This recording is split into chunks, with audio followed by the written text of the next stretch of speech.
can't look you in the face. I don't wanna have to lie.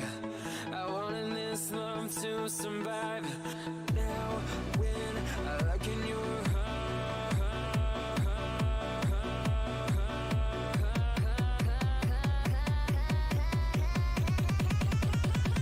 I feel paralyzed.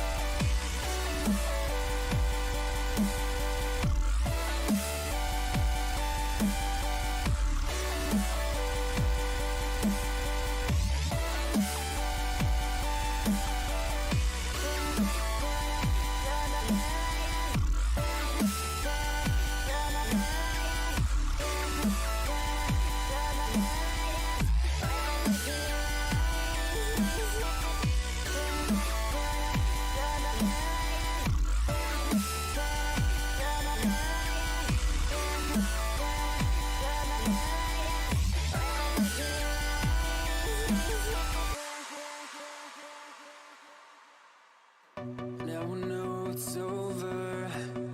I see you passing by, hand in hand, with your perfect light. My body goes numb, feels like someone cut out my tongue. I didn't know a heart could die this young. Oh, now when I look in your eyes, I feel paralyzed.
When you want to get off the darkest ground,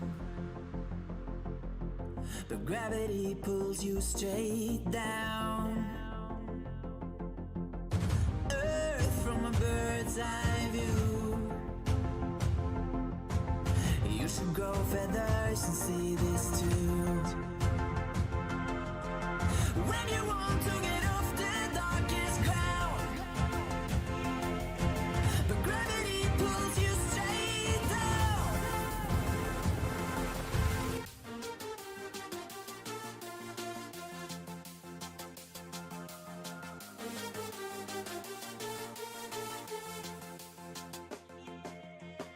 When you want to get off the darkest ground,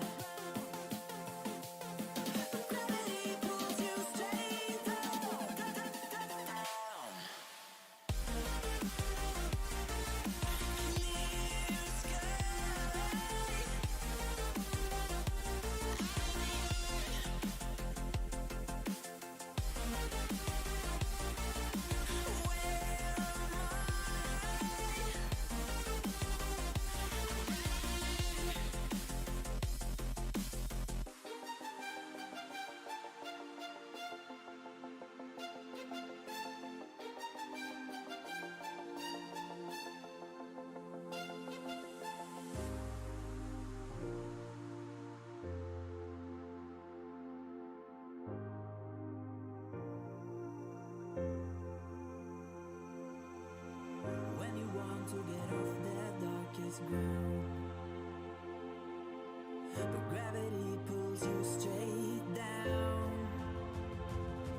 vraiment jusqu'à la dernière minute. Donc on verra en fin de cette première journée combien de personnes auront pu se connecter. Mais en tout cas, sur les premiers chiffres là des personnes déjà inscrites, c'est très encourageant.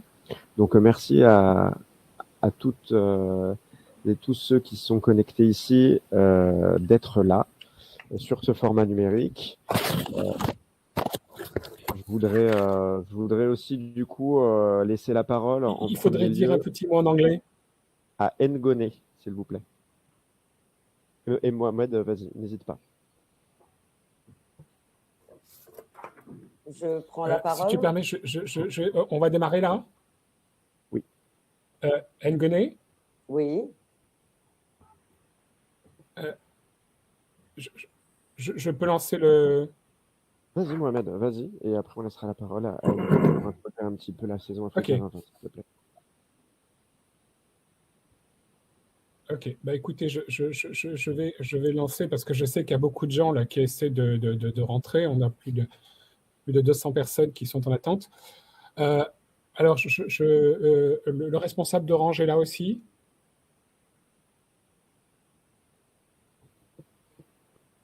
Allô, allô. Donc je vois il est pas. présent, mais il ne me répond Ok, pas. je démarre. Vous m'entendez bien? Oui, très bien. Oui, on t'entend. Bah, écoutez, bonjour à tous. Merci de nous avoir rejoints pour ce premier African Creative Meeting. Nous sommes vraiment désolés si la cérémonie d'ouverture et le premier panel sont en français, mais après, donc, il y aura donc de l'anglais. La traduction, hélas, simultanée n'était pas disponible sur la plateforme. Hello everybody. Thank you for joining us for this first African Creative Meeting. We are sorry, the opening ceremony and the first panel will be in French. Then after, the program will be in English. L'objectif de ce forum est de mettre en valeur l'industrie créative et merci à tous les acteurs africains d'avoir répondu présent. Il est important que nous puissions montrer un autre visage de l'Afrique, une Afrique innovante, une Afrique créative, et montrer comment la jeunesse africaine perçoit le monde à travers le jeu vidéo, l'animation, la 3D, la réalité virtuelle, le e-sport. Nous avons plus de 30 pays africains représentés, ce qui est une performance pour un premier forum. Merci à vous. The objective of this forum is to highlight the digital creative industry, and thank you to all African actors for attending. It was important that we could show another face of Africa, an innovative, creative Africa, and show how African youth perceive the world through video games, animation, 3D, real virtuality, e-sport. We have more than 30 African countries represented, which is a performance for the first forum. Thank you for you. Thank you to you. Vous avez la possibilité d'assister aux conférences, aux workshops, visiter la galerie ou faire du networking durant ces 2 jours. Nous avons choisi cette plateforme virtuelle en 3D pour créer une atmosphère plus conviviale, comme nous la connaissons en Afrique. C'est surprenant, parfois déroutant. Nous en excusons d'avance, mais le futur est là, et l'Afrique, c'est le futur. Merci à tous et bonne réunion. We have the opportunity to attend conference, workshop, visit the gallery or network during these 2 days. We choose this virtual platform on 3D to create more friendly atmosphere. And we know it, Africa, it's surprising, sometimes confusing. We apologize in advance, but the future is here, and Africa is a future. Thank you all, and good meeting.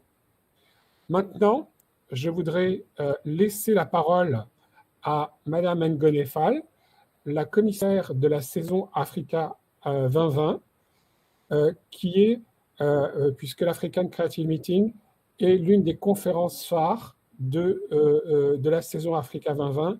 Et je voudrais donner la parole à Madame Ngoné Fall et la remercier à titre personnel de toute la confiance qu'elle m'a accordée durant cette année pour mettre en valeur toute l'industrie créative numérique africaine.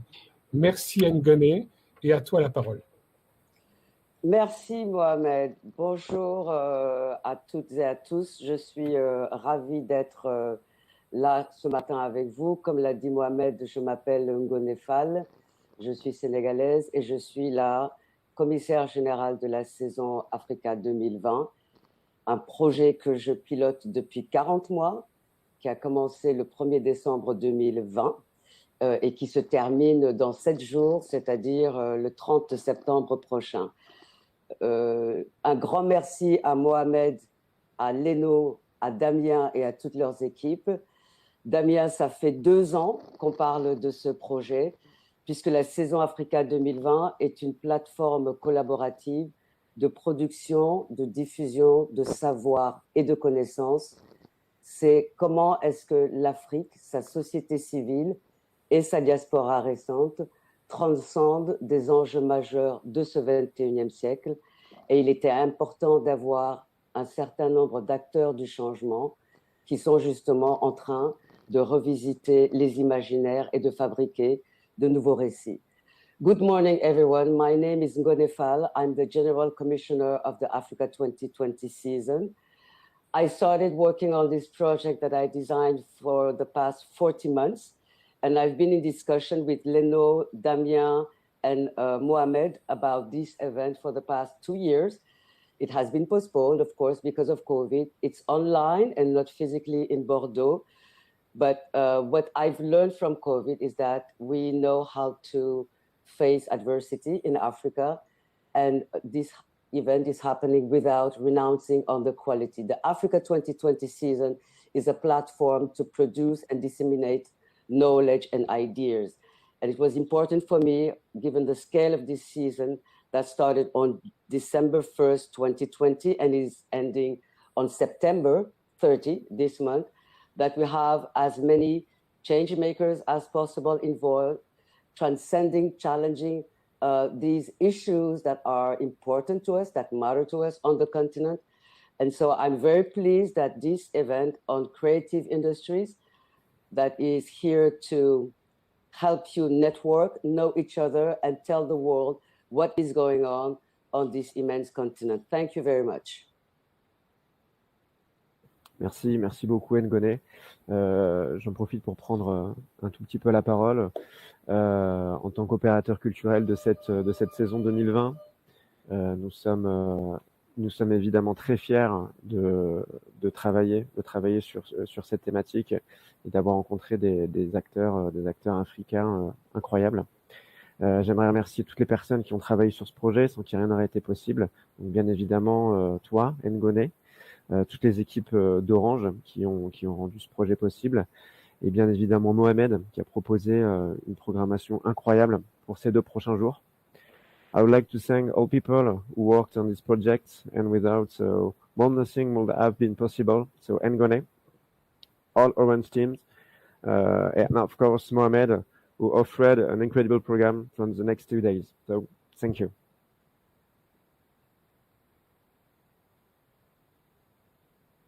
Si Fabrice nous entend, si tu souhaites dire un mot pour Orange. Alors Fabrice a un tout petit problème de connexion et ne nous entendait pas. Donc il va essayer de nous rejoindre, mais il y a un petit souci. Donc sans parler pour Orange, mais pour quand même dire quelques mots. Orange est très impliqué sur le territoire africain. Fabrice en parlera tout à l'heure et vous pourrez le rencontrer tout au long des 2 jours, ainsi que d'autres membres des équipes d'Orange, bien évidemment. Et du coup, Wilfried, si vous voulez prendre la parole, si vous êtes ici. Oui, bonjour à tous. Je suis Wilfried Loriano Dorego. Je suis le coordonnateur du Conseil présidentiel pour l'Afrique. Nous sommes le Conseil présidentiel pour l'Afrique et partenaire de la saison Africa 2020. Madame la commissaire chère Ngone Fall, je suis ravi de vous retrouver. Cher Mohamed Zoglami, fondateur d'Africa Up et Africa in Colors et organisateur de cet événement. Monsieur Fabrice Moineau, directeur des partenariats d'Orange. Monsieur le président de l'ENO, cher Damien Berdédé. Je suis très heureux d'être parmi vous aujourd'hui et de participer à ce grand rendez-vous, car la promotion de la culture et de la créativité fait partie des engagements importants du Conseil présidentiel pour l'Afrique. Je suis convaincu de sa capacité à transformer des parcours et des vies, à favoriser l'émancipation de nos jeunes en Afrique, en France et en Europe. L'art et la culture, vous le savez, sont des vecteurs de développement économique de nos pays, mais aussi d'inclusion et d'émancipation, d'intégration dans la société et d'autonomisation, de dialogue et d'ouverture à l'autre. Je crois à la culture pour tous, en Afrique et partout ailleurs. Elle porte en elle les enjeux essentiels de l'Afrique de demain. Il faut donc accompagner tous ceux qui sont les acteurs de cette promotion et aussi, surtout, accompagner ceux qui sont les plus éloignés de l'offre culturelle, en particulier les jeunes, mais aussi les femmes et les jeunes filles à la découverte de la culture comme espace d'échange avec autrui, de connaissance de soi-même et du monde, et comme moyen d'expression également.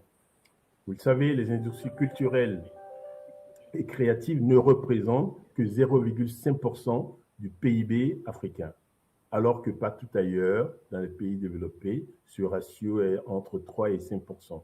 Vous voyez bien les opportunités qui sont à saisir. Je pense notamment aux filières du numérique, de l'animation, du jeu vidéo et du cinéma. Je pense en particulier aux arts graphiques et visuels qui ont généré plus de 16 millions sur le marché sud-africain en 2018, par exemple. Pour accélérer l'impact économique des industries culturelles et créatives, il faut structurer les écosystèmes. Et là, tous les acteurs publics et privés ont un rôle à jouer. Pour assurer une meilleure compréhension des enjeux de l'innovation dans la culture, mais aussi l'accès à des données fiables sur les marchés et les acteurs. Pour continuer à professionnaliser le secteur et à développer des formations, pour créer un environnement des affaires propice aux industries culturelles et créatives en attirant les investissements et en mobilisant les ressources extérieures. Enfin, pour favoriser les partenariats entre les acteurs des filiales africaines et françaises. Enfin, je crois qu'il faut résolument développer l'entrepreneuriat culturel et innovant, intégrer des modules spécifiques dans les dispositifs d'accompagnement et sensibiliser les investisseurs, car un projet dans la culture est avant tout un projet entrepreneurial aussi. Je prends souvent comme exemple l'entreprise ghanéenne Letty Arts, qui produit des BD et des jeux vidéo pour mobile, et son application Afromix, qui est un véritable succès en Afrique et auprès de la diaspora. Lors du discours de Ouaga en novembre 2017, le président de la République, Emmanuel Macron, a exprimé sa vision de la culture qui doit permettre de changer les regards que nous portons l'un sur l'autre. Je crois profondément, comme lui, que la culture est avant tout une chance inestimable pour faire connaître l'Afrique en France et en Europe, pour créer un imaginaire en commun entre les jeunesses de nos continents. C'est donc avec une grande fierté et amitié que je tiens à féliciter les organisateurs de cet événement et surtout tout le travail qui a été fait par la saison Africa 2020. Donc je félicite ma chère amie Ngonefal pour votre action auprès de cette saison, ainsi que vous tous pour ce bel événement. Vous êtes ces acteurs du changement qui font l'Afrique de demain. Vous avez tout mon soutien et toute mon amitié. Merci infiniment et beau succès à cet événement.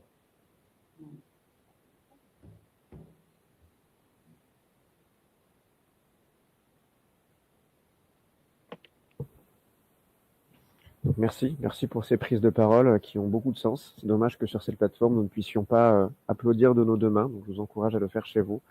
Thank you for your speeches, which have a lot of meaning. Je vous propose de profiter de la première conférence. Donc pour les personnes qui sont dans cette salle, d'aller au fond de la salle pour pouvoir aller dans les différents espaces et profiter de la programmation de ces 2 prochains jours. Merci beaucoup.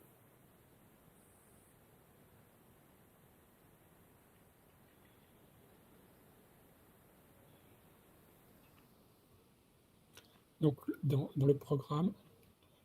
La prochaine conférence, c'est les institutions, les industries créatives et le rôle des institutions et organisations. The next panel, it's African creative industry, the role of state, institution and organization. Je ne sais pas, Clémence, est-ce que l'AFD est présente?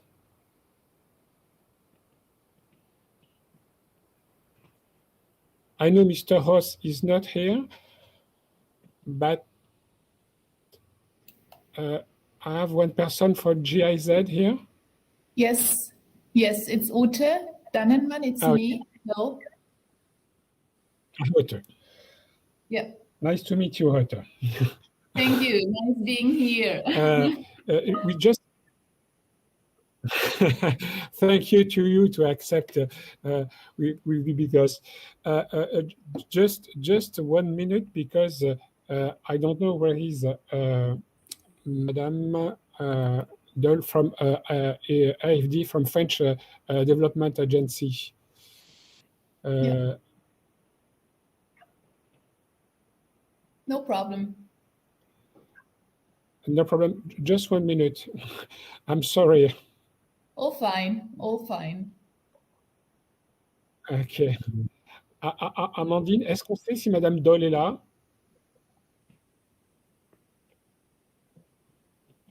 Clémence? Clémence? Est-ce que Madame Dole est là?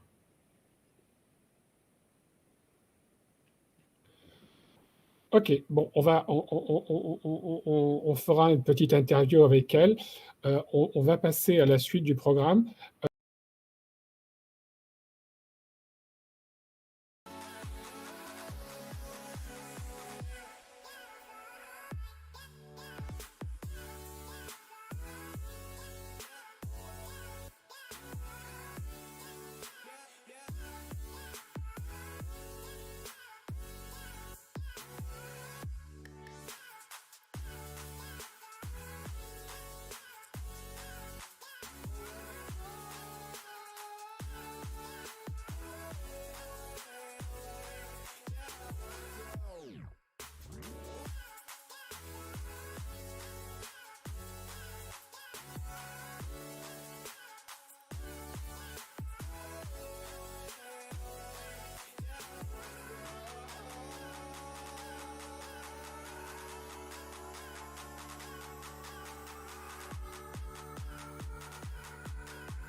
Only by frozen memories.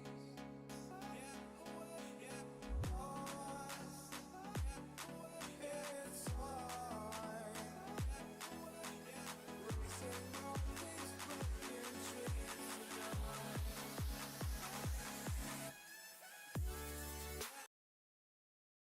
Racing on these broken Corporation or government corporation, or the funds basically for government corporation come from the Ministry for Economic Cooperation and Development, and the senior officer of the Department for Culture, Media and Sports, Mr. Oliver Hoos, he's supposed to be here in this meeting, but unfortunately he got ill this morning, and then he just called me and asked me to replace him and to step in.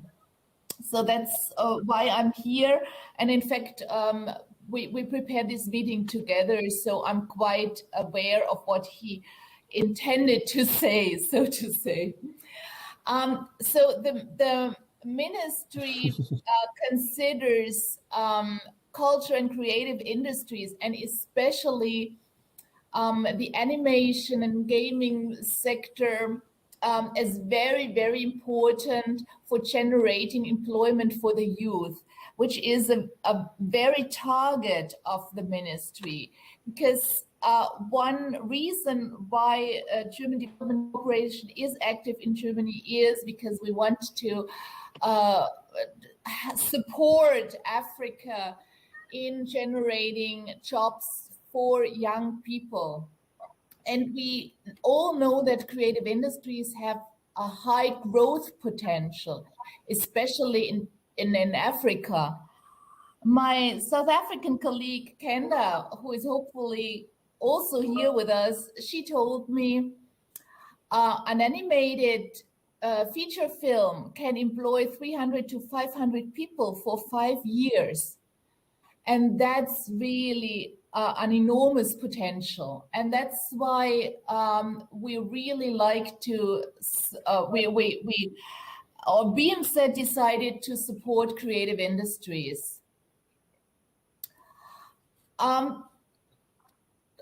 German development corporations, they implement worldwide projects. I do not know to what extent you are aware of German Development Corporation, and all our projects also shall contribute to the fulfillment of the internationally agreed Sustainable Development Goals.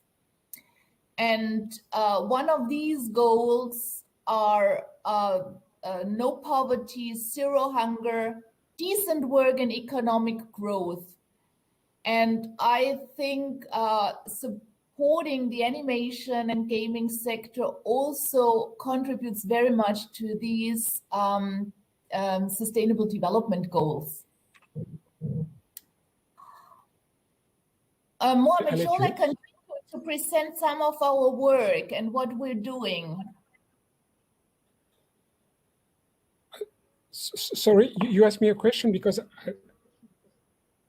Yes, I would continue to present our yes, work. Yes, I'll let you to continue. Okay. It's like the keynote. It's like the keynote because the representative of French African development is not with us.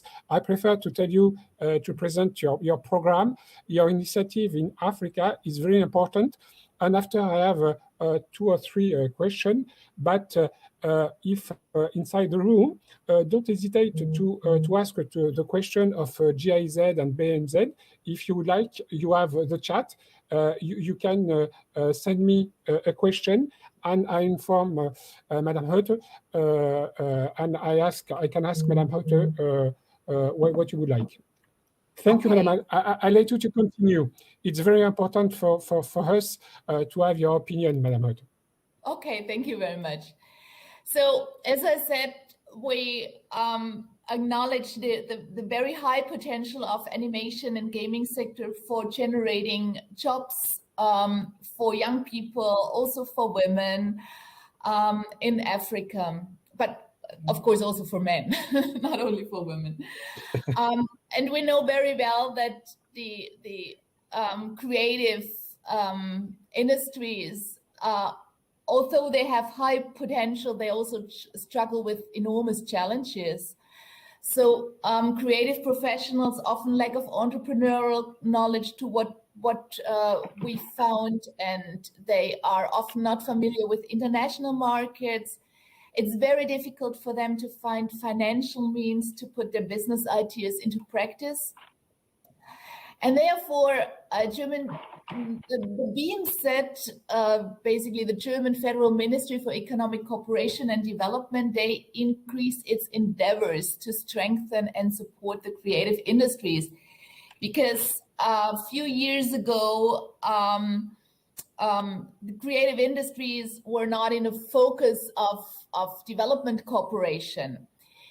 And now we start to develop approaches how we can support these creative industries.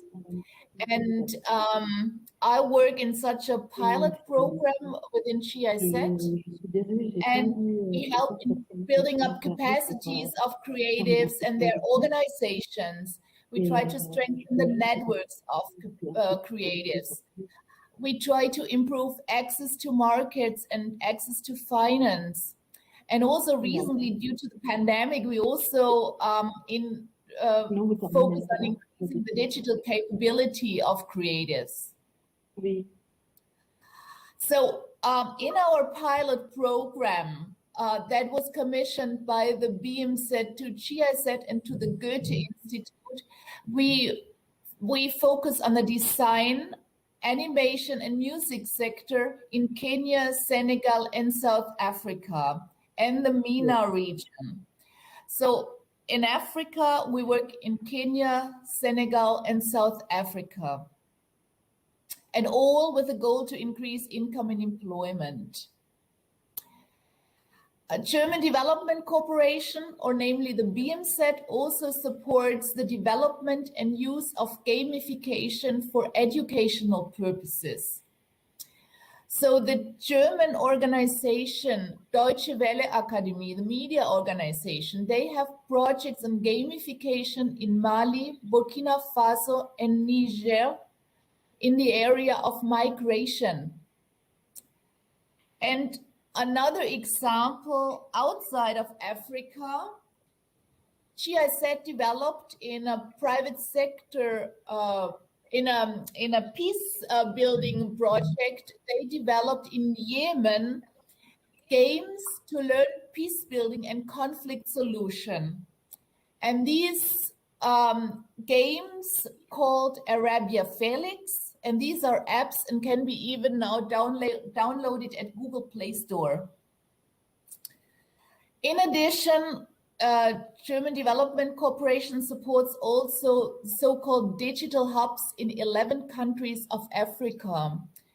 So there are physical, currently there are 11 physical digital hubs in Tunisia, Rwanda, Ghana, Kenya, Namibia, Nigeria, Senegal, Benin, Cameroon, Niger, and Morocco. These hubs are physical spaces to create digital solutions. In the hubs, also gaming elements can be used and developed. So, as I do not work in this project, I'm currently not aware of the state of the art of the hubs because the project started last year. So it might be the case that they are not fully function yet, but they are in some of the countries, they might be in a state of currently being set up.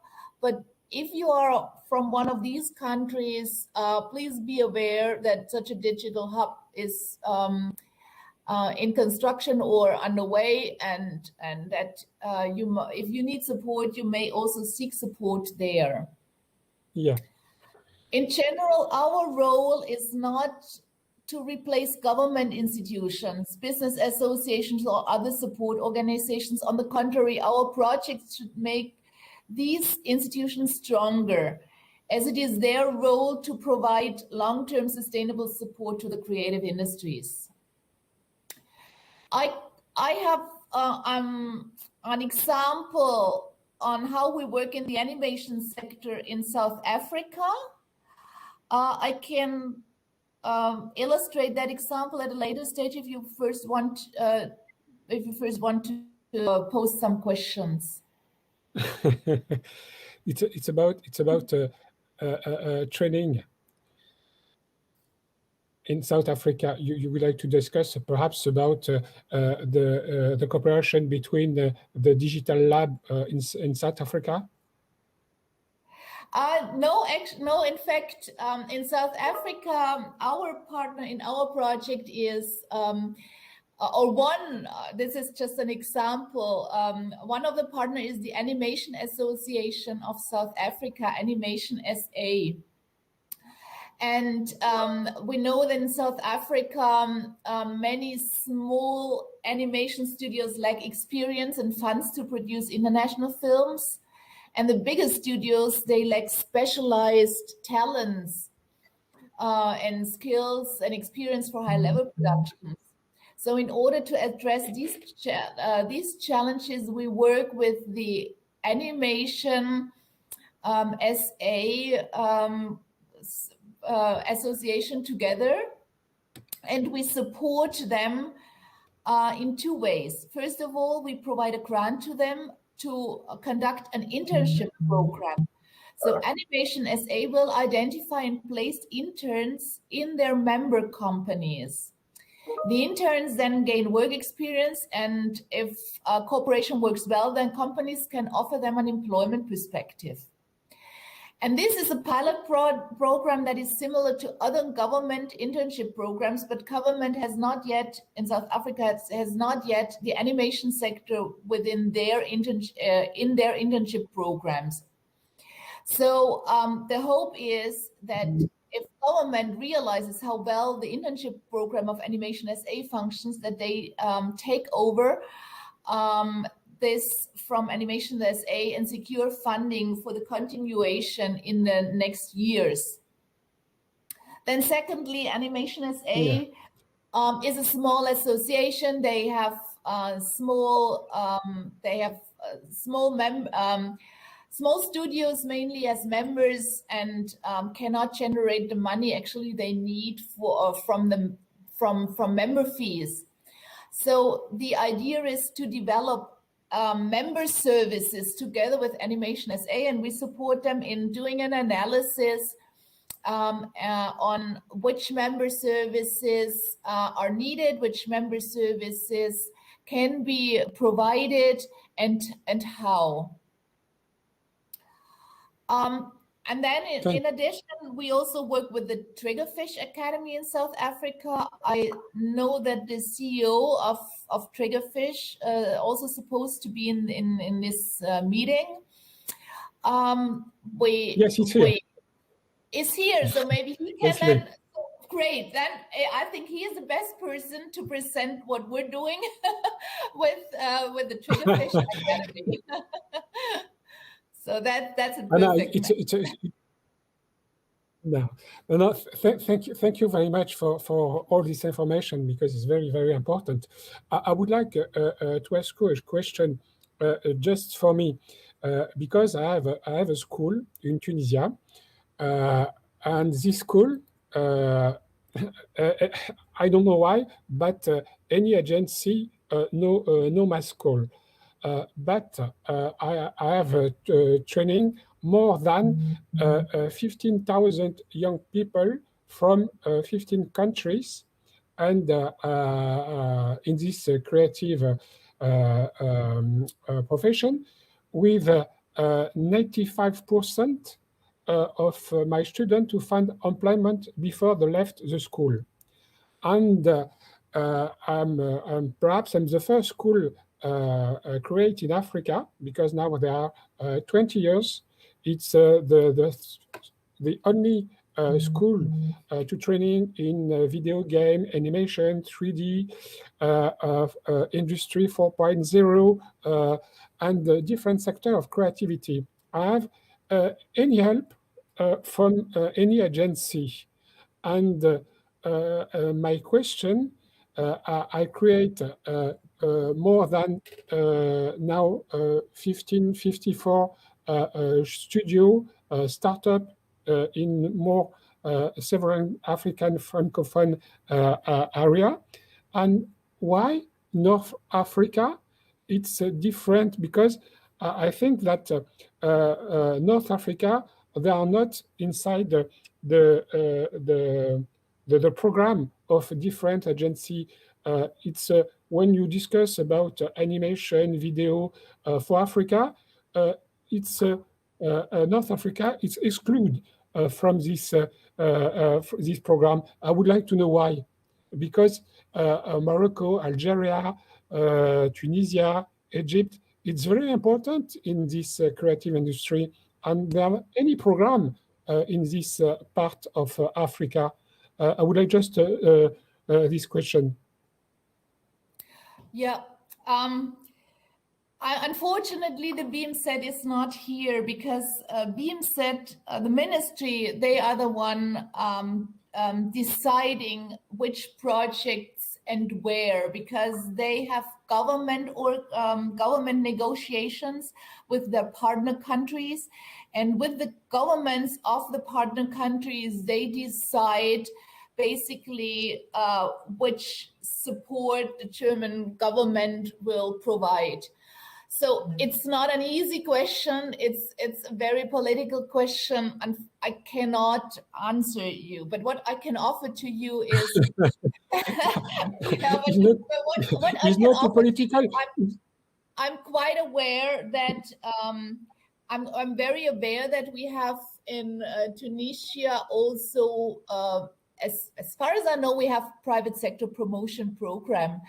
And the question is whether the private sector promotion program in the long run would be ready also to change their support strategy and become more active in the animation sector if it is a sector with very much employment perspective. So what I could offer to you is we can afterwards exchange emails and we'll be in touch afterwards. And I can check with my colleagues in Tunisia whether there is an option of support and whether there's a vocational program. The question is also which support you need. So that's whether you need it's not only for Tunisia, but also French. No, it's not. This question. It's just my opinion. I'm sorry if.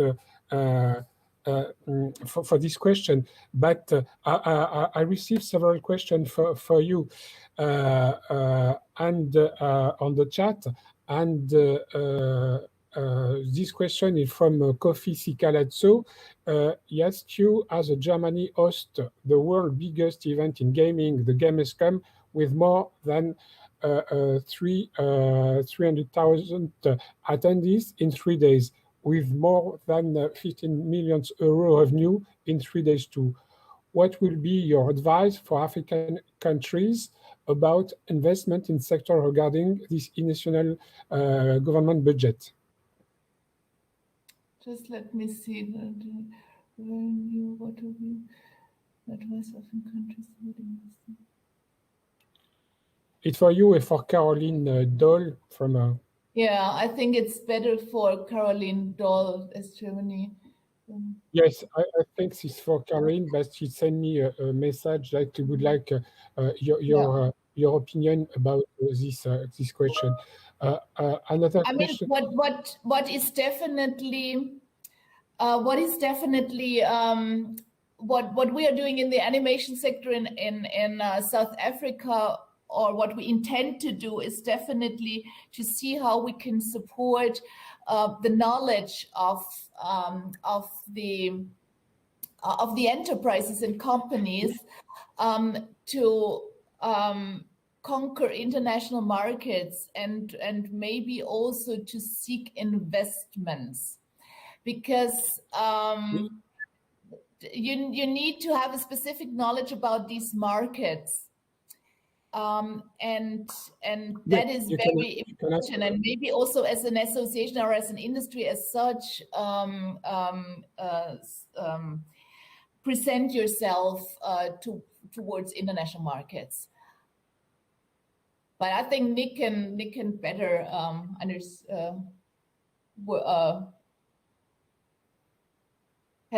can better respond to that question. No, it's okay. I don't know if Madame Caroline Doll is here, Clémence, or not. Clémence, est-ce que Caroline est là? Alors, Caroline avait des problèmes de micro tout à l'heure. Je ne sais pas si ça a été réglé. Elle n'a pas pu se connecter. Un souci micro, Caroline, je ne sais pas si vous êtes là.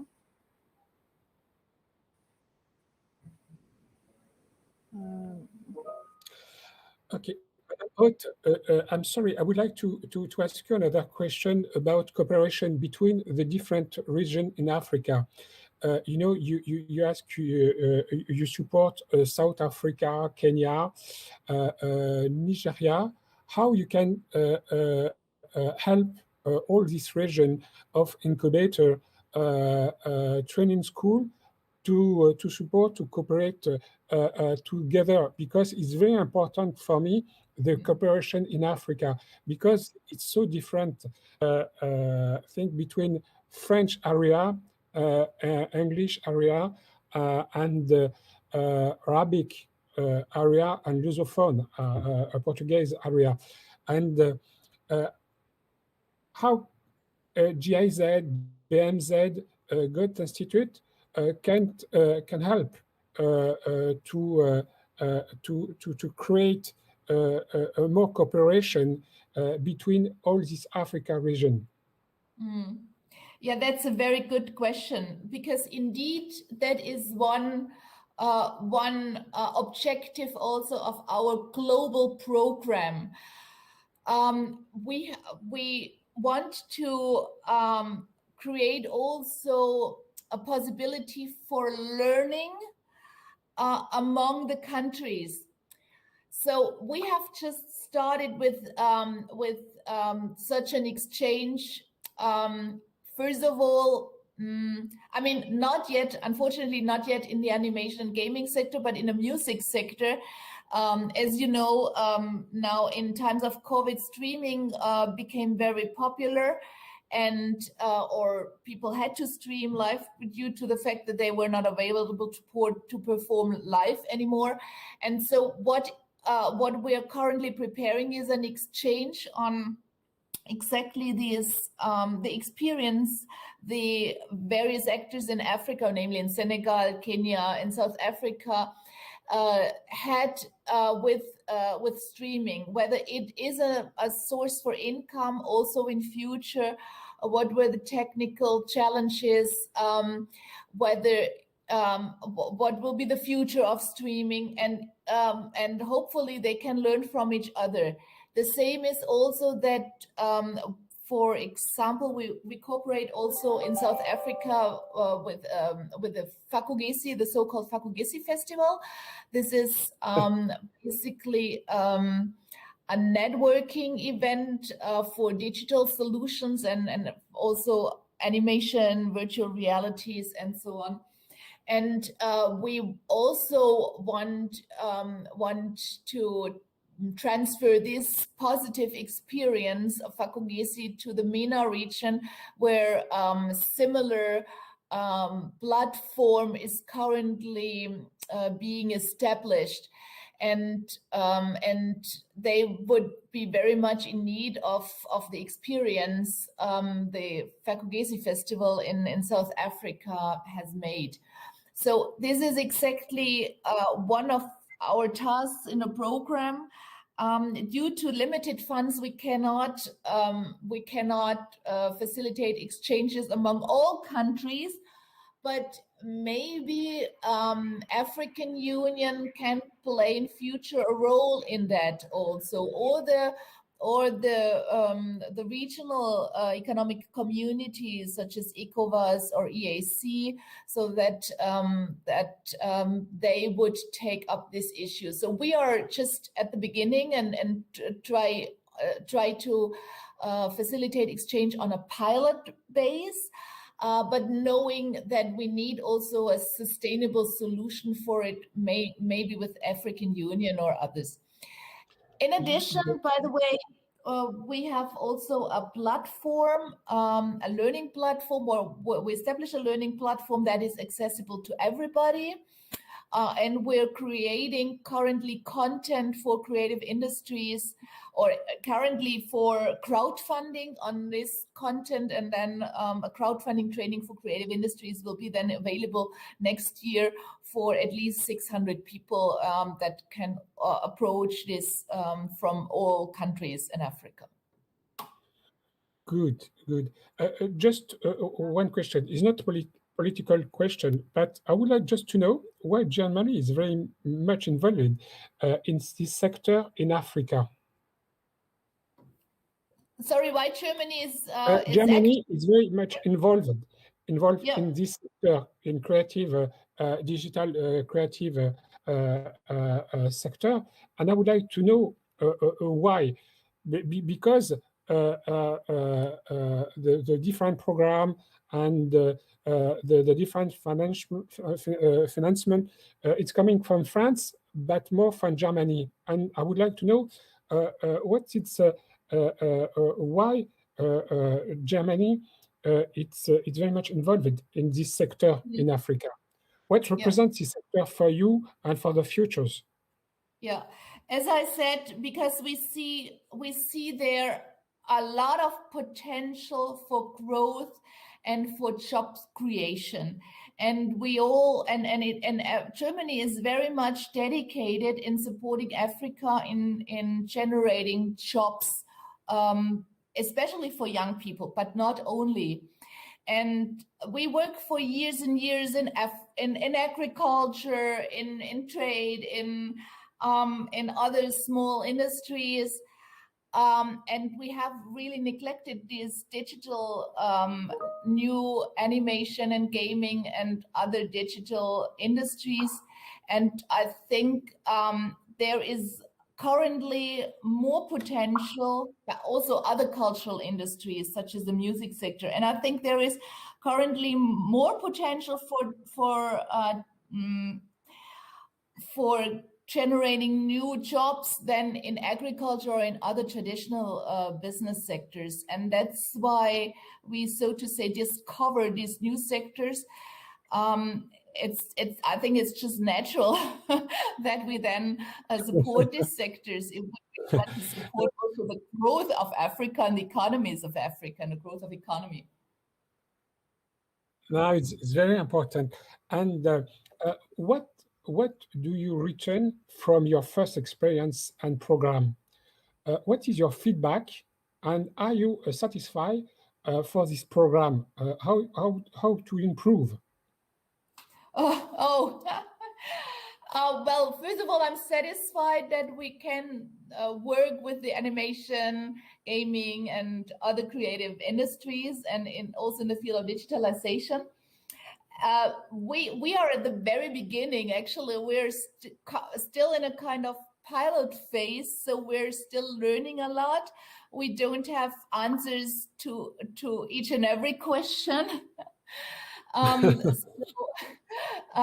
So we're learning together, and that's so I'm satisfied for everything we can do and we can learn and we can achieve, and for every success we will have in future. Oh, thank you. Just another question. I know that Germany is very interesting, and they would like to help the creative digital sector. It's very important for the Germany, for education, for employment. And why GIZ or BMZ? Why not to launch a large program on digital creative industry with the European Commission and African Union? Because there are several programs now inside the European Commission in innovation, in agriculture, in different sectors. If you think that this creative profession is very important for the futures, for the African content, for the changing the face, the vision of Africa, why you do not propose a large program on digital creative industry financed by European Commission and support by GIZ, IFD, African Union? That's a good idea, and that's very logic. And in fact, that is actually an answer to our ministry. But in fact, our ministry intends to launch discussions with the European Union. The thing is, maybe a more practical thing why we haven't yet achieved it. The funds from the European Union, they come from European Union. The German funds come from Germany, so they are separate funds. But that's nothing that should hamper us, because in practice, we also Germany can co-finance European projects, and the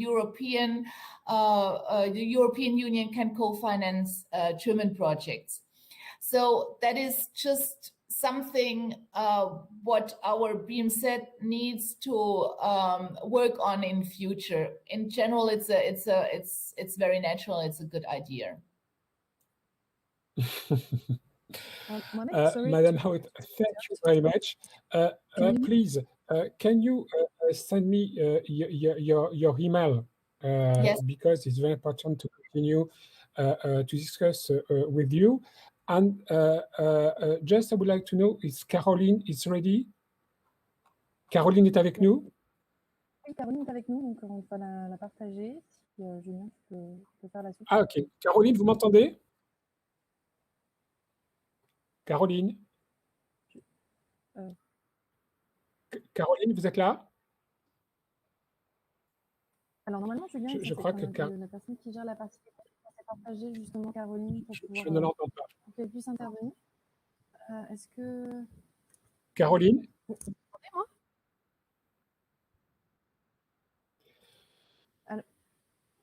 Clémence, est-ce Oui. que je n'entends pas Caroline? Est-ce que Caroline est là?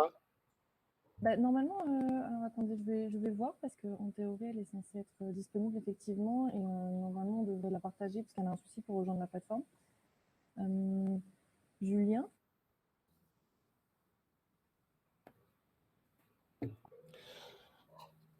Thank you, Madame Haute, for the presentation. Thank you very much to participate to this first African meeting. It's very interesting, the program, and I would like to continue to discuss. If I have a question from the different attendees, I can to send you by email. Yes. Yes. I hope I manage to send you here a private email.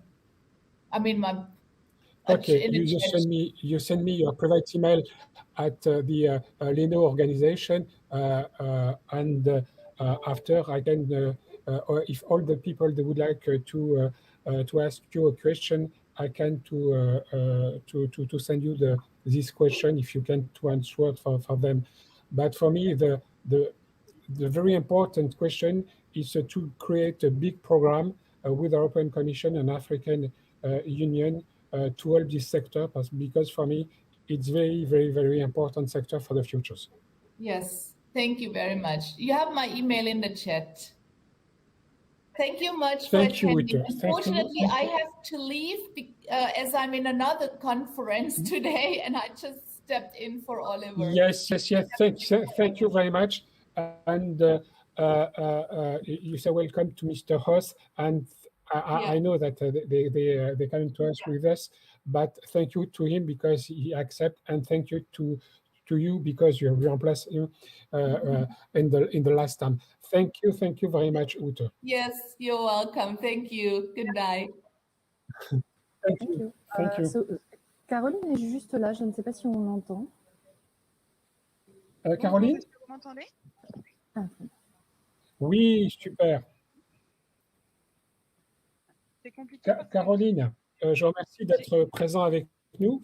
Nous avons entendu la présentation de la BMZ et de la GIZ sur les programmes. Et comme je disais précédemment, la GIZ et l'AFD sont les deux grandes institutions aujourd'hui qui financent les industries créatives en Afrique.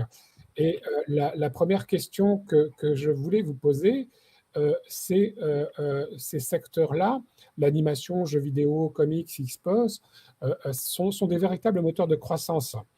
Pour vous, que représente ce secteur pour votre institution et comment vous les soutenez, ces initiatives?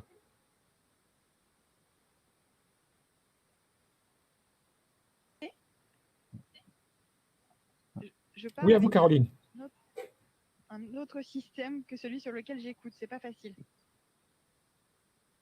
Donc ok. Bien les questions. Bon courage. Vous avez entendu ma question? Première question, s'il vous plaît. Oui, je vous posais la question, c'est que les industries créatives numériques, jeux vidéo, animation, BD, comics, e-sport, VR, sont des véritables relais de croissance et des moteurs de croissance aujourd'hui. Qu'est-ce que cette industrie représente pour l'AFD et comment votre organisme soutient-il ces secteurs? Alors, permettez-moi de faire un petit retour en arrière pour expliquer comment l'AFD est rentrée sur ces sujets.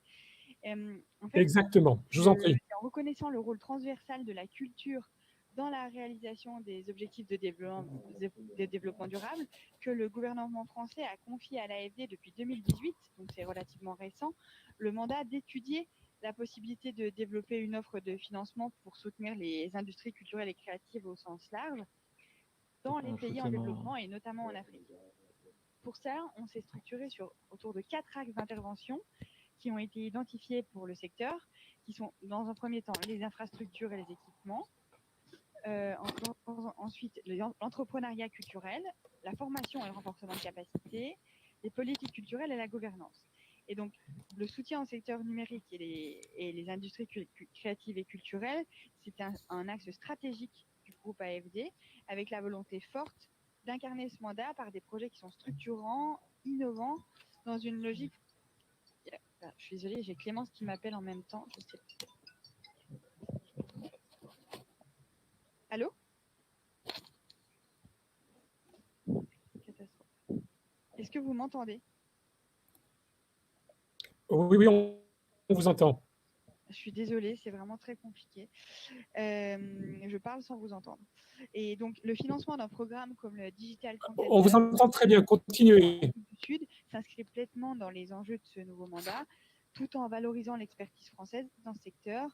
Et ce projet, si je rentre un tout petit peu plus dans le détail, il consiste en la création d'un incubateur pour stimuler l'innovation numérique et l'entrepreneuriat dans le domaine de la création de contenu liés aux ICC, comme l'animation 2D, 3D, le contenu web, les jeux, les vidéos, les médias et la musique.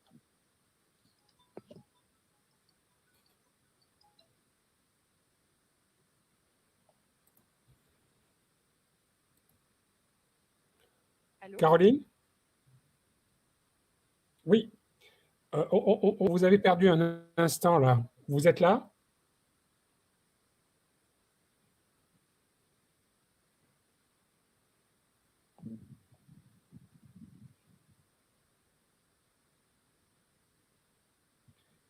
Caroline, vous m'entendez?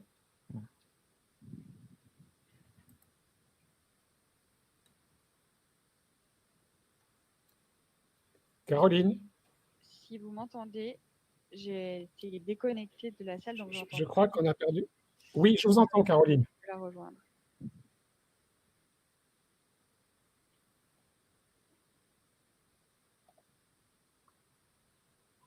Ça y est, je crois que je suis reconnectée.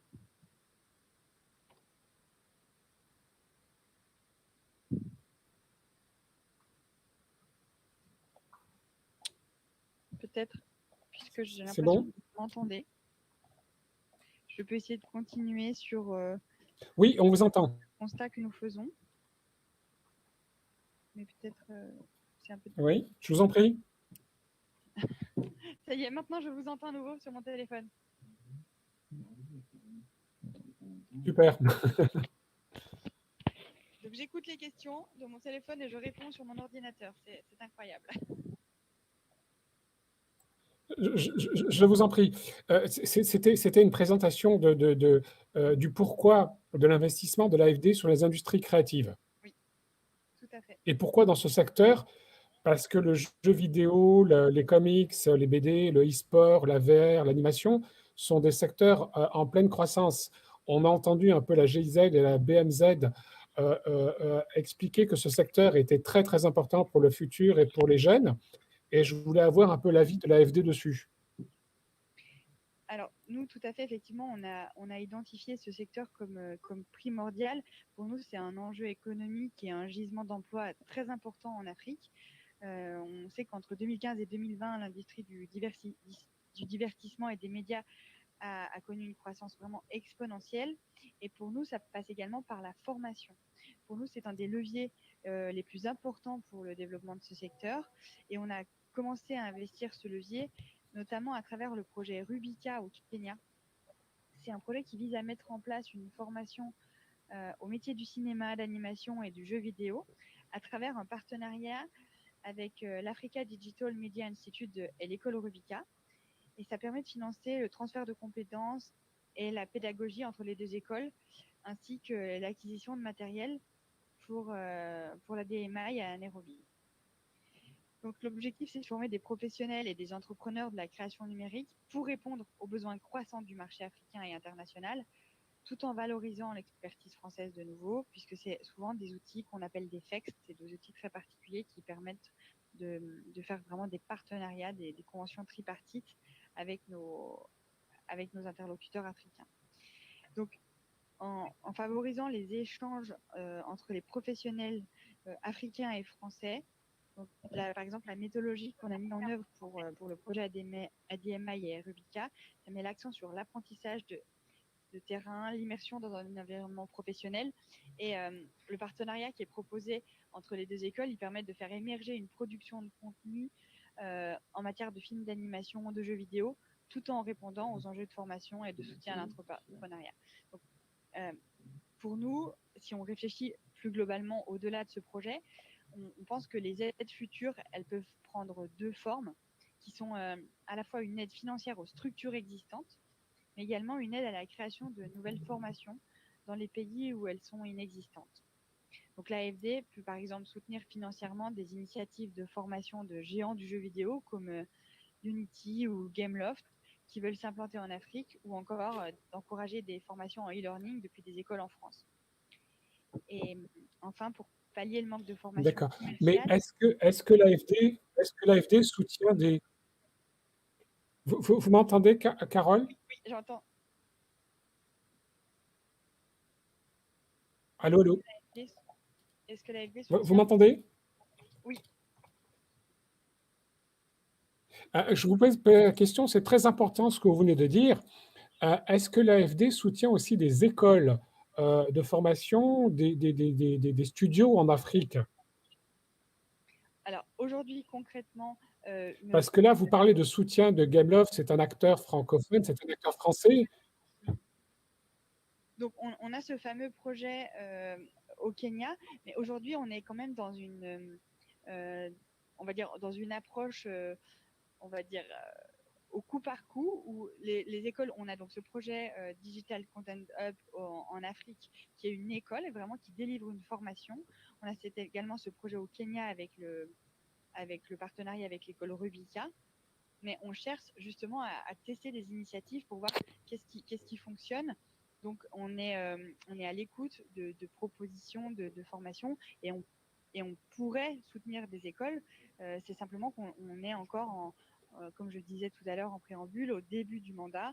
Donc, il faut aussi, en fonction des pays, savoir quelles ressources financières on dispose, que ce soit de la subvention pour les pays prioritaires ou du financement en prêt pour les pays déjà davantage engagés sur la voie du développement. Et peut-être... Non, mais c'est très intéressant parce que l'éducation et la formation sont les piliers essentiels. Bien sûr. Bien sûr. Après, quelque part, ce besoin de formation, on l'a identifié, mais aussi, ce qu'il faut savoir, c'est que les industries culturelles et créatives au sein de l'AFD ont été... Le mandat a été donné par le ministère des Affaires étrangères à l'AFD, dont on est sous tutelle, pour explorer aussi la possibilité d'accompagner le financement tel que le fait l'AFD dans les autres domaines classiques de l'AFD, qui sont par exemple l'énergie, l'eau et assainissement, l'éducation, la santé, et que l'AFD est avant tout la banque de l'État. Donc on est là pour faire du financement sous forme de prêts essentiellement, et il se trouve que dans le mandat industrie culturelle et créative, on a, entre guillemets, malheureusement, souvent recours à la subvention, parce que ce sont des économies qui sont encore difficilement finançables d'une manière classique. Tout à fait. C'est la question que j'allais vous poser. C'est vraiment la question que j'allais vous poser parce que c'est quand même un secteur qui n'est pas du tout soutenu par les gouvernements et les États africains, à part quelques-uns qui ont les moyens. Donc, mais on voit très bien que c'est un secteur qui est en train d'exploser un peu partout en Afrique, aussi bien dans les studios de jeux vidéo, des studios d'animation. Tous ces jeunes, tout ça n'est pas structuré. Est-ce que au sein de l'AFD, vous envisagez de lancer des programmes comme le font la GIZ ou la BMZ, des programmes de structuration de l'écosystème pour savoir qui fait quoi, d'avoir une cartographie de tout ça? Aujourd'hui, concrètement, on n'a pas mis en œuvre ce type on va dire, de structuration spécifique comment dire, spécialement sur le jeu vidéo. Mais un des objectifs de notre mandat, c'est pour ça que je me suis permis tout à l'heure de faire un peu un préambule, c'est vraiment, effectivement, à travers nos axes d'intervention, de faire du renforcement de politiques culturelles et de la gouvernance, et faire de la formation et du renforcement de capacité. Donc pour nous, à travers ces deux axes de notre mandat, on a la capacité d'accompagner ce secteur, mais on a un système à l'AFD qui est un petit peu différent des autres institutions, c'est qu'on a un réseau d'agences locales qui est très développé, et c'est qu'on répond à des sollicitations, on répond à des demandes qui émanent des États. Donc aujourd'hui, concrètement, les projets sur lesquels on a avancé, c'est des projets sur lesquels on est venu nous chercher, et on n'a pas encore identifié de projets très structurants sur lesquels on pourrait. Donc, quand je disais, on a été dans une logique opportuniste. On a fonctionné un petit peu au coup par coup pour avancer sur ce secteur qui est pour nous nouveau. Mais effectivement, pour nous, si un État venait nous solliciter pour les accompagner sur la démarche de structuration du secteur, nous serions très.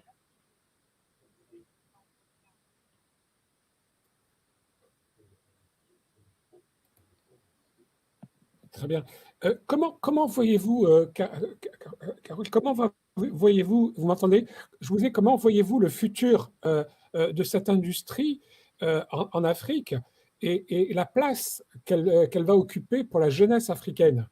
Puisque c'est un des axes sur lesquels l'AFD travaille beaucoup, la jeunesse et l'éducation. Tout à fait.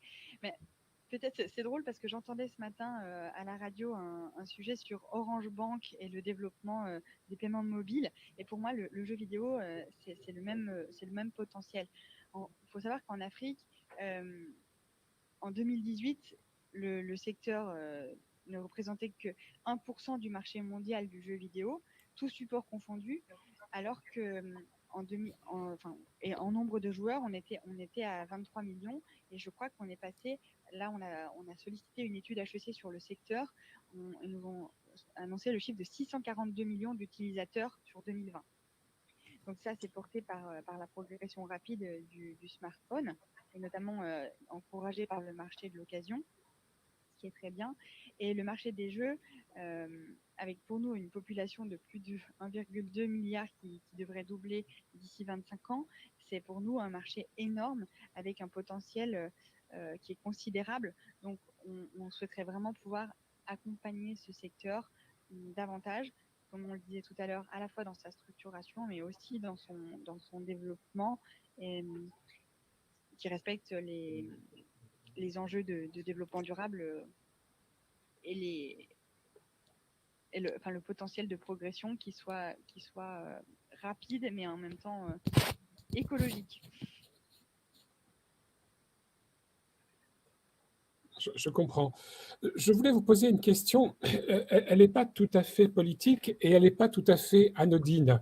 Quand vous nous expliquez que la plupart des projets que vous avez menés sont en Afrique du Sud, au Kenya, au Nigeria, qu'en est-il de l'Afrique francophone?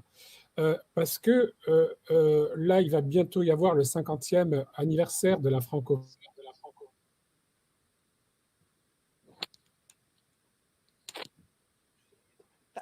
Pardon, je n'entends plus. Effectivement, le micro de Mohamed a coupé. Ouais.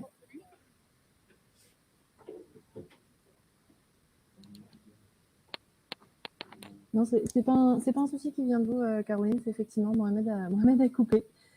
Donc, sa question est coupée en plein milieu.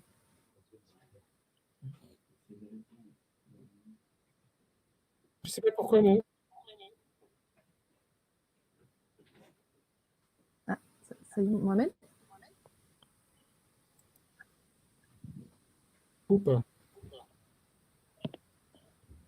Est-ce que vous m'entendez, Caroline? Oui, cette fois, je vous entends de nouveau. Allô? Je vous entends. Oui, je voulais vous poser une question. La dernière question, la dernière question. On approche bientôt du 50e anniversaire de la francophonie. Vous nous avez exposé une très belle politique de l'AFD, mais elle est surtout axée sur les pays anglophones.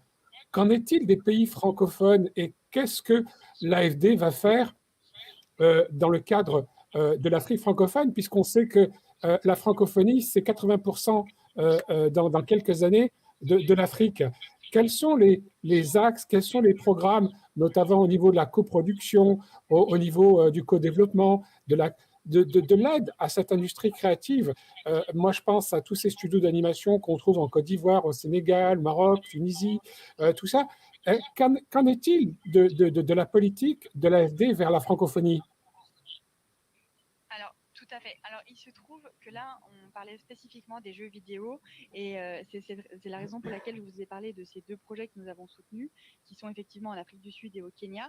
Mais finalement, notre mandat est assez large. On travaille énormément sur les aspects audiovisuels, sur les aspects patrimoniaux. Et là, c'est sur des géographies qui peuvent être très différentes et notamment en zone francophone. Si je parle du Sénégal, on a 3 projets en ce moment, mais qui sont beaucoup plus tournés sur l'audiovisuel, notamment la cité du cinéma à Dakar et un projet avec Courtrajmé qui... voilà, on est vraiment sur des projets qui sont à la limite du secteur du jeu vidéo, mais qui sont quand même beaucoup plus tournés vers le cinéma et l'audiovisuel. Donc, en gros, notre mandat est très large. On touche à toutes les thématiques des industries culturelles et créatives, mais c'est vrai que si on ne parle que du jeu vidéo, aujourd'hui, on n'a pas encore beaucoup de projets en Afrique francophone, mais notre objectif... quelque part, on a aussi un petit peu cherché une marque dans le début de ce mandat. Aujourd'hui, c'est de le déployer davantage. On était une petite équipe au sein de l'AFD sur ce secteur et on s'est aperçu effectivement que quelque part, on avait des limites liées à notre capacité à instruire tous ces projets seuls. Donc, ce qu'on va essayer de faire pour déployer davantage notre activité et être un petit peu plus sur tous les fronts, c'est de se positionner en appui auprès de nos divisions techniques classiques pour ajouter des composantes liées aux industries culturelles et créatives sur des projets plus classiques. Si je prends un exemple, on a un département qui s'appelle Gouvernance, qui travaille justement aux côtés des États pour faire de la structuration, faire du renforcement de filières auprès directement des gouvernements. Et donc, on peut venir ajouter une composante spécifique, par exemple sur le jeu vidéo ou sur l'audiovisuel, sur ces thématiques de structuration. Mais de nouveau, on se heurte quand même à la difficulté qui est que les États, en tout cas aujourd'hui, qui sont nos contreparties, ont encore du mal à se pencher sur ce secteur. À nous de les intéresser. Et pour ça, on finance notamment des études. C'est de nouveau le Nigeria l'exemple, mais on avait financé une étude générale sur les industries culturelles et créatives au Nigeria pour montrer l'importance du financement de ce secteur. Et j'en parlais tout à l'heure rapidement. On a aussi financé une étude avec les étudiants de l'HEC, spécialement sur le jeu vidéo, pour un petit peu faire du lobbying et de la communication sur le potentiel. Je comprends. Et ma dernière question, comment voyez-vous le futur de cette industrie en Afrique et comment voyez-vous le positionnement de l'AFD et de la France?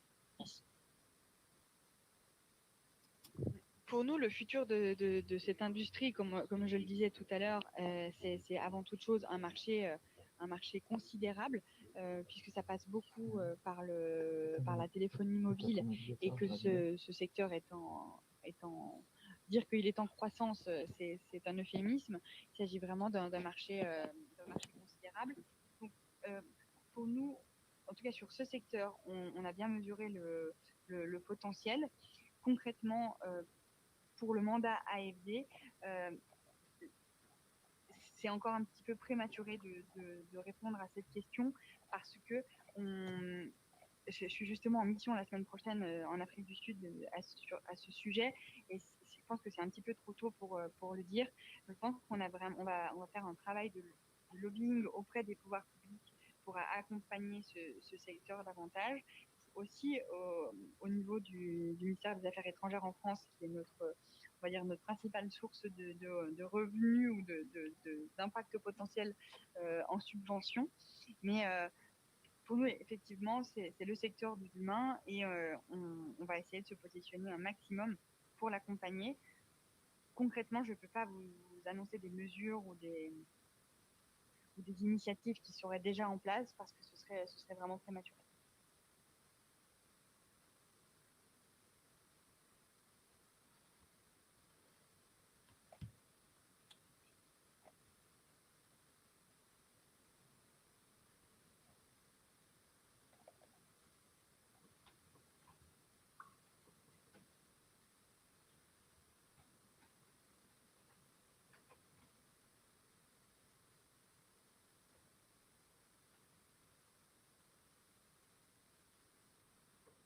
Oui, est-ce que vous m'entendez?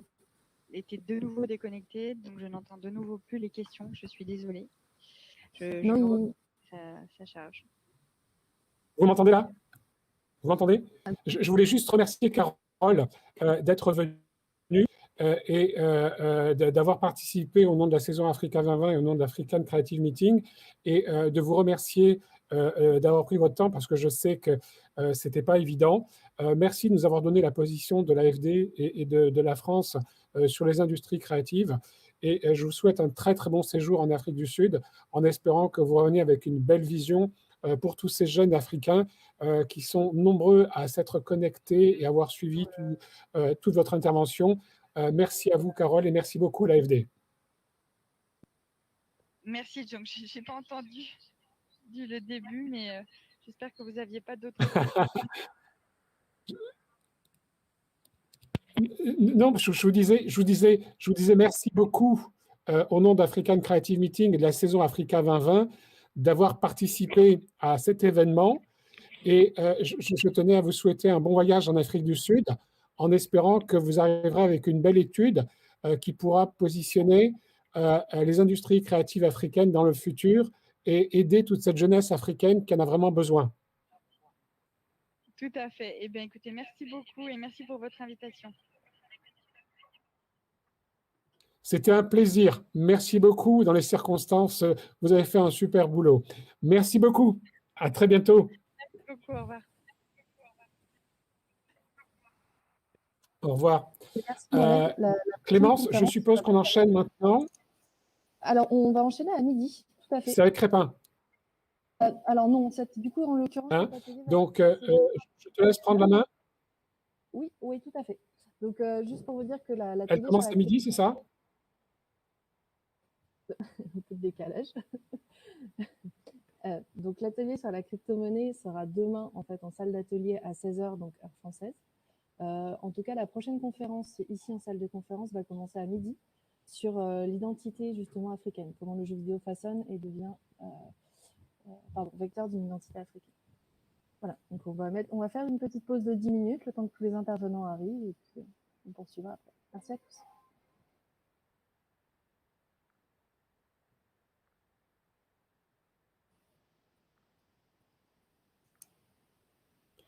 Vous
is suffocating. I'm waiting and always hesitating. Kryptonite desires set my heart afire. Heart on fire. Set my heart afire.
we are trying to find a way to feel.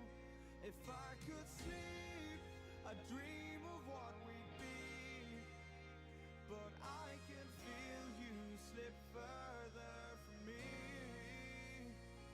Oh, it makes it hard to be when you are all that I want, but don't have. And I'll run into the sea, follow this heart that escapes me. It escapes me, and I'm lost. Forget me, all I was and become.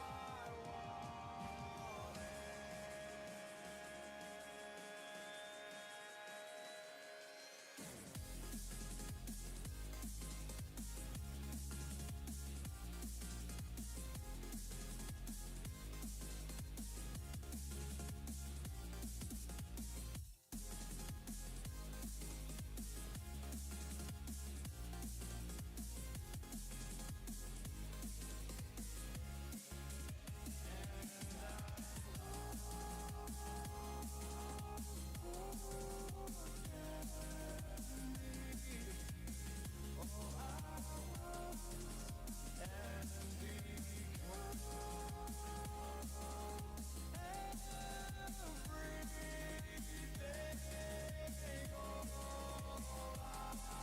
I wanted.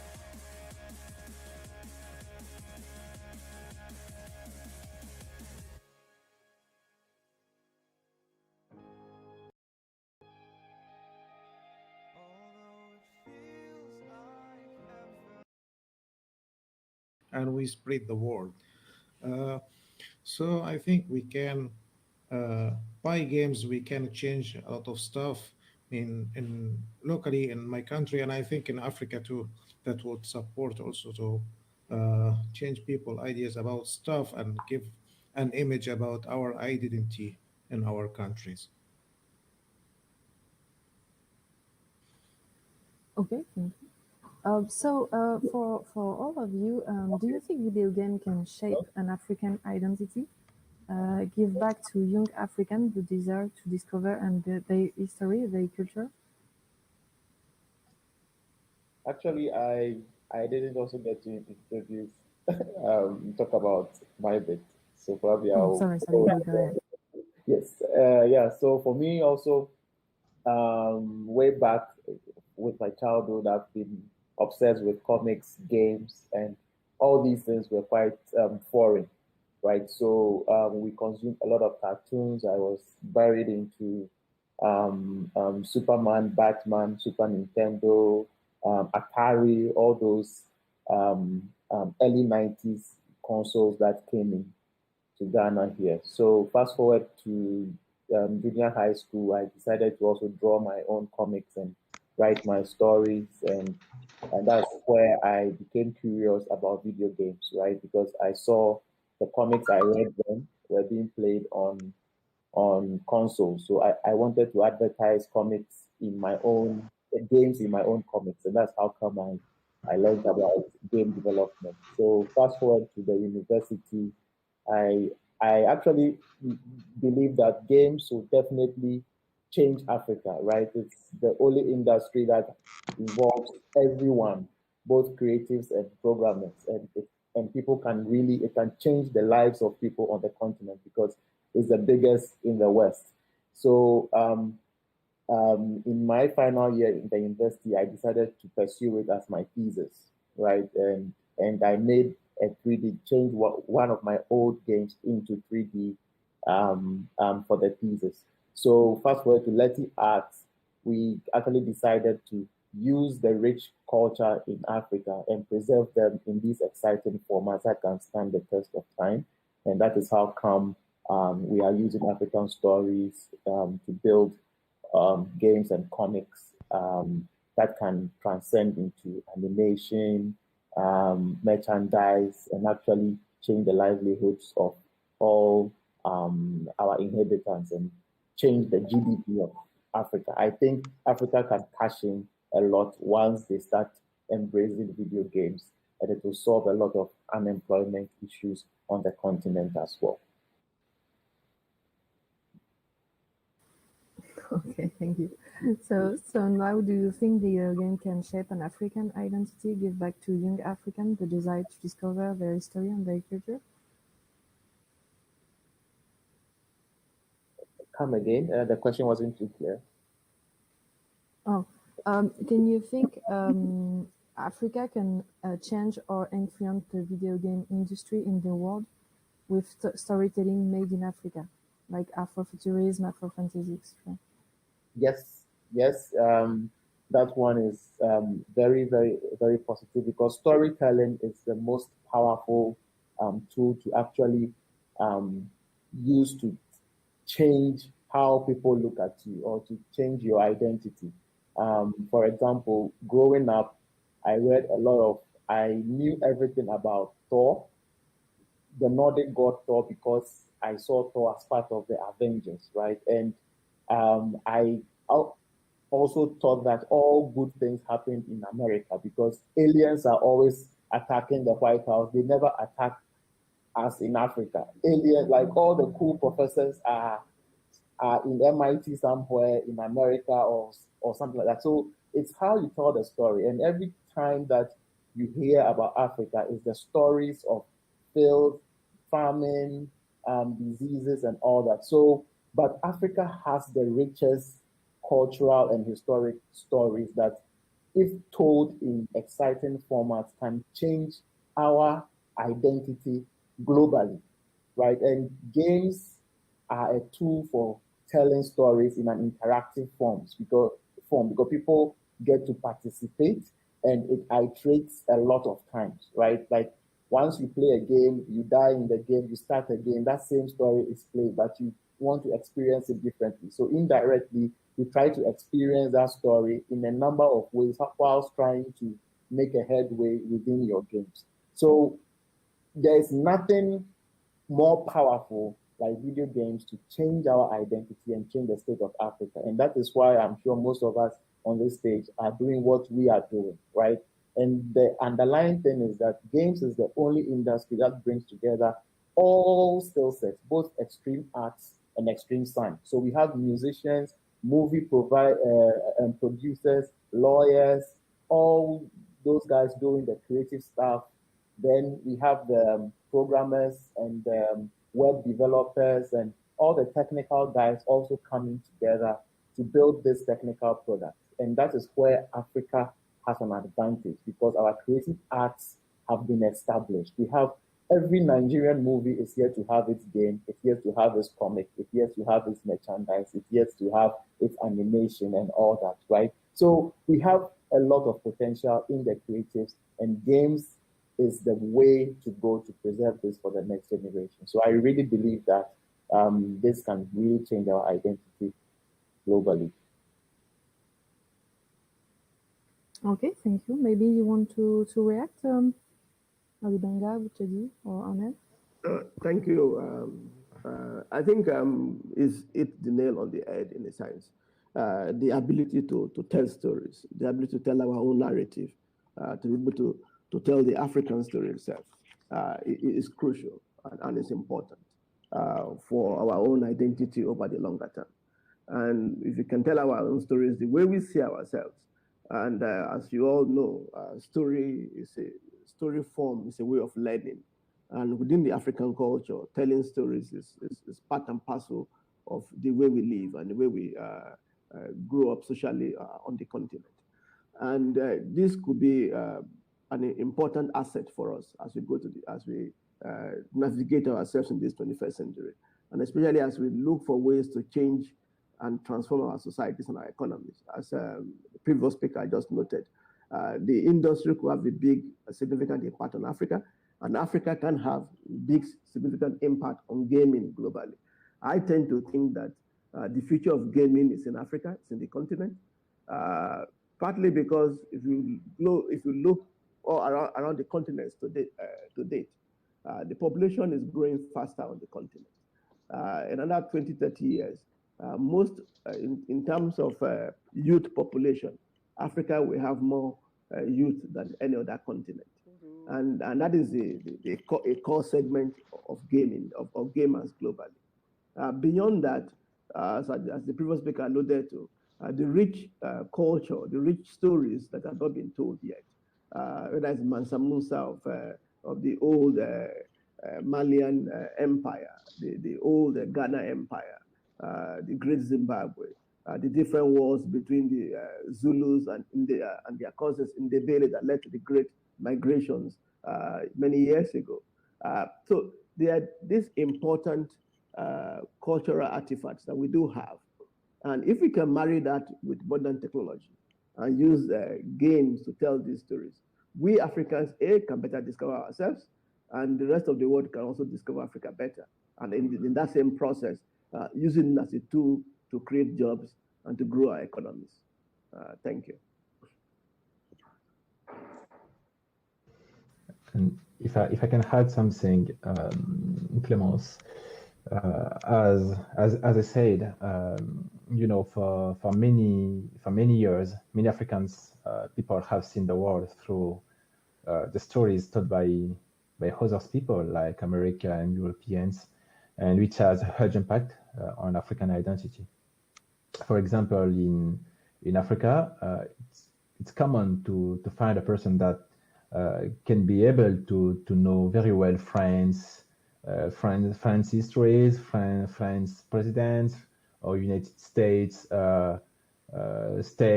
story, stuff like this, than African stories. For example, many people in my country are not able to give you or to tell you the story of the Ghana, the Ivory Coast, Burkina Faso, and many kings and kingdoms that was in Africa a few decades ago. So today, the fact to try to use stories, our stories, the fact to try to tell to African people that, of course, our continent suffered from many stuff a few decades ago, and maybe still today, but we have many things to give to the world. We have many stories to tell to the world. If you see music, people all around the world can dance on African music, can enjoy African music, but we don't still have we don't have only music. We have many stories to tell to people. So that's why I think, yes, video game is a huge tool we can use to tell another story to people. When I created my first video game, I was just a student. I knew nothing about video game. I knew nothing about a video game industry and how even create a video game. And when I started to create this game based on one of the oldest board African game in the world, I discovered that people from all around the world, in Africa, in USA, in Asia, and even in Europe, was very, how to say, was positive when they saw this game, to discover this game. And I received a message from all around the world from people saying that, oh, I love this game. This helped me to discover more about Africa. And even African people living in Europe or in USA, but doesn't have a direct link with Africa. For them, it's also a kind of tool they can use to interconnect the children with Africa. So yes, today we have this opportunity to have video games to spread the message that in Africa we have many stuff, we have many stories to tell to the world, and also help people to discover what they lose in the past.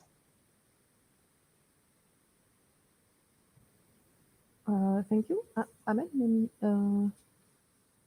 Yeah, as all other guys said, they already said about talking about the story. Yeah, As they said, Africa has many stories. Actually, each country has full of dozens of stories that can be told.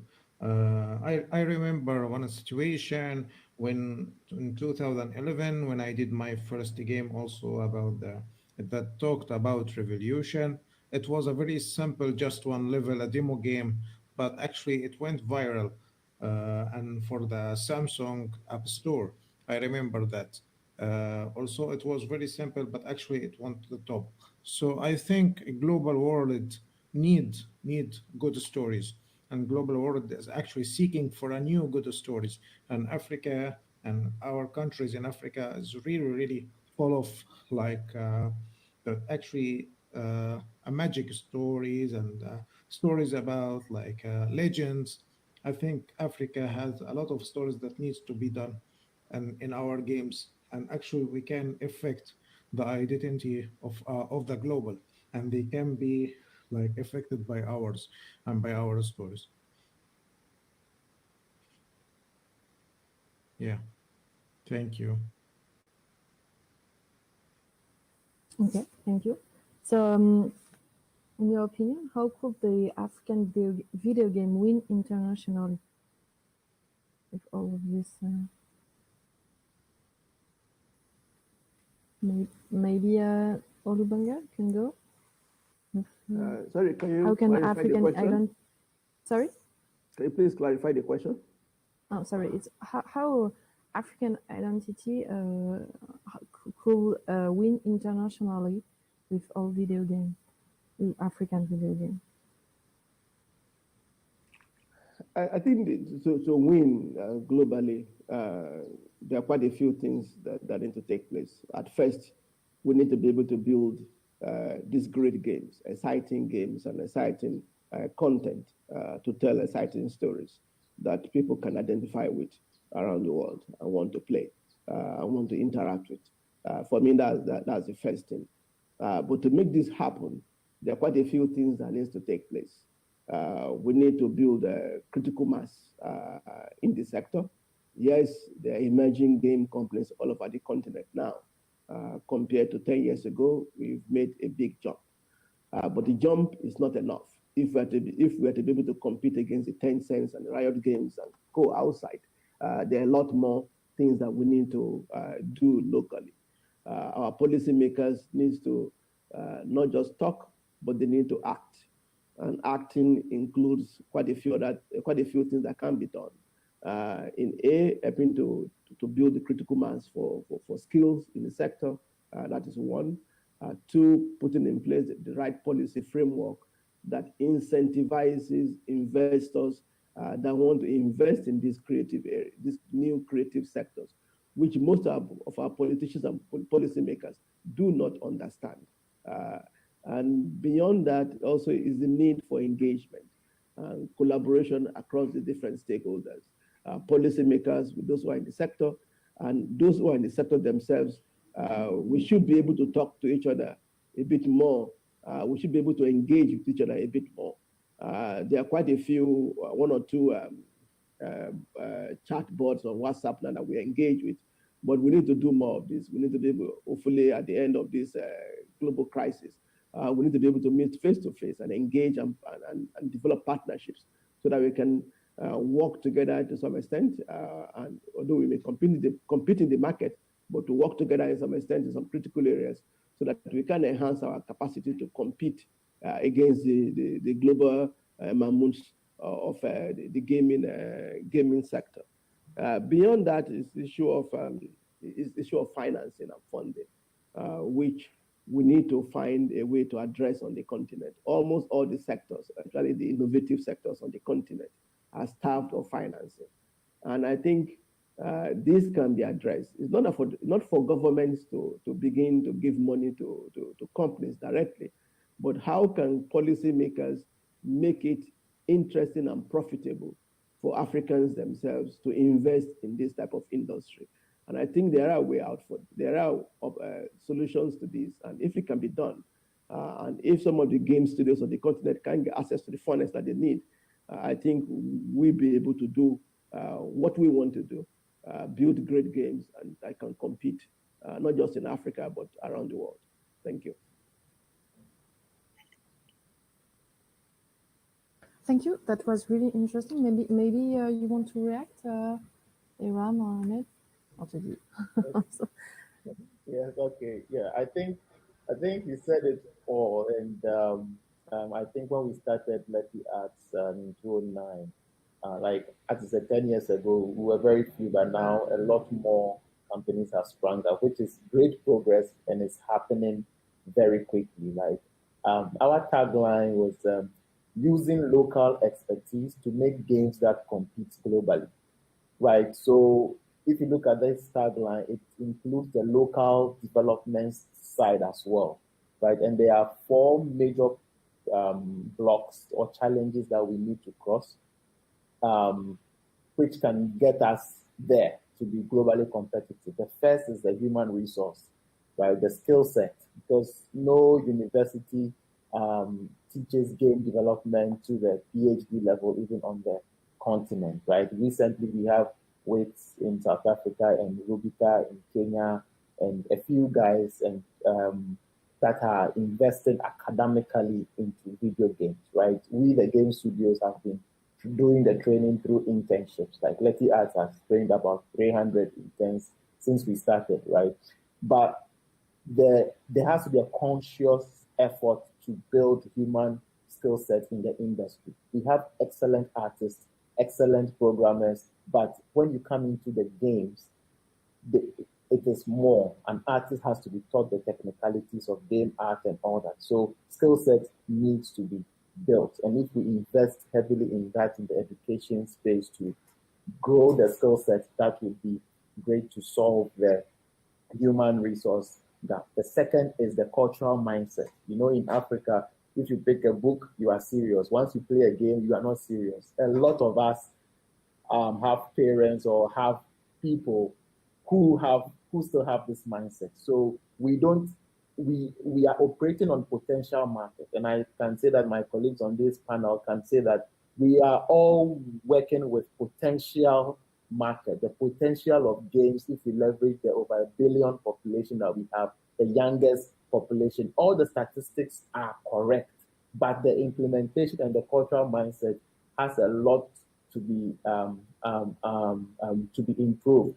So we need to do a lot to change the cultural mindset. Some of what I am doing is I'm a full-time game developer. Since I started Letty Art, I've not done banking application. I've not done website or anything like any side gig which is not entertaining. Every side gig, like the comics, animation, are still within the value chain of video games, just to prove a point that you can still be successful in this industry as a game developer. And Africans want to see that. They invest in their kid through university, and you come and tell your parents, I want to make games.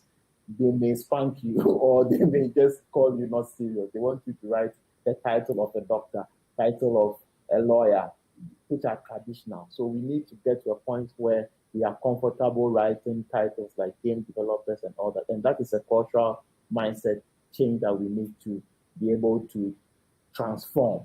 And luckily, it is happening it is happening gradually, which is very positive. The third is infrastructure, and infrastructure is coverage. Like internet is still super very expensive in Africa, right? But it's better, right? Coverage is improving. Speed is a challenge, but it's still improving. So if we are able to fix the infrastructural gap as quickly as possible to leverage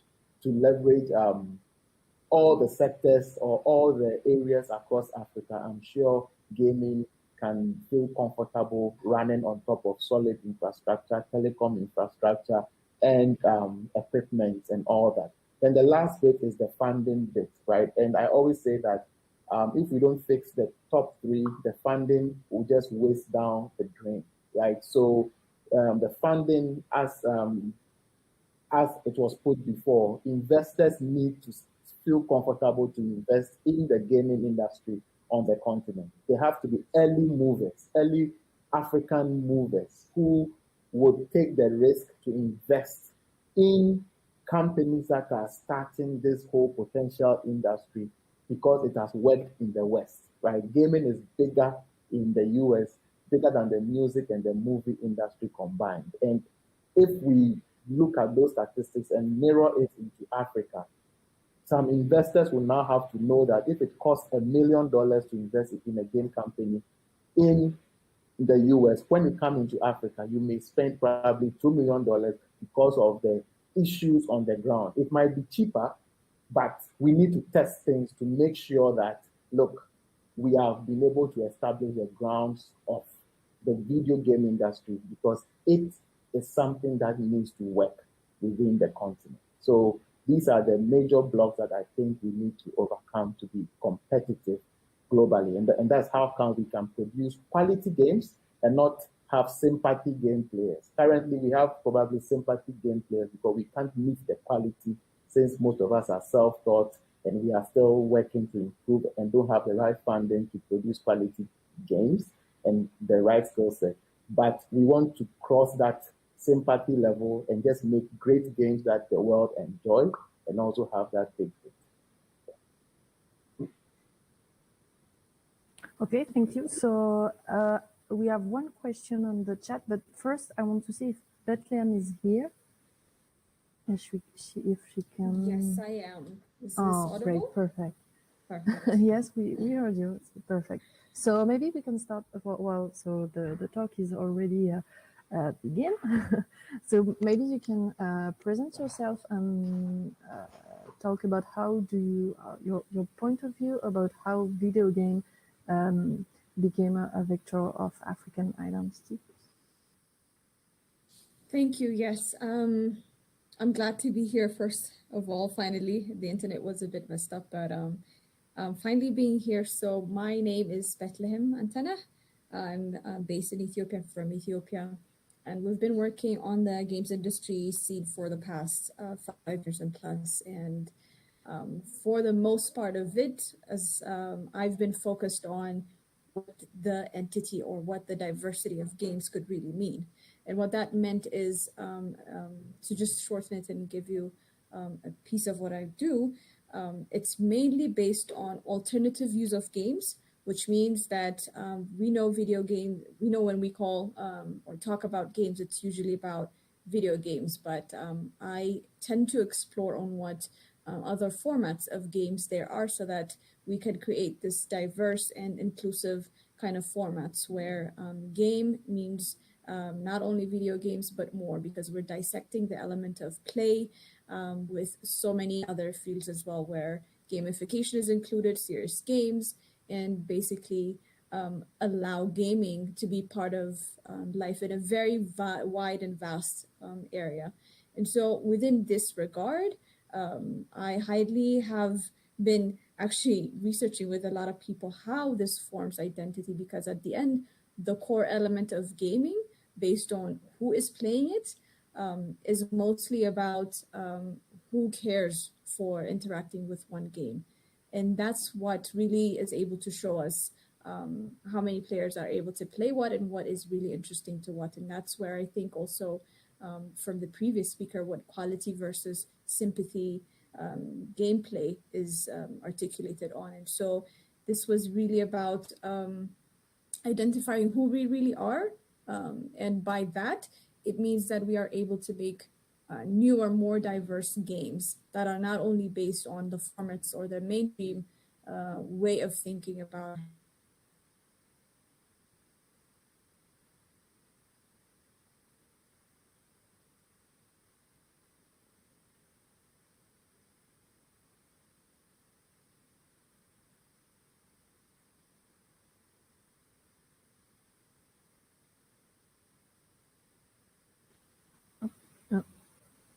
I think that I'm having a mic problem.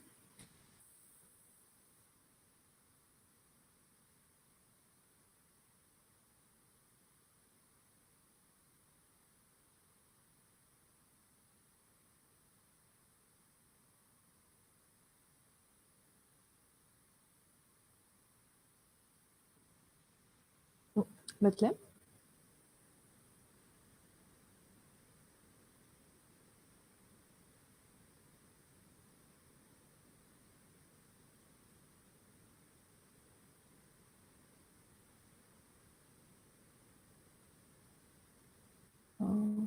Okay, so sorry.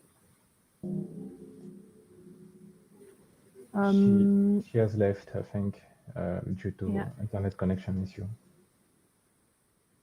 So someone. So maybe you can proceed and answer Yes, the question on the chat. If I can add something about the fact to win the global industry with games created by African, what I can say is that for me the priority today is not for African gaming creators to win the global market, because it is complicated, extremely complicated. Even in Europe, people are face some difficulties to how to say, to challenge big companies creating games. For me, the first thing is to try to generate money with games first in Africa. We have 54 countries, and today most of the game creators first try to generate money outside Africa, but we have more than 1 billion people on the continent. So if we can succeed first to help people creating games to generate money in Cameroon, in Kenya, in Uganda, in Ghana, from everywhere in Africa, it could be the a first step. And if we succeed to generate money with game, people can, after this, have better equipment to make good quality games. They can buy or they can have a better training in order to have all of the last knowledge about how to make I don't know, VR games or extremely good quality games. And then if we succeed to make our games popular first in Africa, then we can export it very, very easily.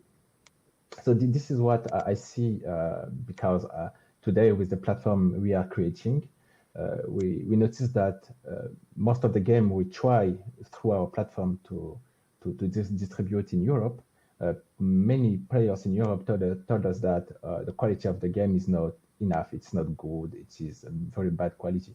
So for us, we want to say, okay, it's normal, because in Africa, most of people trying to create games, they do with what they have. And we know that on the continent, gamers don't have the same need about the quality than people in Europe, because in Europe they have a lot of possibilities. In Africa, gamers they can know that gamer creators do the best to produce game. So if we succeed first to make the gaming sector profitable, then after this we could make our games how to say better to go and to win other countries outside the continent. Okay, thank you. So last question, after maybe we can ask some question, well, or answer, sorry, some question of the chat.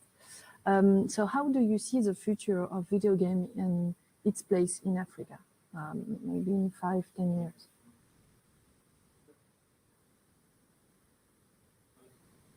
I don't know, maybe Olubwanga, you want to ask, to answer? Okay. You mean Aram? Me? All right. Okay, let me go first. Yes. Okay, go first. Yes. For me, I think it's going to grow very fast. I see a big future. As the previous speaker just put it, we need to unlock gaming on the continent, not even look outside, because it's too competitive there. The black box is nobody knows what is happening in Africa. Nobody knows how much Africa is going to boom when it starts embracing video games. So yes, we have esports growing, we have education growing, we have development growing, we have the gamification, serious game size growing. There are too many issues here to even fantasize about. We have animations to start, we have comics, we have a whole lot of potential to start. So in the next 10 years, imagine even if one of these things I've mentioned, or esports blows up, or development, or schools start teaching video games, it's just going to grow. And I'm seeing a lot of partnerships also starting. I'm looking at investments more than $10 million happening in studios. Like, we are waiting for that time. I think as I speak, we are currently working on a game project, which is made up of 4 studios now as I speak, which is Letty Arts, Kefo, Usuku, Malio. We've come up together and actually extend this to become like a professional body called the Pan-African Gaming Group. If we are able to have a professional body together to be much more investment worthy at a higher scale, would be a great movement, right? We are also looking at how to start the African Gaming AGDA, African Game Developers Association. So these associations will start springing up to control and normalize how investments are made on the continent, how education is made, like standardized things that happen on the African soil, because Africa is very different. And we, those who have started early, only know how our people operate, right? We know the constraints on the ground, and we know what works in Africa. I always had a question that, what if games in Africa is not video game, or it's not something like Candy Crush or Clash of Clans or Mortal Kombat? What if a game in Africa is a different mechanic, where someone takes a phone and calls a number and sends a WhatsApp message and a text message? Like, we are experimenting with a lot of things because it's a playing ground, and we have to experiment a lot of things and compare notes as a group and see what works best in Africa. So in the next 10 years, look, things are just going to get better and better. And I'm positive. And for me, I've put my life on the ground. I'll have a family of 4 and feeding them through video games. And that is a good thing, right? We need to prove that games can success, and every African can live as a game developer fully. Thank you. Thank you. So maybe other people want to react. Bethlehem, I see you're back. Maybe you're here. We were talking about the future of video games. Okay. So maybe someone else, Ahmed, Teddy, or Olumanga? I want to add something about, actually, yeah. Sorry about this. It's okay. You can go.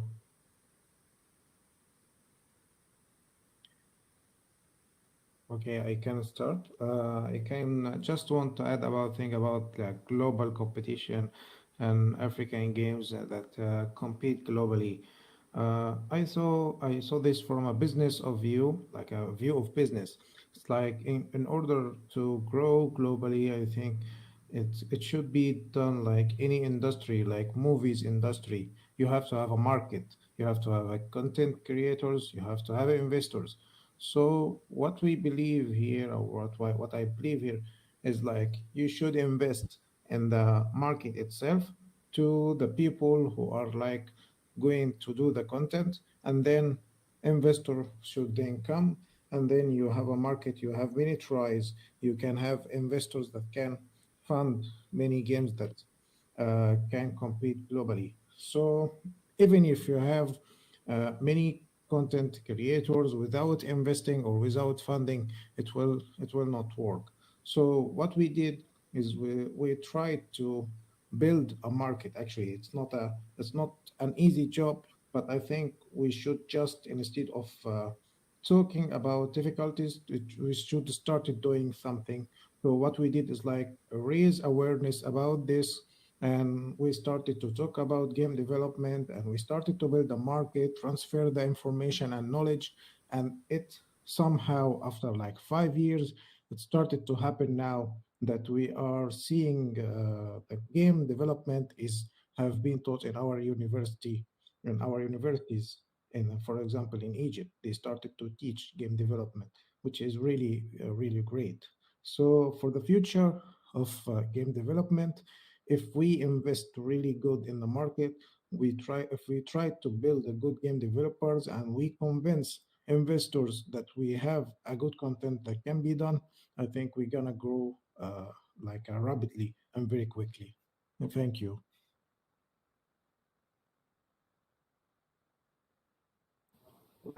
Thank you. If I can follow now. I think the two speakers are right. The only thing that we take issue with what has been said so far is the issue of competing globally. Yes, we need to we need to unlock the local market, but this should not hold us back from trying to compete globally. And I think one of the things we have to do is not to imitate too much. I think AM was saying earlier on, we need to think gaming differently. What is in our culture, within our own way of thinking, of doing things? Can we reinvent gaming in a different way?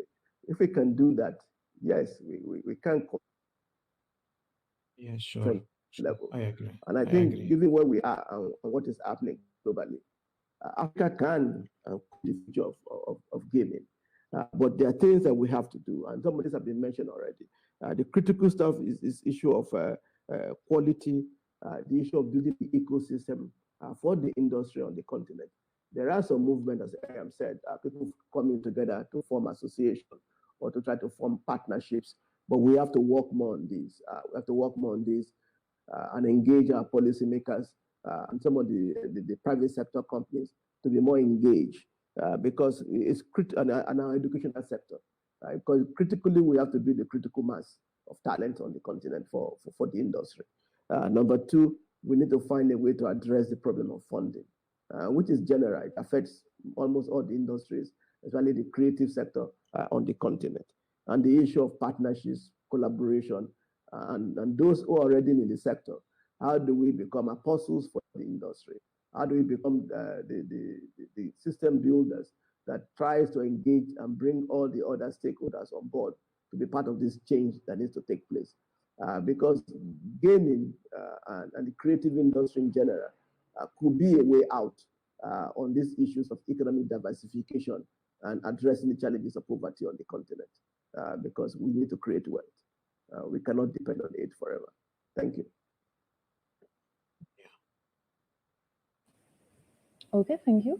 So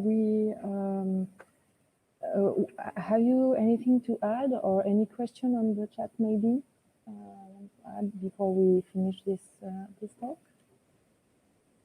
Oh, okay, so Bethlehem speak, but by writing. So maybe you have something to add to finish?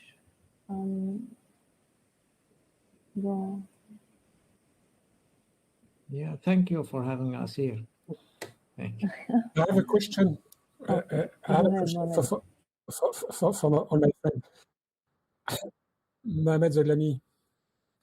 Hello, Ilham. Hello, everybody. Just one question. In Africa, your youth, African youth want a game that speak about them, about their cultures, about their identity, their might. But your business model for your studio is to be profitable. Do you think that they are not adequate because that the youth in Africa, they would like to talk about your cultures, and you would like to win money? It's my question. Because if you like to earn money, you must have an identity outside Africa. You must create a game for international public, not only for Africa. Is not a problem for you? What you say? It's like a dilemma. You understand me? Mohammed, if I should paraphrase, or answer your question, whether we want to make games that are culturally relatable to Africans or go after the money in the global space. I think that's the basis of your question.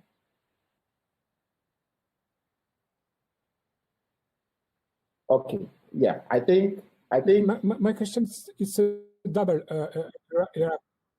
Okay, yes, it's double. Because right? In Africa, the youth they would like games about your identity, your might, your cultures. But you manage a studio.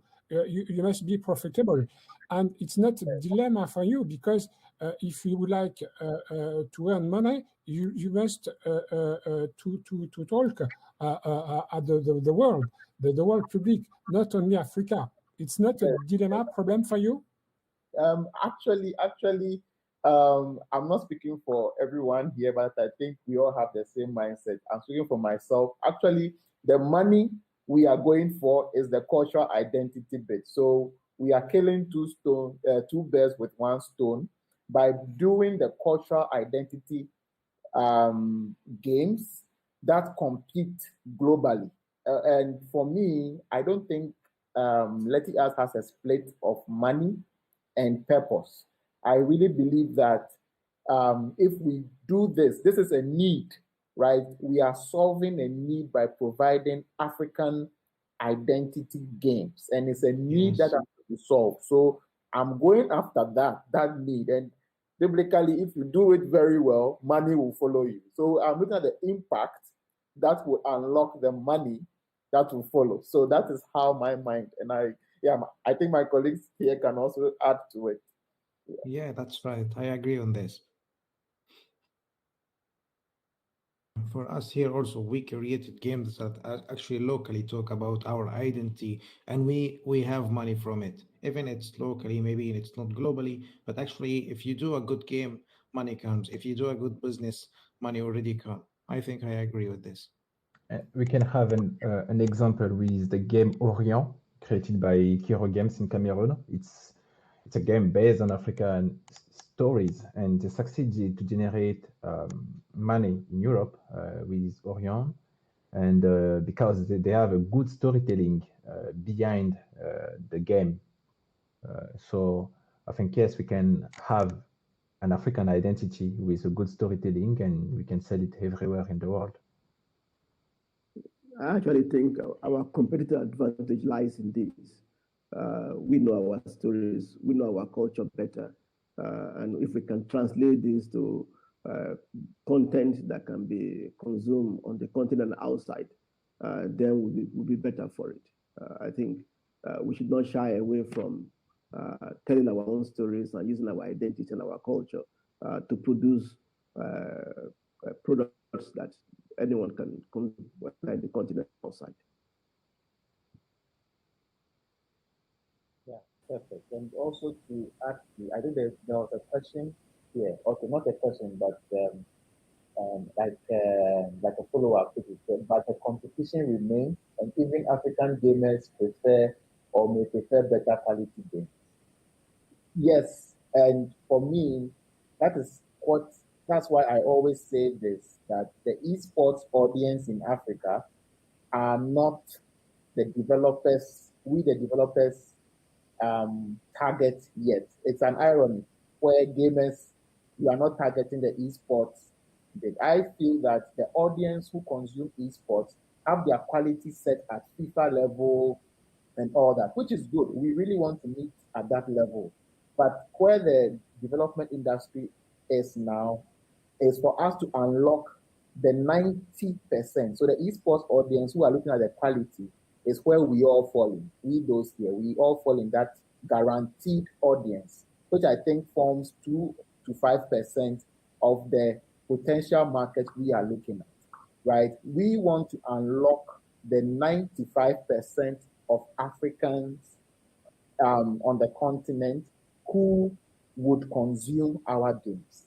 Though the quality of the esports guys are pushing us to meet quality, we still have them as a guaranteed audience. They play games and they may have the sympathy gameplay things until they approve our games being good enough, like the globally competitive ones.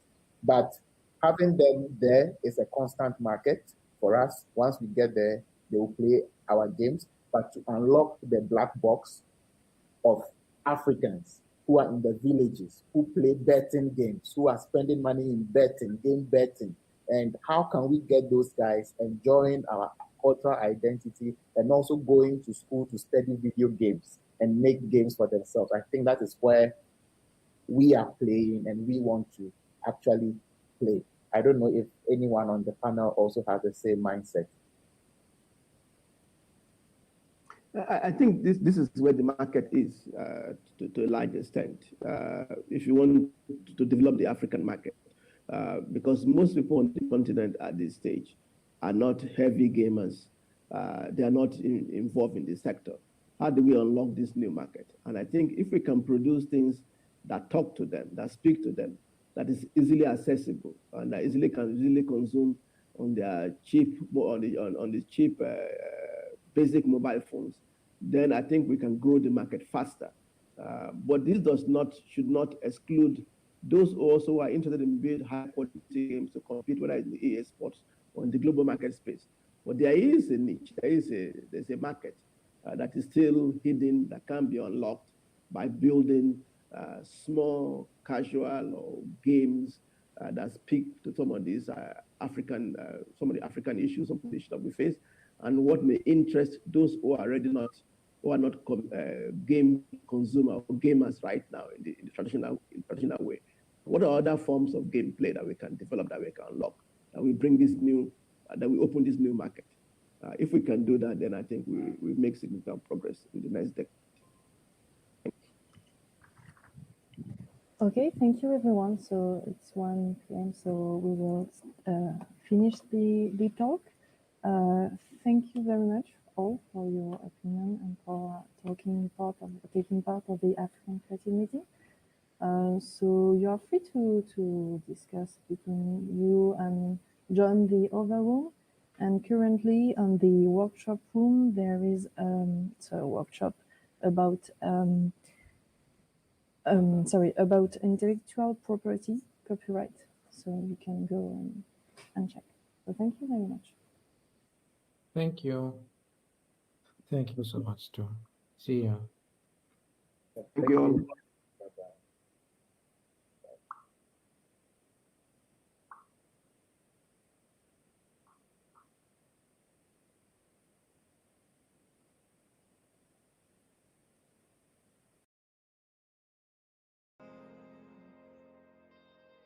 I can't wait forever. Old habits are hard to break. I'm losing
just don't let it go.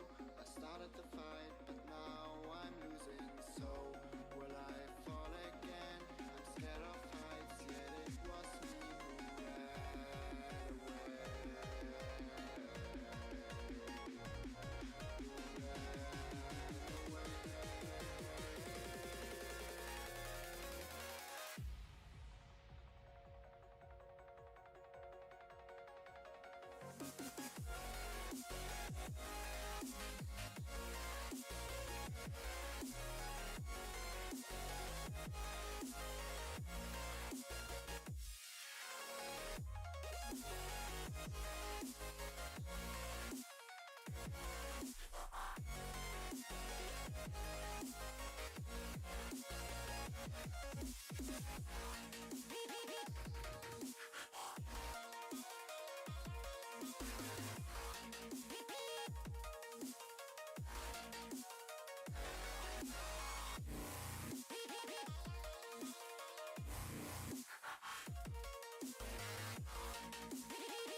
Oh, I can't forget myself.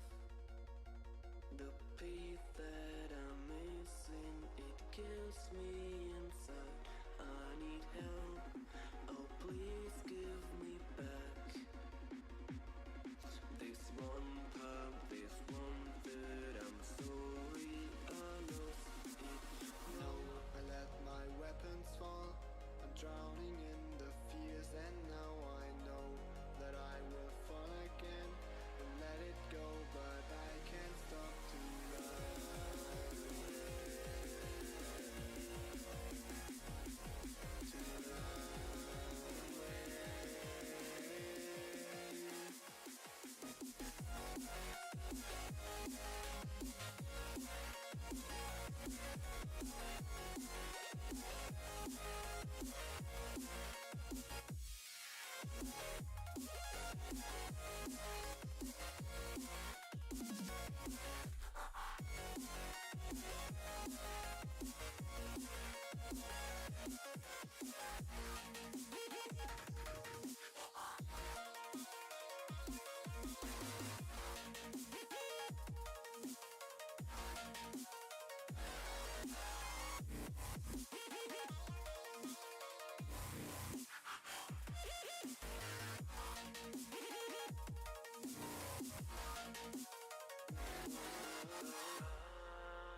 There's one damn sad about living in the center of the UK. It's the highest rate of radiation on this tiny, pitiful rock.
Chase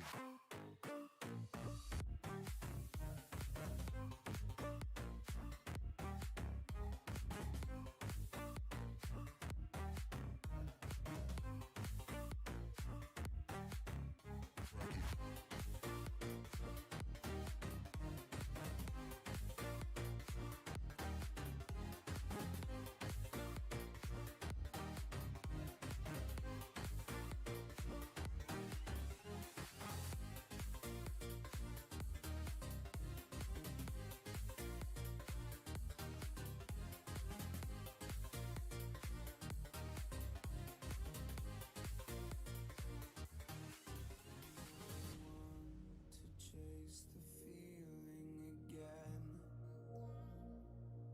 Let's be friends. You only need what's best for you and not them. Don't pretend. Now I don't wanna lose sleep, thinking about everything we could be. Let's just see what comes to be. She said, we're all made in Hollywood, fake loving and hating on silver screens, believing everything we come to see. Go outside, it feels so good. We're loving and hating and making scenes. Now we just see everything we believe. We just see everything.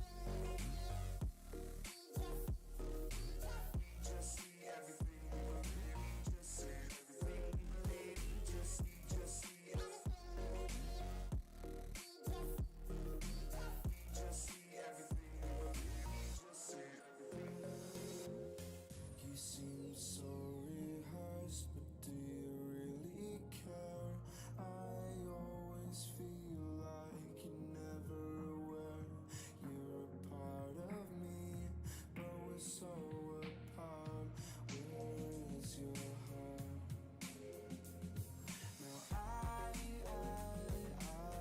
don't wanna lose sleep, thinking about everything we could be. Let's just see what comes to be. She said, we're all made in Hollywood, fake loving and hating on silver screens, believing everything we come to see. Go outside, it feels so good. We're loving and hating and making scenes. Now we just see everything we believe. We just see everything.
So alive, I've never felt this way before. It must be you and I. It's got me thinking about us more. It's these bright lights, they put me in a daze, and I can't stop but think about the way that you move around up and down on that stage. It's your future vibes.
sky, gazing far into the night. I raise my hand to the fire, but it's no use, 'cause you can't stop it from shining through.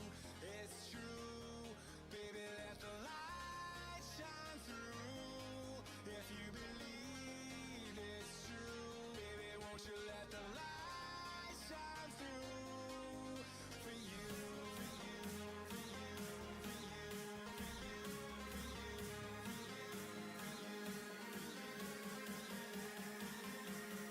won't you let the light shine through?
Eyes in the sky, gazing far into the night. I raise my hand to the fire, but it's no use, 'cause you can't stop it from shining through. It's true, baby, let the light shine through. If you believe it's true, baby, won't you let the light shine through for you, for you, for you, for you, for you, for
C'est une jeune industrie. On ne va pas parler d'industrie actuellement en Tunisie ou bien en Afrique, mais c'est quelque chose, c'est une industrie émergente. Je me suis lancée dans l'associatif et l'impact social et le travail avec l'écosystème. Pour cela, j'ai fondé l'Association tunisienne de technologie créative en 2004, Créatech, et depuis, ce qui m'a permis de faire le rapprochement avec l'écosystème tunisien et africain. Je préside aussi le syndicat des industries créatives au sein de la Confédération des entreprises citoyennes, la Connect, au sein de la Tunisie. Et ça aussi, c'est le rapprochement avec tout l'écosystème et les studios qui émergent, les startups en Tunisie.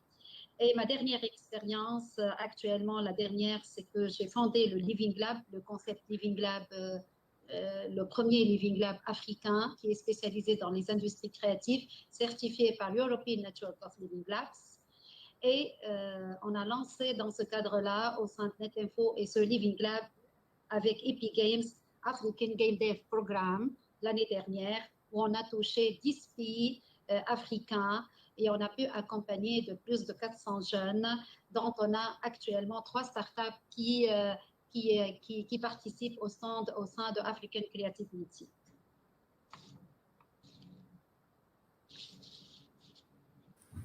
Ok, super, merci beaucoup. Donc, Mickaël, peut-être, allez-y.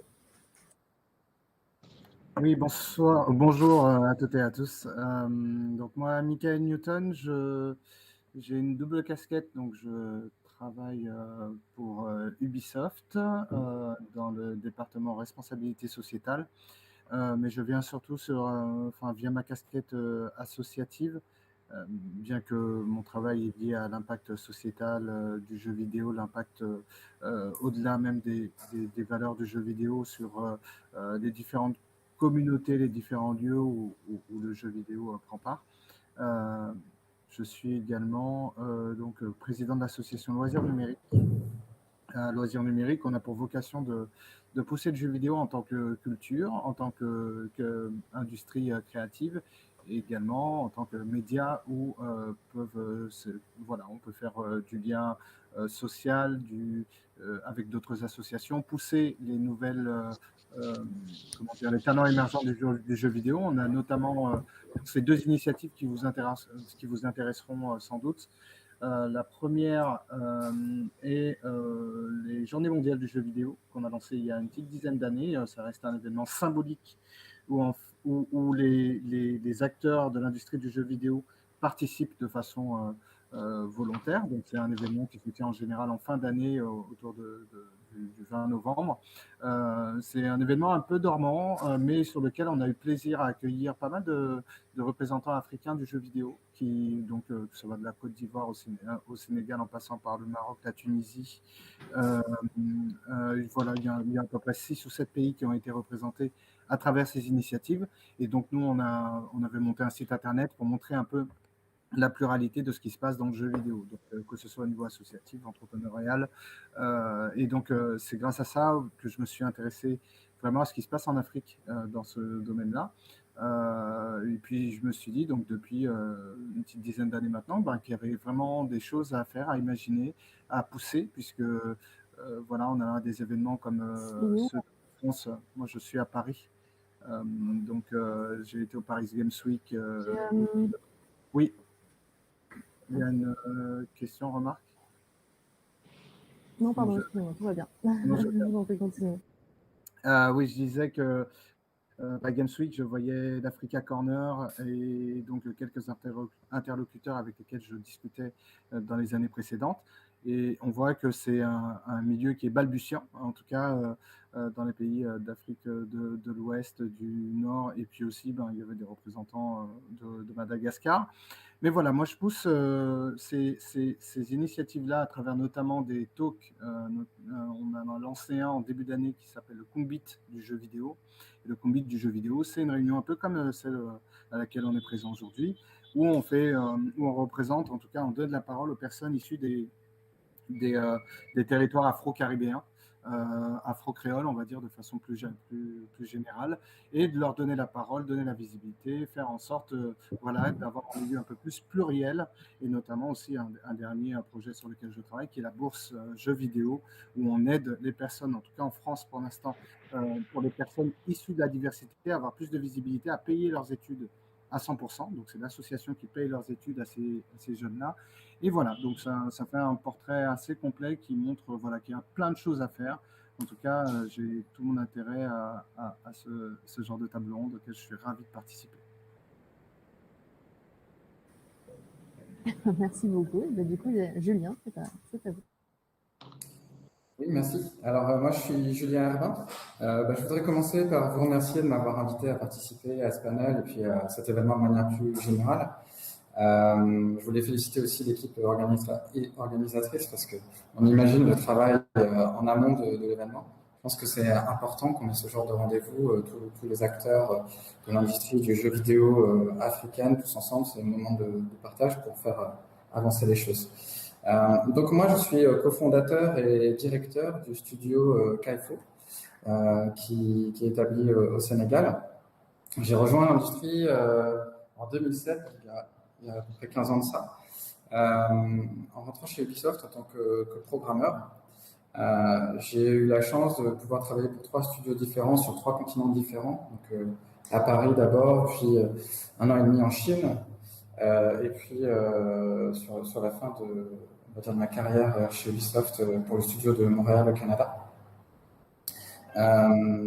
De travailler sur des projets, sur des belles licences, sur des projets très ambitieux comme Heroes of Might and Magic, Just Dance, Watch Dogs, sur des jeux PC console, mais de toute taille.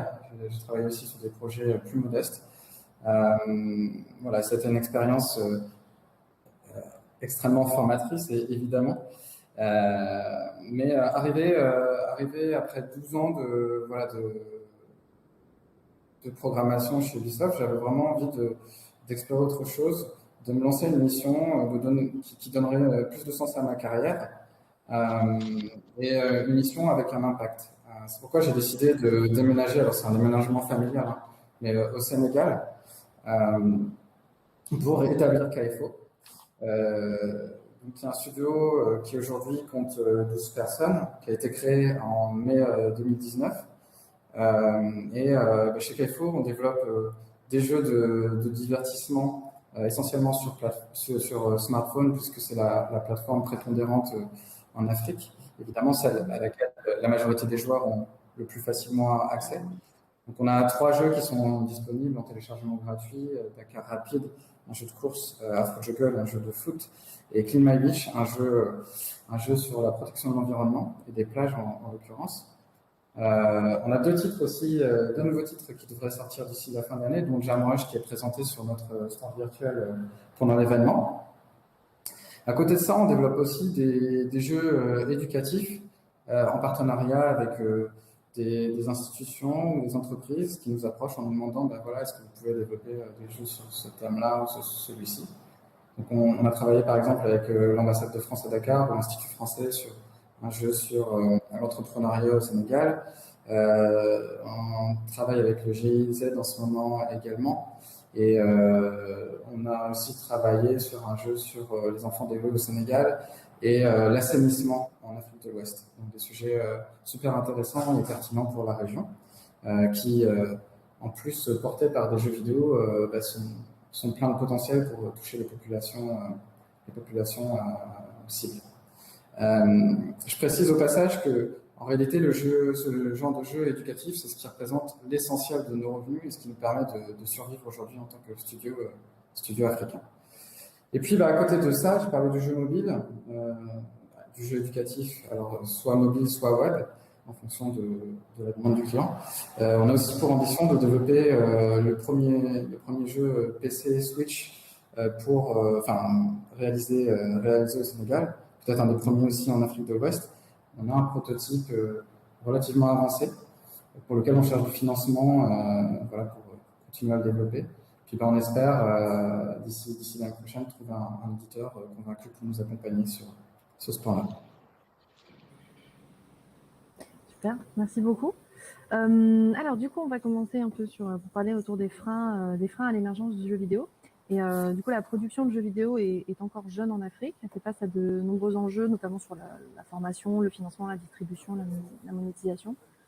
Comment est-ce que vous réagissez vis-à-vis de ça et quelles sont vos remarques sur ce sujet-là et vos solutions? Peut-être, Samia, on peut commencer déjà avec la brique formation, qui peut être très intéressant. Oui, donc merci pour cette question, donc je considère très très pertinente. Donc c'est certes le secteur de production de jeux vidéo en Afrique est très émergent, il est très très jeune. Mais de l'autre côté, ces dernières années, on remarque qu'il y a différentes initiatives. Et il y a plusieurs jeunes qui désirent produire leurs jeux et surtout des jeux qui émanent de leur culture. Ça, c'est parce qu'on est en contact avec la communauté africaine. Et ça, on a beaucoup de retours de jeunes qui désirent réaliser, ils ont des rêves, ils sont très, très motivés pour produire leurs jeux. Mais le secteur actuellement n'est pas vraiment structuré. Donc, il manque de structuration et on ne peut pas vraiment parler d'industrie. Il y a beaucoup d'initiatives pour que le continent ait son industrie du jeu vidéo. Donc, il faut que la première chose, il faut penser à la structuration du secteur. Car on ne voit pas de stratégie globale, avec une vision surtout, parce que certes, on va parler, donc la formation, c'est un axe très, très important, mais il faut que la formation aussi, elle se rattache à une vision à très court, à moyen, long terme pour chaque pays et pour tout le continent. Parce que si on n'a pas cette vision à très court, à moyen et à long terme, vraiment, donc la formation, donc c'est parce que la formation, elle vient pour implémenter et pour réussir cette mission. On éduque pourquoi? On forme pour qui? Pour un marché, par rapport à une vision. Ça, c'est très, très, très important. En fait, le deuxième, avant d'aller vers la formation, un deuxième élément que je considère comme étant un frein, c'est que les jeux vidéo actuellement sont perçus par nos sociétés comme des produits ludiques, c'est-à-dire des produits de divertissement. C'est-à-dire qu'ils ne voient pas l'impact économique de la production de jeux vidéo. Surtout, ça, c'est pas bien perçu et c'est pas bien vulgarisé auprès de nos décideurs. Parce que penser une industrie, c'est mettre en place des plans stratégiques, penser des plans stratégiques à très haut niveau. Donc, c'est pour cela, donc ça, c'est la première chose sur laquelle nous, en tant qu'acteurs, il faut qu'on essaye et c'est pour cela notre travail dans l'écosystème, c'est de se rapprocher de ces acteurs, c'est-à-dire ces parties prenantes, pour pouvoir leur expliquer, leur montrer par des cas concrets l'impact économique, socio-économique de cette industrie et de la production de jeux vidéo. La deuxième chose aussi, qui est considérée, que je la considère comme étant un frein aussi. Aussi la société, soit école, soit, quand je parle école, c'est-à-dire système éducatif, ou bien les parents, donc ils considèrent que les jeux aient un impact négatif sur l'éducation des jeunes et sont en train de créer une fracture sociale entre la famille, l'école et les jeunes. Ça, c'est un problème social auquel on est confronté tous les jours parce qu'on parle beaucoup on fait beaucoup de débats avec des parents, avec des maîtres d'école, avec des responsables au sein du ministère de l'Éducation ou bien du ministère de l'Enseignement supérieur. Et ça, c'est leur perception des choses. Donc, les actions, à mon avis, les actions prioritaires pour penser surtout une industrie durable à impact socio-économique. Il faut travailler énormément sur la sensibilisation et la vulgarisation des métiers et de l'impact de cette industrie sur le développement économique, comment elle peut impacter les PIB des pays et le PIB des continents. Donc, et ça, il faut travailler avec toutes les parties prenantes, publiques, privées, et aussi il faut impliquer le jeune. Il faut rajouter cette dimension, parce que toujours on a aussi l'intention de mettre en place des programmes publics, privés, tout en ignorant l'acteur principal et le centre de cette industrie qui sont les jeunes. Donc, la dimension jeune, donc il faut l'impliquer dans cette vision et dans cette stratégie. Ça, c'est la première action. Et en parallèle avec cette action, la formation et l'éducation. La formation, c'est le nerf de cette industrie, parce qu'aujourd'hui, pour amener des investisseurs ou bien pour la réussite de ces startups et de ces studios, c'est qu'il y ait des compétences et des profils bien formés. Et c'est ça ce qu'on essaie de faire, nous, soit via NetInfo ou bien via les programmes qu'on est en train d'assurer au sein de l'Afrique, comme le dernier programme African Game Dev, pour rendre accessible ce genre parcours de formation et surtout d'expliquer, parce que aussi le jeune, quand il a accès à un programme de formation ou bien quand il pense à un jeu vidéo, donc il pense au développement ou bien seulement à la création.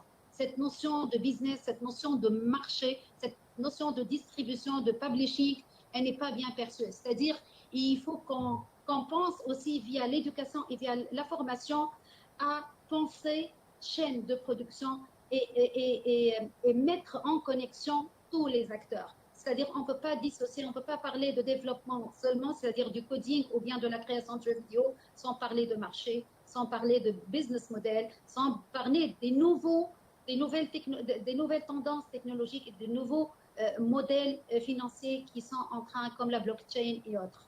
Voilà, donc ça, c'est mon intervention par rapport aux freins. Okay, merci beaucoup.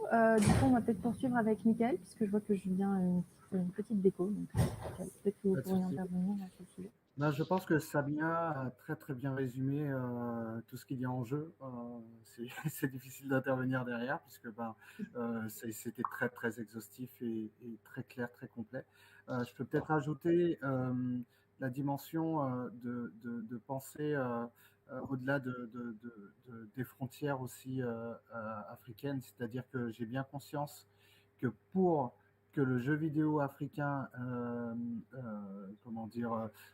émerge réellement, il faut absolument consolider les forces au niveau local. C'est-à-dire que les entreprises se structurent. Il y a déjà pas mal d'entreprises, on les connaît, qui sont très emblématiques du jeu vidéo en Afrique. Et on a tous et toute une pensée pour Kiro Games, par exemple, qui s'est fait bien connaître. On avait un peu discuté avec Julien pendant un temps aussi. Mais voilà, il y a quelques pépites qui commencent à émerger. Ça reste avant tout aussi pour des jeux vidéo qui répondent à des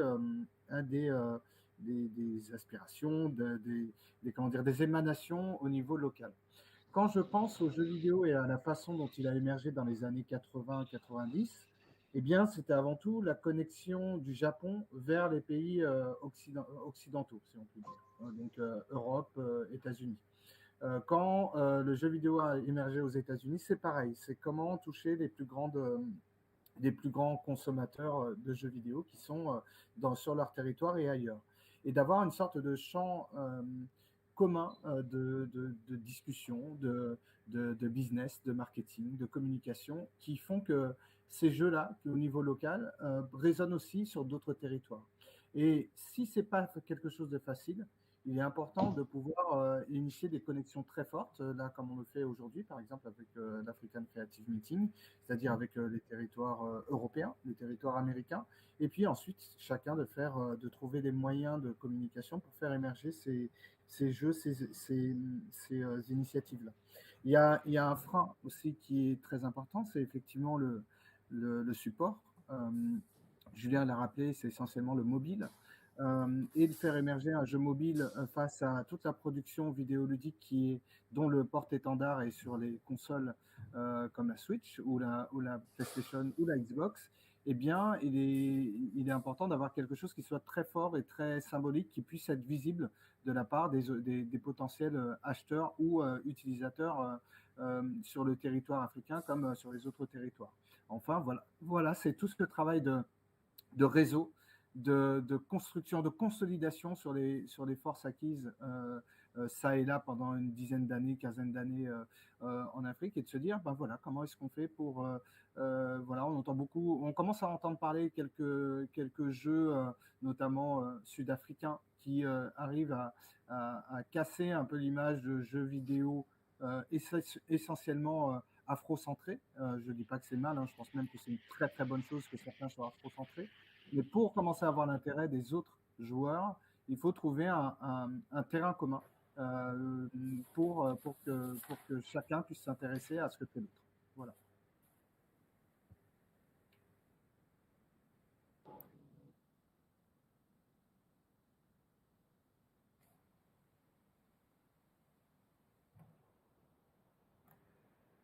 C'est bon pour vous? Oui, ok, très bien. Alors, je ne sais pas si Julien nous entend à nouveau. Oui, je vous entends à nouveau, oui. Très bien. Du coup, peut-être que vous pouvez aussi réagir. On était du coup sur un peu la question générale des freins justement de l'émergence en Afrique. On était pas mal sur la question du financement, de la formation. Qu'est-ce que vous pouvez réagir là-dessus? Merci. Alors oui, j'ai pas tout entendu ce qu'ont dit mes collègues. Juste pour réagir à la formation, je suis parfaitement d'accord avec tout ce que Samia a dit sur la notion de vision, sur les impacts économiques potentiels de l'industrie, qu'il faut absolument que les parties prenantes comprennent et considèrent pour accompagner cette formation. Je voudrais juste nuancer l'idée de formation en disant qu'en tant que studio de jeux vidéo, ça ne doit pas non plus nous retenir de démarrer l'initiative, de créer des studios dès maintenant. Il y a des moyens d'offrir de la formation de manière privée, c'est-à-dire que par exemple chez Kaifo, j'embauche des jeunes en stage qui apprennent sur la base de connaissances plus généralistes. Moi-même d'ailleurs, j'étais programmeur dans l'industrie pendant 12 ans, mais je n'ai pas reçu de formation spécifique aux jeux vidéo. Bien sûr, ça va aider, ça va nous donner des jeunes qui sont beaucoup plus autonomes et prolifiques en début de carrière, mais le fait que les formations ne soient pas encore au niveau ne doit pas non plus retenir les initiatives au niveau des studios, même des jeunes en général. Alors nous, en tant que studio, les principaux freins qu'on rencontre concernent essentiellement l'accès au financement, on l'a touché un petit peu. C'est vrai qu'il y a jusque-là, jusqu'à très récemment, l'accès au financement pour un studio africain a été pratiquement impossible, à part très très localement. Peut-être on a évoqué le cas de l'Afrique du Sud qui est vraiment un cas à part dans l'industrie. Il y a un vrai écosystème, il y a des choses qui sont déjà en place, du soutien de la part du gouvernement ou de la part d'instituts qui aident les studios. Nous, en Afrique de l'Ouest, pour le moment, on n'a rien vu de tout ça. Donc, c'est ce que je disais un petit peu en introduction. Notre façon de fonctionner, c'est de développer des jeux pour les autres, des jeux pour lesquels on est payé. Et c'est ce qui nous permet de nous développer sur le pan jeu de divertissement, qui est quand même notre mission principale. Donc on l'attaque de manière un peu détournée. Et c'est sûr que ce qu'on voit, on voit les choses bouger avec grande satisfaction. On voit aujourd'hui, par exemple, lors de la présentation de Je te fabrique sur le programme de coproduction destiné aux studios africains, que cette année, sur cette itération, Orange et Ubisoft appuient avec une aide au prototypage financièrement les studios qui seront retenus. On a aussi une bourse au prototypage qui a été ouverte par Games Industry Africa récemment et qui va offrir aussi la chance à certains studios de développer une vision. Et ces choses-là sont extrêmement importantes. Alors qu'elles viennent du privé, du public, ça n'a pas vraiment de grande importance pour les studios.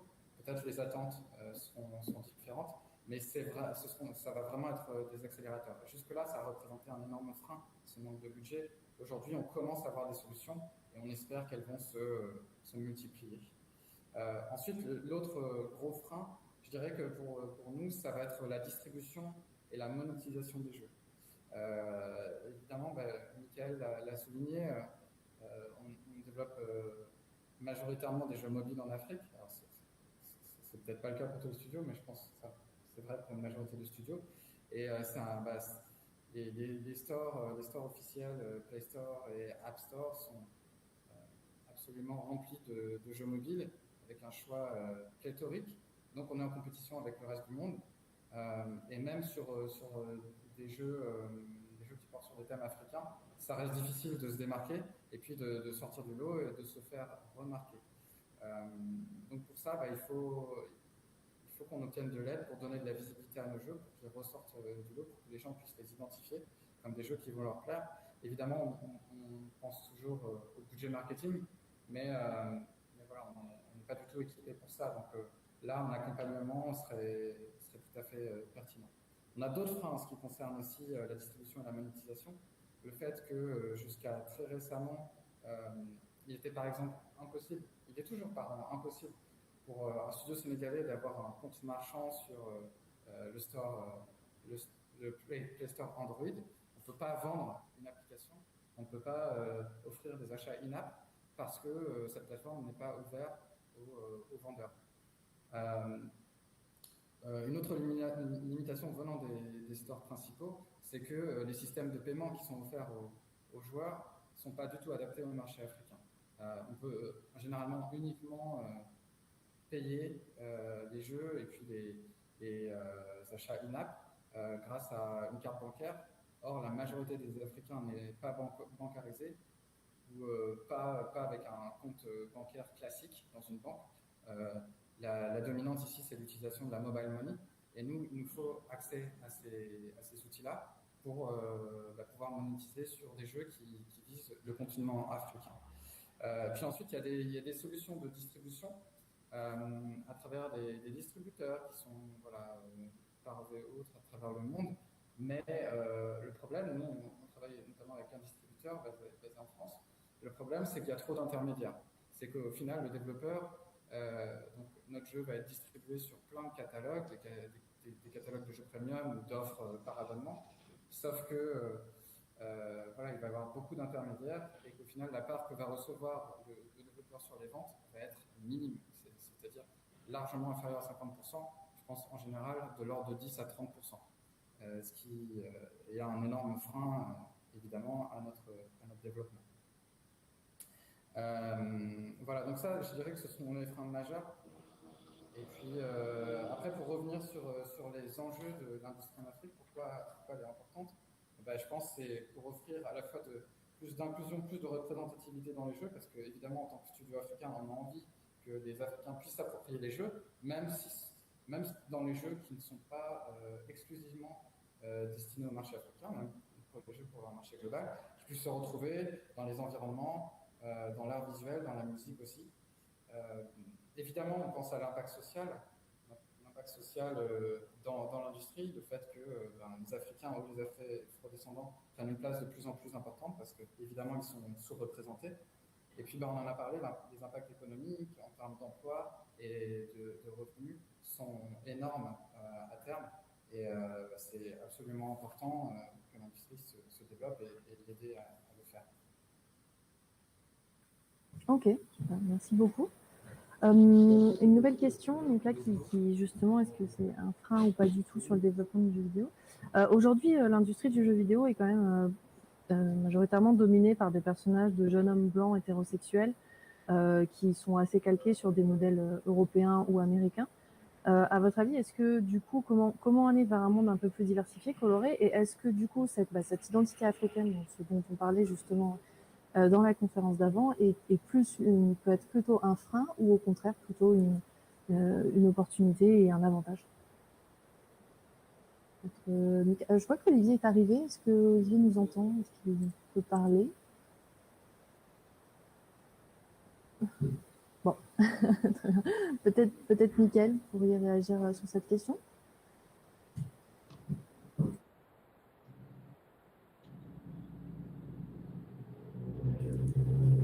Allô?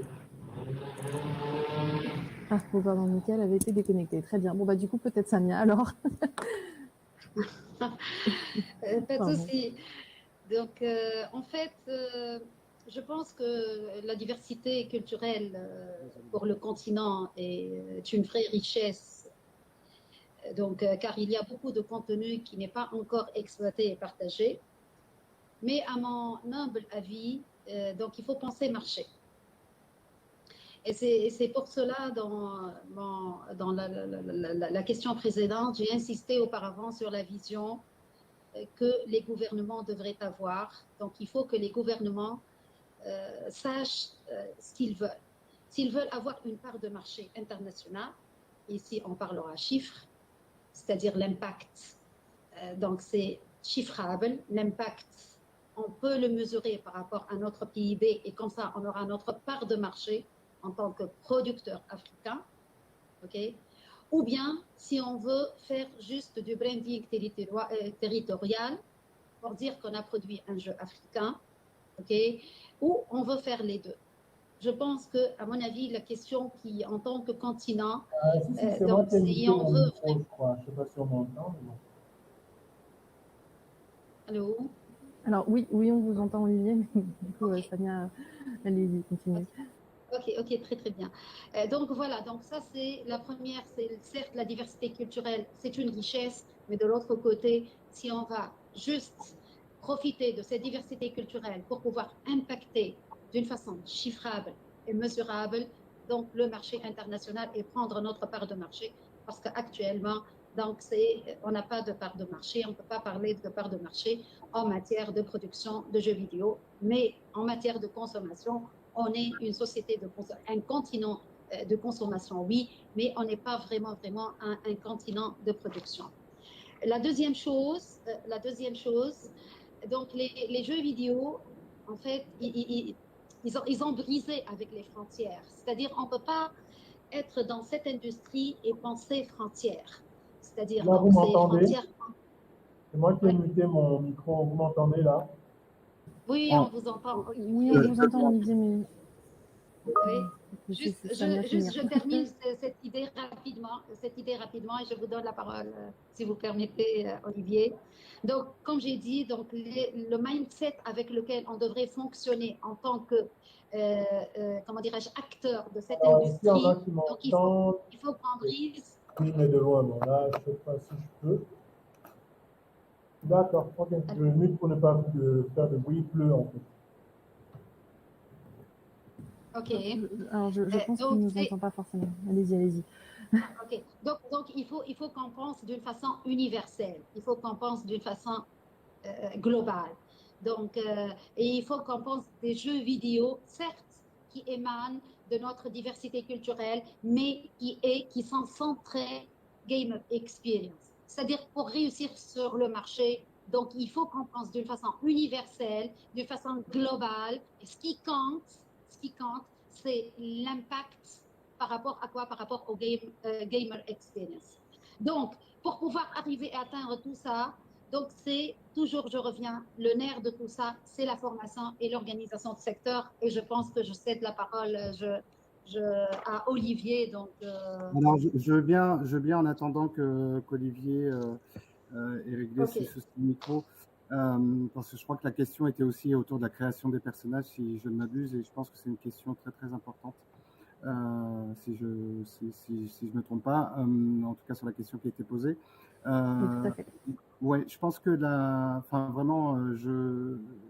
question elle est très très pertinente et je pense que il faut apporter une vraie nouvelle façon de représenter les personnages, les avatars et en tout cas voilà les incarnations à travers des personnages de jeux vidéo aujourd'hui, parce que voilà, je pense qu'il est les héros que l'on voit tout le temps musculeux, barbus, souvent voilà quadragénaires, un peu énervés, que l'on voit et qui sont des jeux souvent très très fun.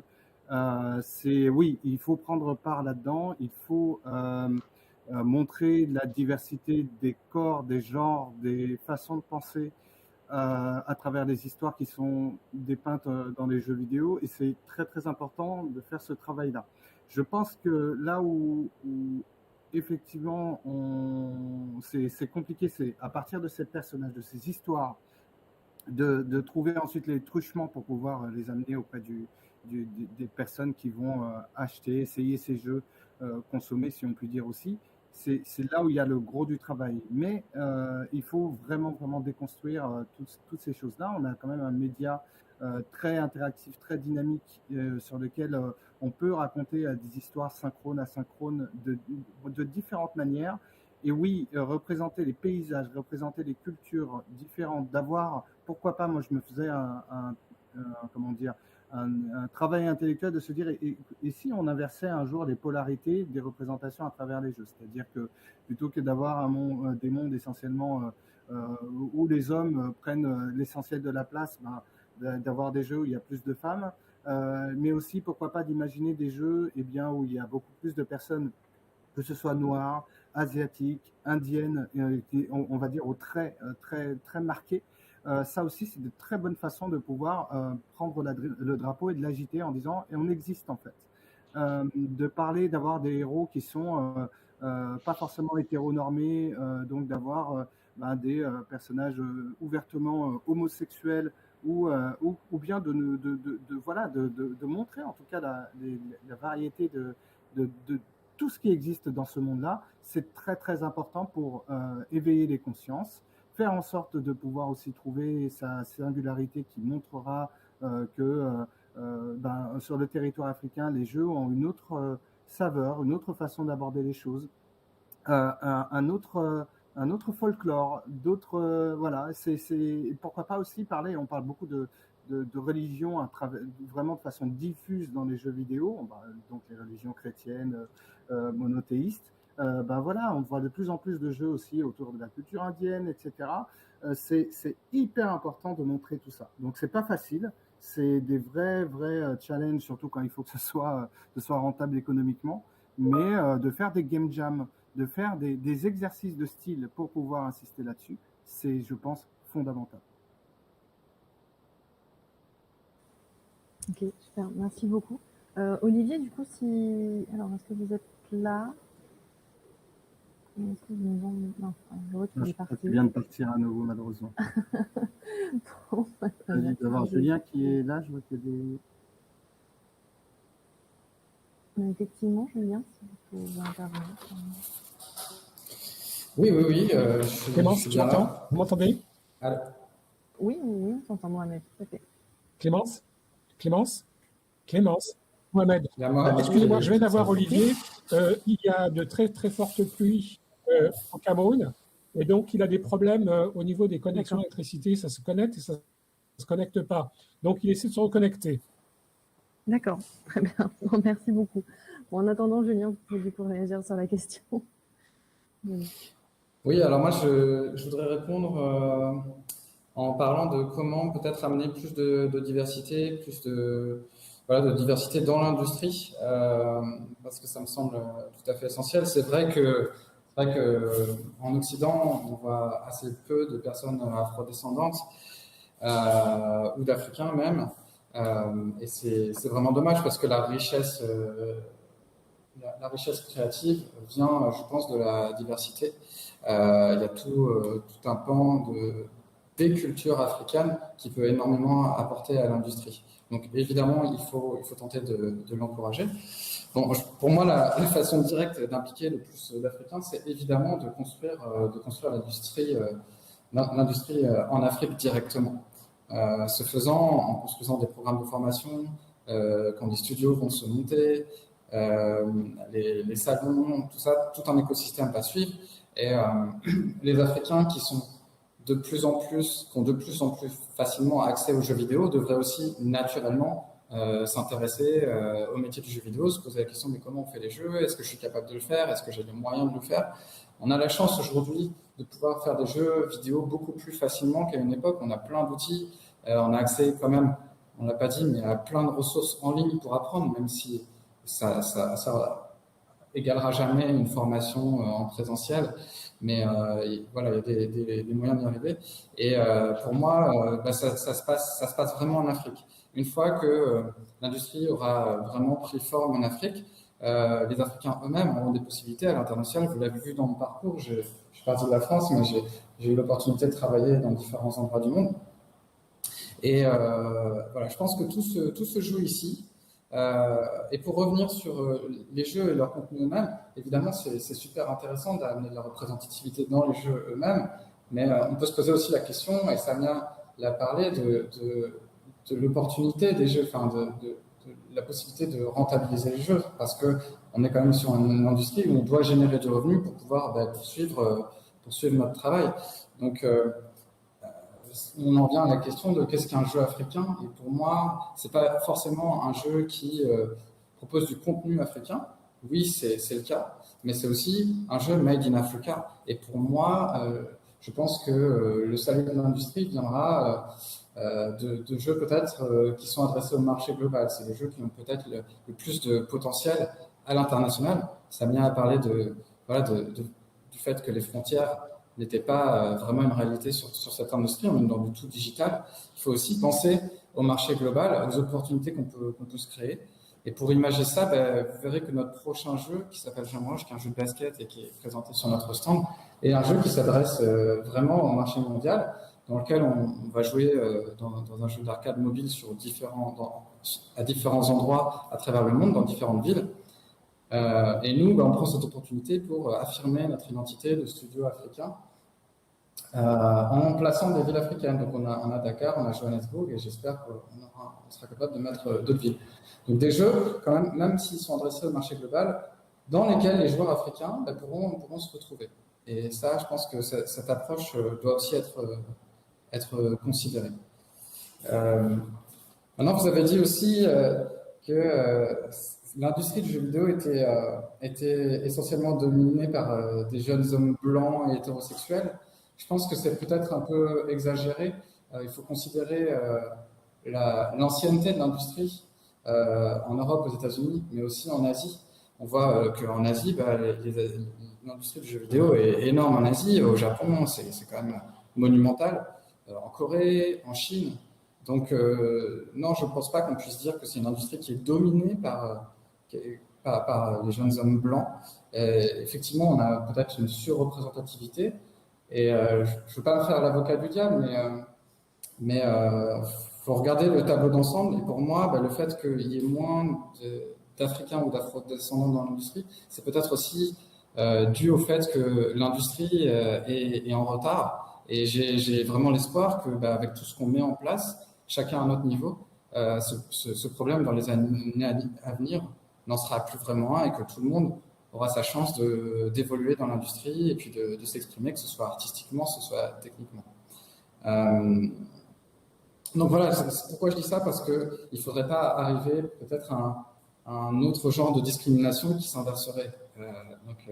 Ça me semble important de prendre le problème en se disant, mais plutôt comment offrir la chance à plus d'Africains ou d'Afro-descendants de rejoindre l'industrie.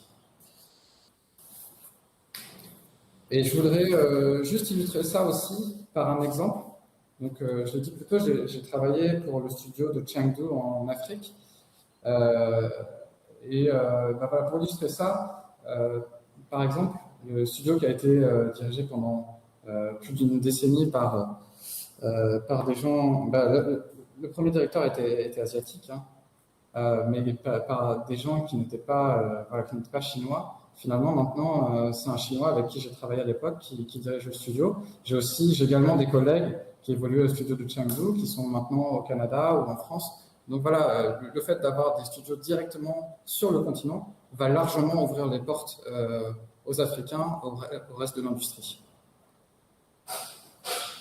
J'aimerais réagir dessus, à moins que Olivier soit revenu, si ça vous dérange pas. Alors, je pense que c'est là où tu mets le doigt sur quelque chose, c'est la question de la représentativité. C'est pas tant,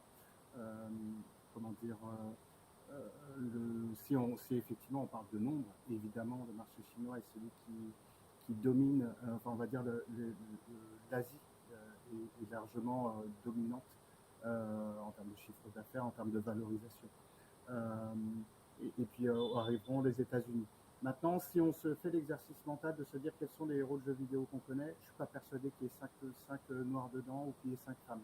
Il y aura peut-être Lara Croft qui viendra automatiquement, mais bon, je pense que depuis maintenant 20 ans que Lara Croft est sortie et ces 10 jeux, ce serait quand même important qu'on puisse en citer d'autres, et notamment des femmes noires. Tout à fait. Non, je parlais vraiment du point de vue industrie, on va dire force de production, pas du point de vue contenu. Je suis totalement d'accord avec toi. Bien sûr, et puis le côté force de production aussi, c'est aussi intéressant de voir que, pareil, à haut niveau, plus on monte dans les studios, plus on monte, et moins il est facile d'avoir de la représentativité. Évidemment, si on est sur un pays qui est sur le territoire asiatique, il y a de fortes chances que ce soit quelqu'un qui soit issu des quelques milliers de kilomètres autour. Maintenant, c'est de se dire, voilà, de faire l'exercice, de se dire, est-ce que dans tout ce maillage qui est mis en place et la représentation aussi de ces jeux au niveau marché, quand on parle du top 10 des jeux de l'année, bon, comment on fait pour avoir des jeux qui sont issus de ces différents territoires, de l'Inde par exemple, quelqu'un posait la question donc, à Astrid Audibert concernant l'industrie en Inde, par exemple. Mais voilà, de réfléchir au niveau territorial, comment est-ce que peut-être rendre les choses rentables, et tu l'as bien expliqué, Julien, à savoir faire de la prestation aussi de service, soit sur des jeux pédagogiques, déjà d'être rentable pour soi-même, et puis ensuite, derrière, d'aller plus loin lorsque la possibilité est offerte en termes de Hi revenus. guys. Et c'est vrai que c'est pas forcément quelque chose de facile, c'est un vrai challenge, j'imagine. Hi. Which link leads to the correct conference? Très bien. Ok, merci. Alors attendez, on a un petit souci sur l'intervenante Linfox, donc qui est là pour la prochaine conférence. Ok, merci beaucoup. De toute façon, il nous reste 5 petites minutes avant d'enchaîner. Je ne sais pas si vous avez des questions ou peut-être quelque chose en particulier sur lequel vous voulez réagir, donc sur la partie un peu fin. Donc on sait que c'est une grande question, il y a trop peu de temps, mais n'hésitez pas. Pour moi, on a fait déjà un bon tour des grands questionnements et des grandes logiques qui font que. Hey folks.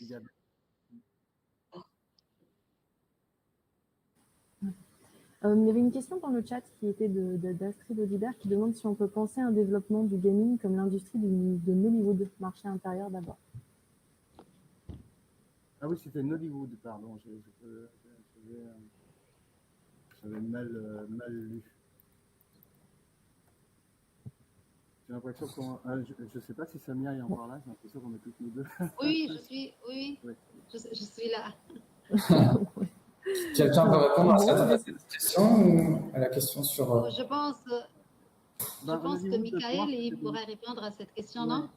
Oui, pourquoi pas. Nollywood, de mémoire, c'était toute l'émergence du cinéma au Nigeria à travers l'expérience d'une personne qui voulait absolument monter son blockbuster. Et suite à ça, ça fait une sorte d'émergence incroyable du cinéma nigérien, quitte à ce que ce soit un peu rigolo pour nous en Europe. Oui, moi j'aime bien ces idées-là. Alors aux États-Unis, on parle aussi de la blaxploitation, par exemple, d'avoir au niveau culturel une sorte d'explosion du média sur lequel on travaille. Alors oui, moi j'y crois pas mal, en tout cas d'avoir l'équivalent d'une exception culturelle qui amène un marché à exploser au niveau national. Bien évidemment, c'est entre le coup de chance et le tout un peu travaillé. Donc oui, je pense que ça pourra émerger dépendant des pays, dépendant des œuvres culturelles présentées, du projet. Mais il y a aussi un gros point de friction, c'est comment est-ce que derrière tout ça, l'essai est transformé, c'est-à-dire, je pense que pour maintenant qu'une industrie émerge sur les territoires, il n'y a pas de choix, il faut que les gouvernements locaux, les institutions publiques, en tout cas les représentants locaux s'y intéressent. En France, on a le CNC, oui. On a d'autres syndicats qui sont très très importants, qui poussent le jeu vidéo vers le haut. Et ça, c'est hyper important, sinon malheureusement, ça restera toujours quelque chose d'assez underground. Je suis parfaitement d'accord avec vous, Michael. Comme chez nous aussi, il y a l'équivalent, le CNCI, ils ont lancé aussi le Gaming Lab. Et il y a vraiment, donc, c'est-à-dire le secteur public, il commence à s'investir et ça, c'est très, très, très important. C'est-à-dire ce rapport public-privé, il est très, très important et le travail sur l'écosystème. J'aimerais bien finir, moi, si vous permettez, et rajouter une idée qui me tient à cœur. Parce que ma connaissance de cet écosystème et mon rapprochement de ces talents africains, surtout avec le dernier programme que j'ai eu la chance et le privilège de le mener, African Game Dev. Donc, je suis consciente et convaincue que le développement de cette industrie en Afrique, elle va être faite d'une façon bottom-up. Pourquoi? Parce qu'il y a des jeunes, il y a des mouvements de jeunes créateurs et développeurs qui sont pleins d'idées et d'énergie, qui essaient de trouver des solutions. Même il y a sincèrement, il y a si on prend par exemple le cas de la Tunisie, donc on ne va pas dire que le secteur public, il est très très bien impliqué ou bien on essaie de pousser. Mais cette jeunesse qui est en train d'exercer, comment dirais-je, une force, une pression. Et ça, moi, je suis convaincue que le développement, il va être fait d'une façon bottom-up. Ce sont ces jeunes qui vont pousser ces décideurs et le secteur public à réagir et à s'investir et à penser toute une réforme de cette industrie. Autre chose, Une structure de formation, la formation. La formation en CD, et tous, on est convaincus que la formation, elle est très importante. Mais on a beaucoup de problèmes actuellement et on a besoin à ce que la formation, elle se fait d'une façon collaborative.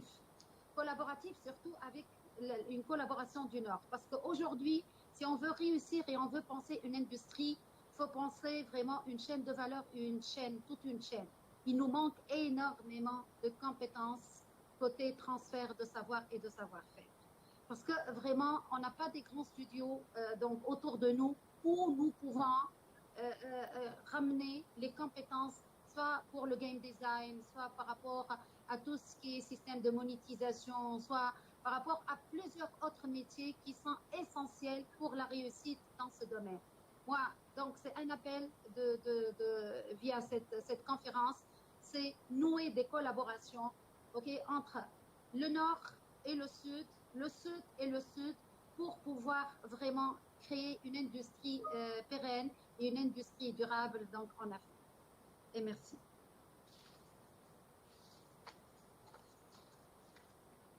Ok, merci beaucoup Samia. Donc, je vais conclure cette intervention puisqu'il est 15h et la prochaine doit passer. Pardon. Merci à tous pour ces échanges. Si jamais vous souhaitez continuer, poursuivre les débats, vous pouvez le faire. Éventuellement, on a des salles de rendez-vous, on a aussi des scènes ou des salles où vous pouvez aller voir, effectivement, comme disait Julien, quelques studios qui sont exposés.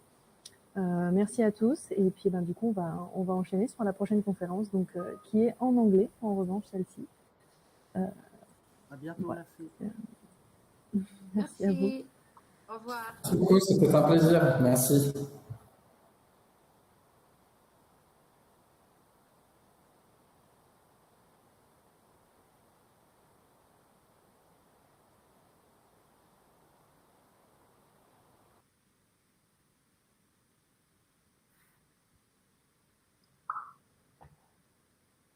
Clément, tu m'entendais?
Yamakop. We make African-inspired games for a global audience. Before doing that, I helped create and run a festival called Playtopia, which was for independent video games in South Africa, as well as digital art. And before that, I worked at the other IP creating studio in South Africa, Free Lives. Thank you all for having me here. It's great to be here. No, thank you to you. Nusra, pardon, sorry. Let's go. So my name is Nusra Suleimana. I'm a regional manager at Gameloft, and I handle the African market. For some products, I'm selling them more in the North African market, and some of them in the full region. But basically, I've been working for Gameloft and in the African region for over 6 years now. And lately I've been trying to push and make sure that our games are available everywhere we can in Africa. And basically the main important thing you need to know about Gameloft is that we provide games through mobiles only and mainly, even though our strategy is changing globally. So here I am. Okay, perfect. So, Nick, maybe you can go. Introduce yourself. Okay. Hi, my name's Nicole. I am the CFO at a game development studio in Cape Town called Renderheads. We do porting and porting and other work to game studios internationally. I also run the industry body in South Africa for game development, Interactive Entertainment South Africa, and I'm the co-founder of Africa Games Week, which is one of the few, if not only, business-to-business focused game development events in sub-Saharan Africa. Thank you. And the last one, Thierry, if you can go. Yes, hello everybody. I hope you can hear me. So I'm Thierry. I'm the co-founder of Spielfabrik. We're based in Germany, in Berlin. And we have been working on developing a program, an acceleration program, and a cooperation market between Africa and Europe. We did a pilot with 3 companies 2 years ago now, or 18 months ago. And we have launched this morning our new project that will be for the next 6 months, basically, where we are looking for a studio from Africa to develop co-production between with Europe, with European companies. And we have different partners, including Orange and Ubisoft, that will be giving as well some cash prize to the different selected studio for prototypes development. Okay, thank you. So the first question is, each of you represent a link in the video game chain in Africa, so distribution, funding, dissemination, etc. How do you see the future of this industry? What can be improved today? And what can this industry represent for Africa with such a young and connected population? You want to answer the question first? Maybe Nick, you can start. So I think, okay, so I mean, I think generally speaking, I think for the continent as a whole, game development as an industry offers potentially huge value. And if we pursue the right projects and strategically think about how we implement and grow the industry in the continent, I think there's a great opportunity for job creation as well, especially given that internationally and if you kind of look at the statistics, games tends to be a fairly young market in terms of people that they employ. We have a lot of youth that need employment in the country. And it moves us away into an information economy, which I think is really, really important. But there's a lot of structural barriers and issues in place at the moment that are kind of preventing that from happening. And, you know, I think we're almost at a crossroads, or we're at a fork in the road. And if we don't see sort of major intervention or major change happen soon, I don't, the industry is going to be stifled, and it's just going to continue the way that it's been going for the past decade. But there's potential for really rapid growth that can have a real impact if the right policies and the right strategies are pursued. And I think it's quite exciting. And I'm optimistic. Yeah, if I may, it's Thierry speaking. I agree. I think there is a big opportunity, and I think we are. It's true. I think at a crossroad where it has to go into the next step. I think the structuration of the ecosystem in Africa has to develop more and maybe more rapidly. I mean, of course, it's very important to see that there are obviously many countries on the continent, and cannot be at the same speed everywhere. I think it's going to be difficult. The other thing I wanted to say about that is that, of course, everywhere, I mean, it's also in Europe, the structure of funding of the ecosystem, the professionalization is also quite behind, quite slow, because it's a young industry anyway. So it needs to be more structured, and we are thinking we believe in our case that co-production could be a very good way to develop this expertise between the cooperation between different studios, because our view is that very often studios tend to try to develop everything on their own, and the idea of collaboration, I think, is very important to bring this ecosystem to the next step, so that it's not so fragmented like it is today.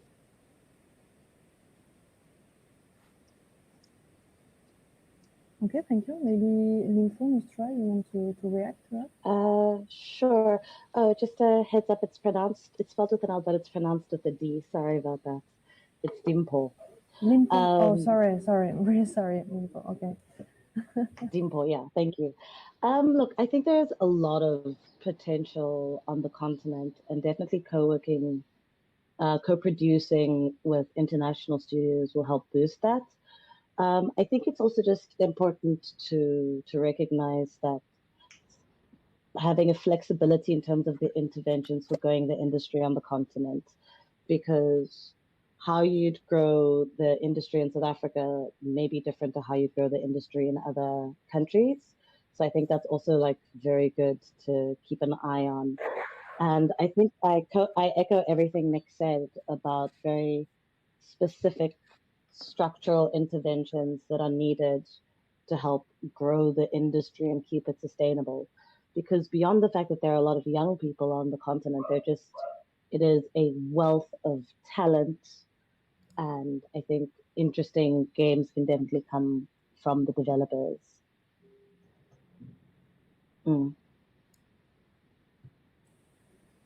Okay, and Nusra, maybe.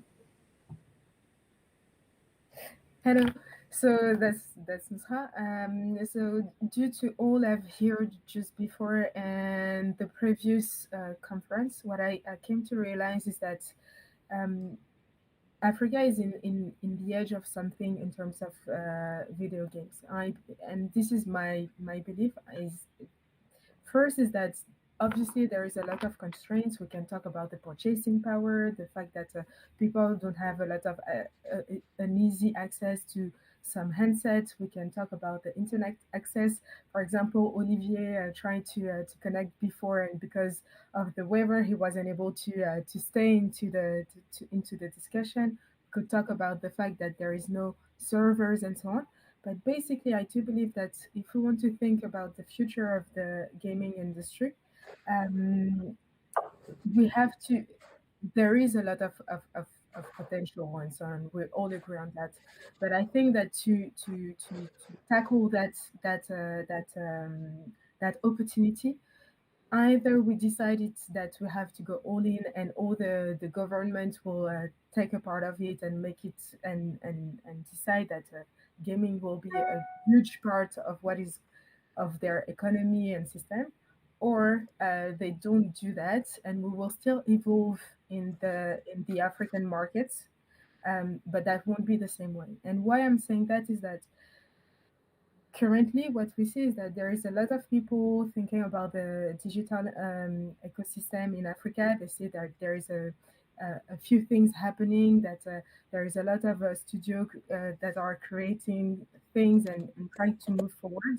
But for this to be like a huge movement and to impact majorly the ecosystem, the economy, and for people to live thanks to those industry, we need the impact of the government. We need the how do we say, we need more people to be to push and promote that industry. So I would like to say that I'm positive, but I would like to say there is certain condition to for that future to be either okay or to either be bright and amazing. So that's kind of my point of view.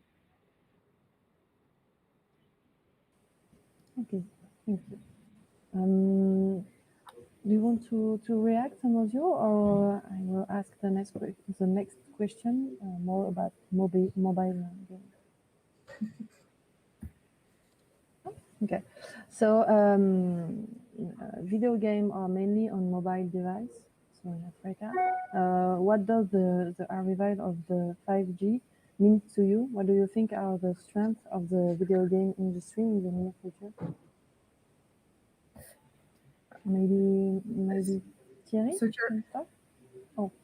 So currently at Gameloft, what is really interesting is that because we've been in the African market since 2009, we see that there is already a big market and there is already people who are using a lot of our games. So we're really happy to see that. Now what we come to realize is that currently the things are a little different depending of the market, the maturity, and this is what Nympho was saying before, is that the maturity of some markets are different. So, for example, in North America, in North Africa, the internet connection is maybe better and so on. So basically, they're more attracted to the 5G. They're next to some servers that are in Europe, so it's easier for some company to provide their games through that region. But when we think about countries such as Nigeria or Senegal or Cameroon, it's more difficult because there is no server there. So it's difficult to reach those markets and to provide an amazing game experience. So I do believe that in terms of 5G, if those countries, for example, find a way to get the 5G and get some servers,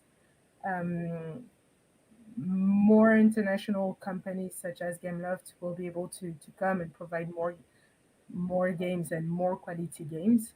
And then the competition will be different. But at the moment, people has to, and this is what I've seen and what I'm really happy about, is to see that there is a lot of studio who try to find some ways to still provide their games, and in between, for us to be able to provide to be adapted to the market and the evolution of the market, and to adapt ourselves to the future. We've been able to provide different type of products, such as a store, a subscription store at the moment, but then we can make it evolve to a cloud gaming offer. So then we could be really adapted to the 5G connection that some country might get. But it all depends of what the government will do at some point. So I'd just like to kind of respond to that and build on that. I have the fairly controversial view that I don't think mobile development is viable for the African audience from a local perspective.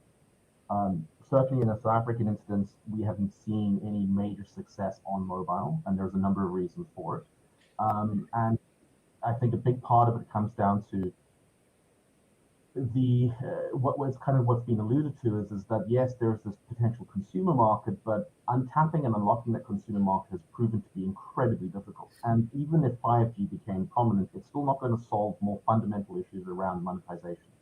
The ad market for mobile is super underdeveloped. So the number of users that you need to acquire to make it commercially viable is huge.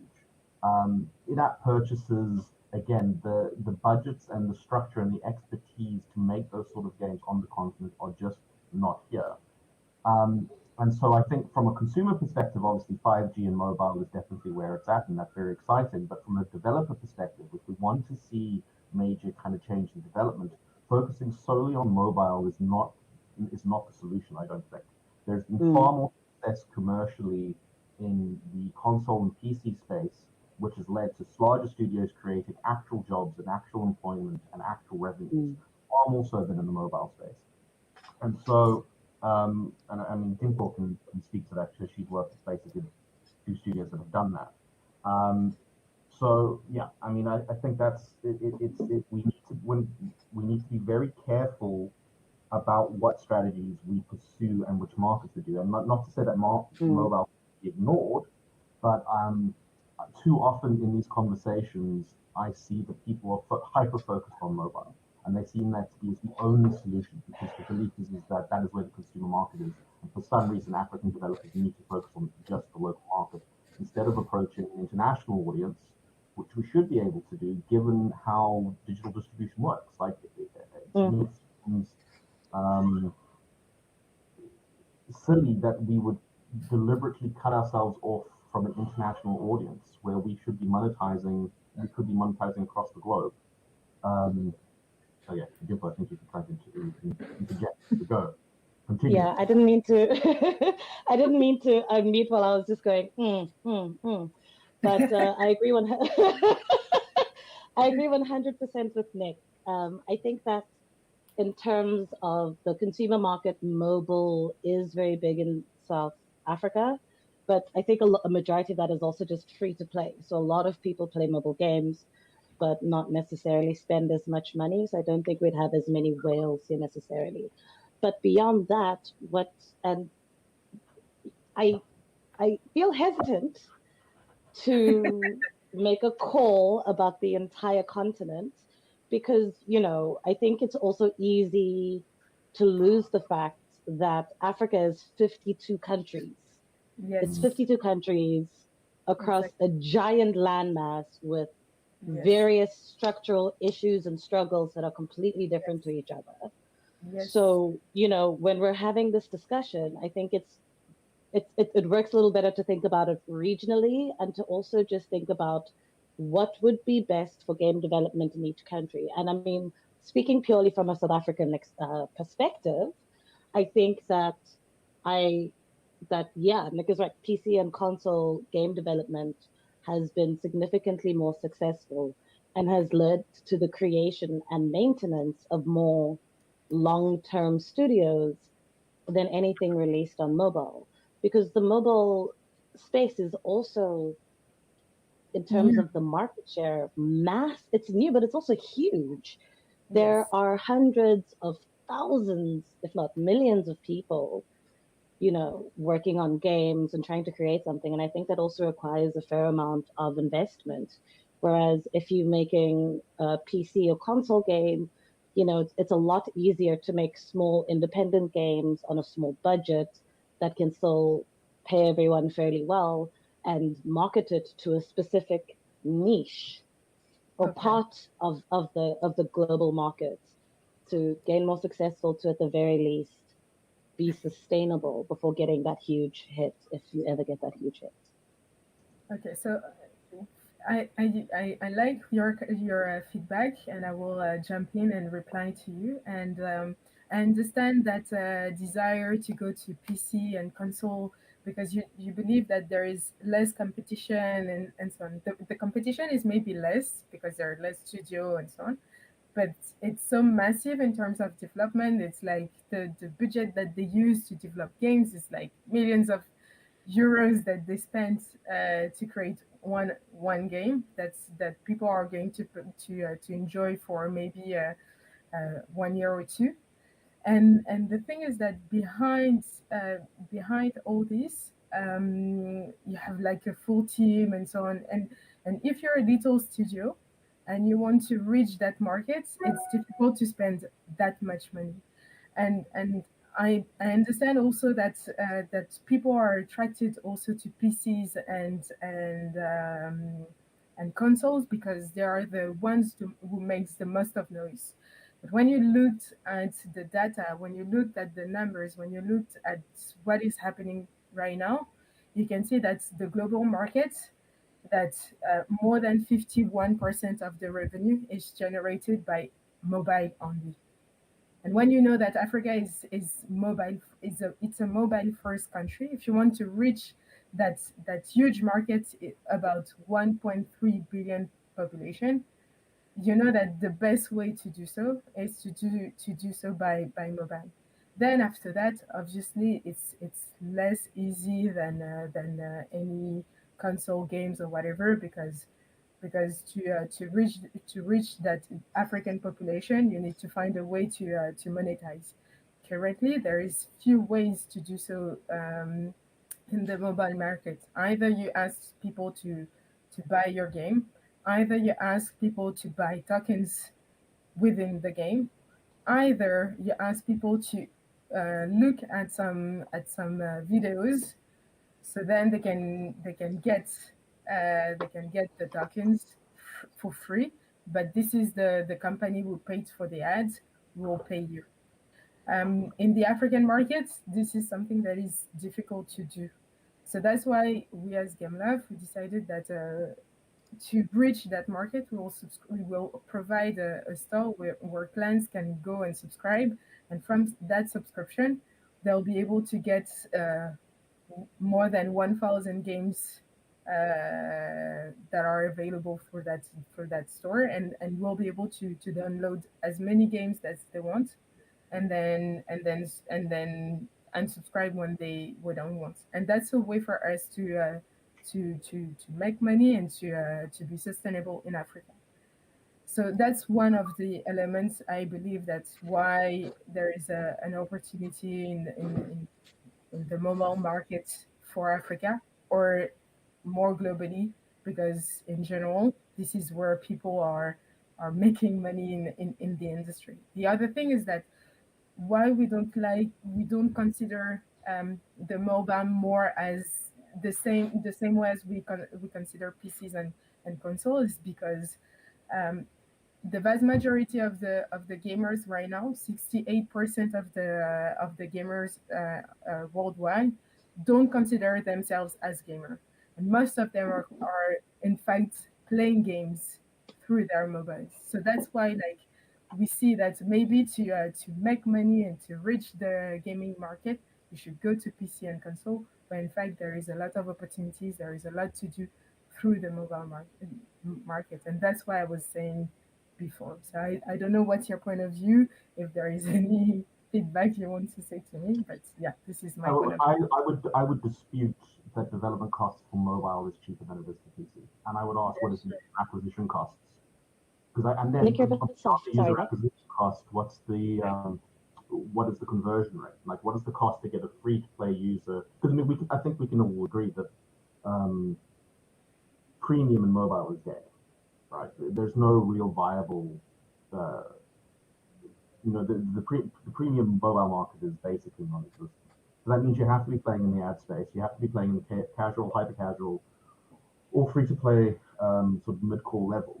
But your user acquisition costs there are beyond, and to get the numbers that you need, and that's the thing. It's not that we couldn't develop the games. It's just that the amount of investment that you need to become a viable mobile development studio to acquire those numbers. And I agree globally, yes, absolutely, that's what mobile is where it is. But the bulk of that money is going to a handful of studios, and you're competing against them. I think that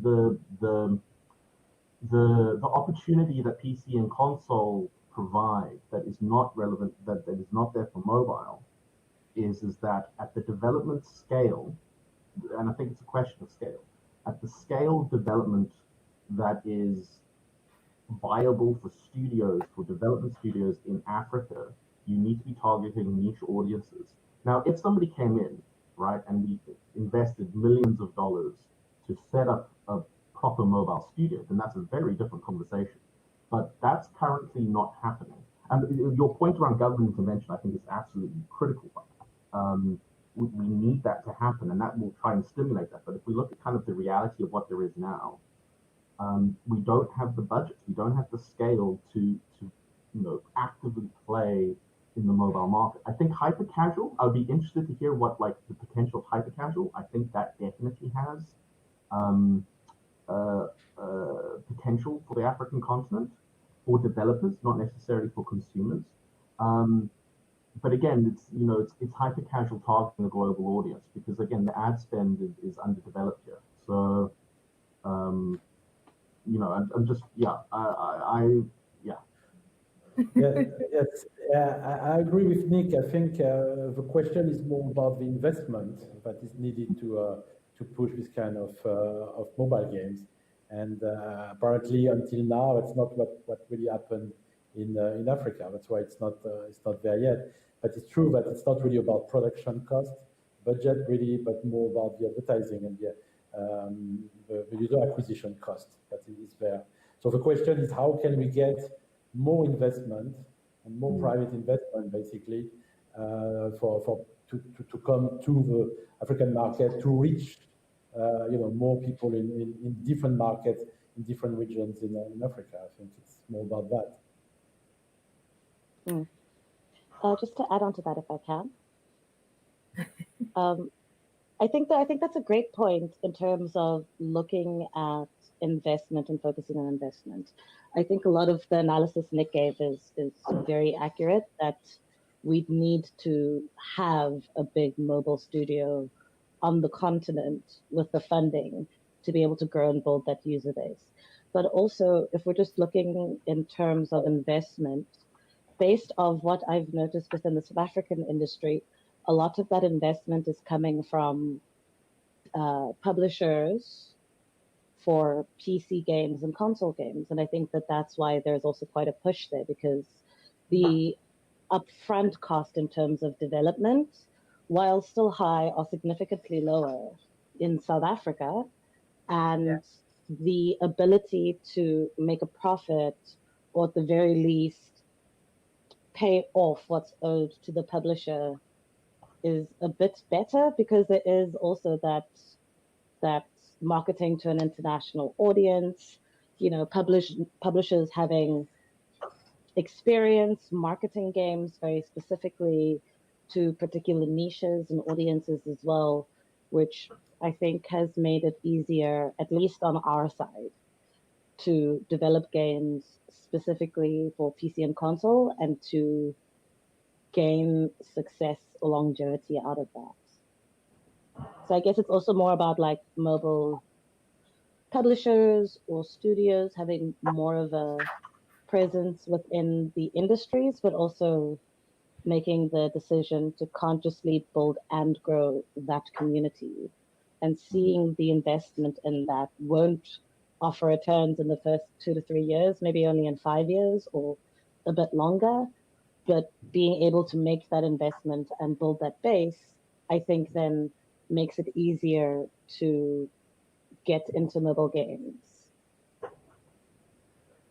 But I think the key point on that is really about investment for publishers as well. I mean, we see that the problem is the lack of capitalization from publishers, which means that they cannot put, because that they bring the expertise and the support in the distribution.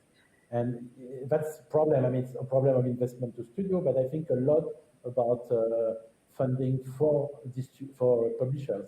So that can really structure the ecosystem. Well, it's from listening to you and everything I've said just before. It seems that like Limpo and Nick, you're mostly into we are African companies, and we would like to sell overseas. So then it's easier for us being in Africa to sell overseas. So this is one of the strategy. And for us as Gameloft, we are an international company, and obviously we're trying to adapt to the different markets. So the way we sell in Europe is not the same as we do in Africa. And for me, considering the full continent, or at least the main market where we are and where we're generating money. I came to realize that, and by talking with the during conferences and so on, I see that if you want to make money in Africa, and if you want to be in the video gaming in Africa for the next 5 years and so on, the best way to make money with African consumers is to provide video games through mobiles. But then, if you're a company and you're in Africa and you want to sell overseas and make sure you can make as much money without costing you that much, maybe the answer for you is to not consider Africa as a market, as a consumer market, but then try to see overseas and consider the rest of the world as something you want to attract. So basically, for me, mainly right now and to the near future, if there is anything that needs to happen, obviously we need to attract the government and ask them to invest more, to help us more, to make sure that we have all the tools that we need to be profitable. And maybe one of the solution to do so is to popularize gaming through events such as the one we have right now, but maybe like to think in the near future about like a physical event where we can do like a esport competition, a big esport competition. I know that in South Africa you have the Rage Expo, you have the Comic Con every year. So those are two main important events where you can expose what is happening, and that's really nice and cool. But then for the rest of the African continent, if we have to think of the 52 countries, if not 54, well, there is other. I mean, there is no real exhibition there. There is nothing that is like really happening, and the only good way to make money in those regions is through mobile. I'll be interested to know more, to understand more about how we can get government to be involved in that, because I mean we're following that quite a lot in Europe at the moment, but there is a trend of more and more public funding from different countries. But the question is really about the impact of what they will invest in. So the question is, okay, if I put a government, it's from taxes. You know, there are 2 points. It's either for cultural reason, so in terms of preserving or pushing a certain culture or a certain type of culture, and the second is the economic impact. So it means if I give €1 in a subsidy, how much can I get back in the ecosystem and the industry in general? And I think it's still quite difficult to see that in video game, compare, for example, to the film industry, where, you know, I think the number is like any euro in film bring 5 to 6 euros in hotels, in, you know, many different things. And I think it's quite difficult to look at that at the government. So I'll be interested to have your thought about that, how to get people be interested in supporting the gaming sector. The best way will be an esports event, because then you can attract people. Why it's easy to get money from the States when you're in the music industry, is that because you have an artist who come to one specific place, who sing for an hour, and then you have like a certain amount of people. So then you realize that this is something that can bring a lot of money. So that's why you invest in. When you're in the cinema industry, that's the same. You invite people to a place, and then they watch the movie. So if you see that there is a lot of people coming every day and so on to that environment, to that place, you will consider this as a interesting market. But the difficulty with the video game industry in general, not only in Africa, but as we are currently talking about Africa, is that we don't see it. It's so digital that people can say that they can stay at home, and you Yes. won't see how many people are coming to that event. And then at the end, you're just like, yeah, but there is nothing happening in the gaming industry. So why would we do anything in that industry? So I think the best way at the moment is to be able to get funds from little organization. I don't know, maybe the GIZ, the AFD, the AFD, or any other organization to help um, to help us to create some esport event. And then because you will be able to attract people, you will be able to attract our community. Then people will be like, okay, there is something, there is a need here that we can fulfill thanks to that, even thanks to the gaming industry, thanks to whatever is happening. So I think the best way to do so is to showcase this industry by a physical event. I would say I can speak to your question. Oh, sorry, please go now. People? Oh no, please go ahead, Nick. So I'm involved in lobbying the South African government quite a lot, and it's something that I've been involved in for the past decade or so. And one of the things that we've come back is that you need to be speaking to government's agenda. And so this is going to vary from country to country. But I can speak to what the South African government is interested in. They've kind of been very explicit about what the games industry would need to prove in order to see investment. And for us, it comes down to jobs, right? They need to know that the industry is going to create a certain number of jobs. And if it does that, then then they're prepared to kind of support. And that's the thing that the film industry in South Africa has been able to do very well, is that they were able to leverage through co-production and through the services sector, they were able to create massive job opportunities, which has resulted in them being able to leverage and getting more government support.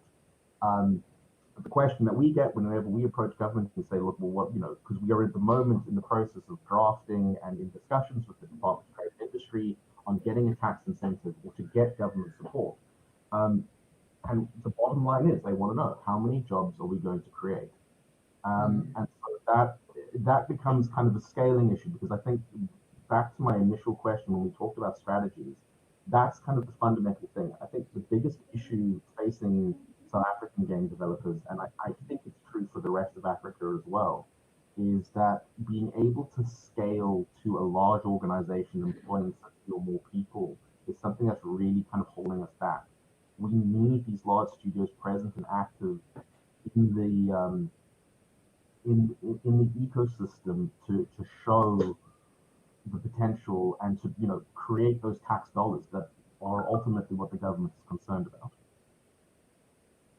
The cultural creative thing is also very interesting, but at least in South Africa, the Department of Arts and Cultures has significantly less power and significantly less budget than the Department of Yeah, I agree with you, Nick. I think it's more the economic side and the economic impact and the number of jobs. The thing is that with film, of course, you have bigger crews, so sometimes people coming with 200 people, so of course it creates jobs. The downside to that is that it's very often for a very limited amount of time. So they're coming for 5 weeks or 6 weeks, and that's it. So I think that's where the video game industry can play a role, to say, okay, as you say, to scale up and get this bigger company to stay and to be sustainable. I think that's more interesting for governments. No, absolutely. It's kind of one of the strategies, like, there's a decision that's based on the South African ecosystem at the moment is how much emphasis do we put on the services sector, which is very strong. If you look in terms of the studios active in South Africa, the people doing services-based work are the largest employers.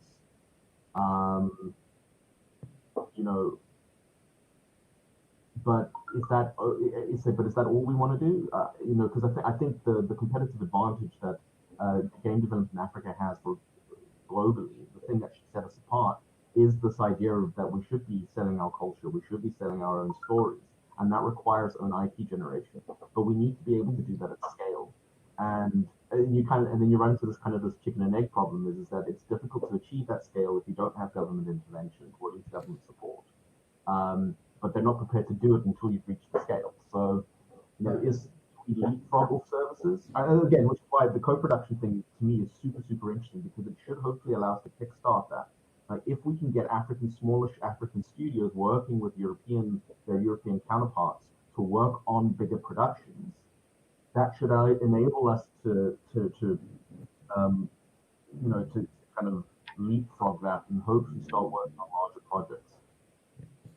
Yeah, I mean, that's definitely the idea of the co-production, is to do African stories, but to get with the support of other European studios and some European funding. I can tell you, people are really, really interested. I'm talking about public institutions and government funding bodies in Europe. They are very, very interested in this idea. And for example, we have our partner from Flanders in Belgium. They have changed already their policy to give actually more money to people outside Europe than within Europe, for example. And we see when we talk to people, I was in Spain last week, and we talked to the Ministry of Culture. They are very interested, for example, in doing this link with Africa, and are very interested to see how they can support it. But of course, they all say, yes, okay, but what happens? What can we do with the government there as well? Because obviously, they don't want to be alone. I think it's a little bit like the GIZ and the AFD is, okay, we are bringing this kind of money, but we want to see a counterpart coming from Africa in some way. And I think that is what is missing today, is that people tend to think, okay, we are bringing something, but there's not so much reaction from the other side.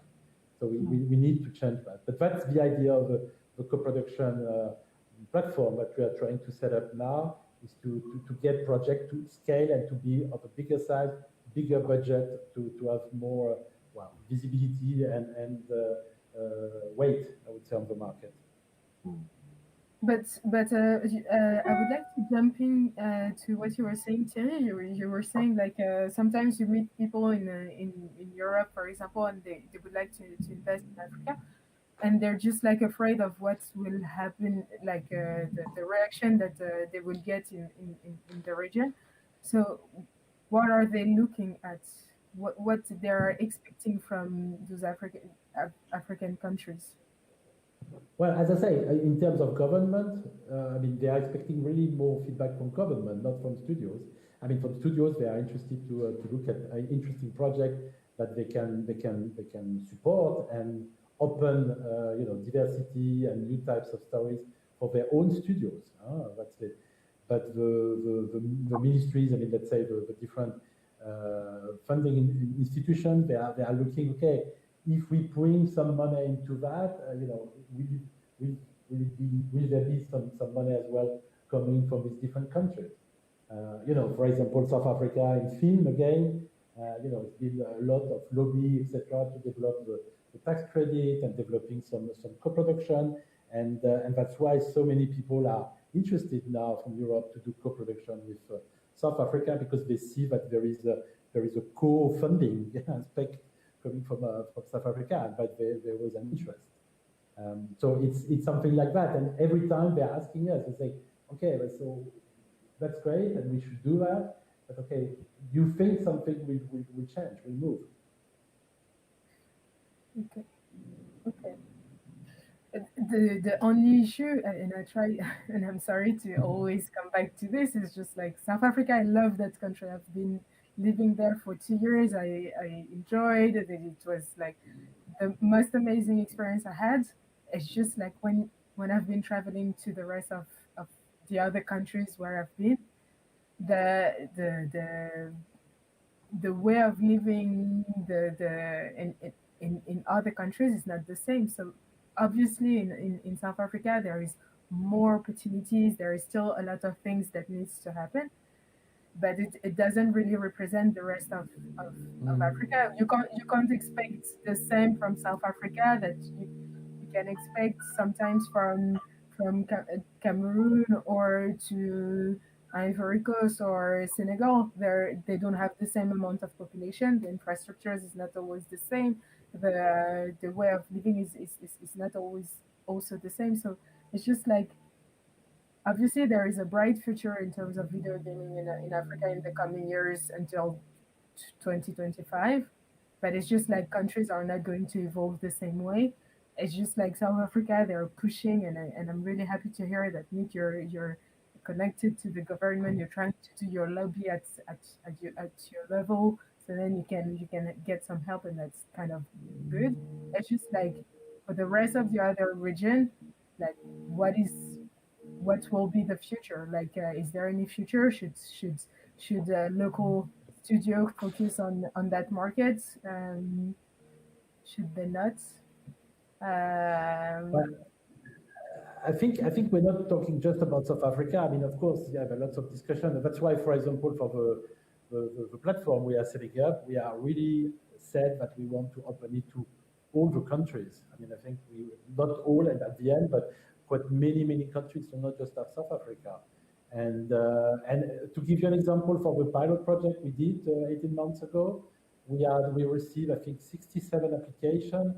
Let's say 2/3 were from English-speaking countries, and quite a lot from South Africa, to be honest. But at the end, the 3 projects that were chosen were from French-speaking countries, and nobody from South Africa. So after they went through the selection process, so I think in terms of diversity of stories and ideas and interest from studio, I think it's coming from many different countries. Yes, today in terms of structuration, we have the feeling as well, and because of what Nick is doing with the African Game Week, etc. But there is a stronger interest and support from South Africa. But I mean, for us, we are not, keeping just for South Africa. Definitely. Okay, that sounds good. It's really a Okay, tricky call because I think the work that CariFirst is doing in the rest of Africa in terms of improving access to the African consumer market is phenomenal. And I think they're paving the way for specifically mobile development in Africa to become a very viable commercial prospect from the development side, because they're dealing with that monetization issue. And so, that's part of the conversation, unfortunately, that we say, unfortunately, caught up with here. But the work that CariFirst is doing is super interesting, and I think it speaks to the potential that is there for other people. I mean, like I said, but I think there's this thing is Africa is not a country. We have to consider the fact that there are diverse regions, and Kenyan developers are going to have different issues. The South African developers are going to have different issues to Nigerian developers, and so it becomes very difficult to do a one-size-fits-all kind of like overall strategy. Yes. Yeah. I agree. Perfect. And I will just interrupt you to inform you that in 7 minutes you will have to clean the stage. So if there is any question or if you want to add something, just go ahead. There is one last thing I would like to say regarding the future of video gaming. It will also be impacted by monetization, and I think we didn't talk about that too much. At some point, we were coming back and saying some points about that. It's just like currently we go through telcos in general in Africa to make money, but I'm sure like in coming years we'll be doing so with mobile money and also through maybe bitcoins or whatsoever type of money.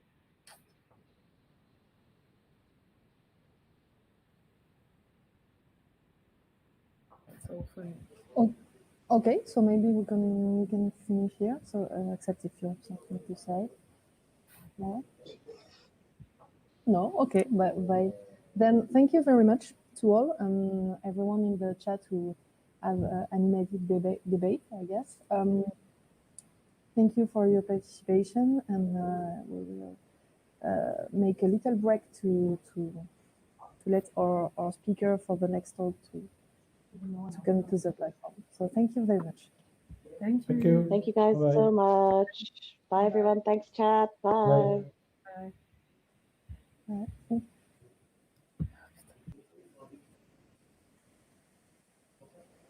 So for the next talk, which is a completely different subject about how our 3D and virtual reality transforming art in Africa.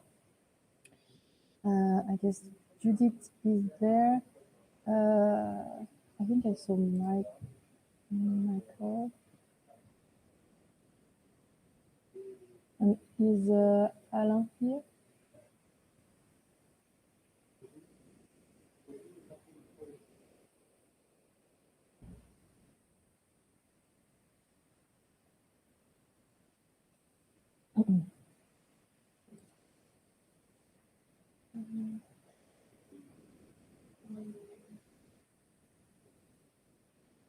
I guess I saw Alain and Oscar Michael. If you can go in the room. Okay.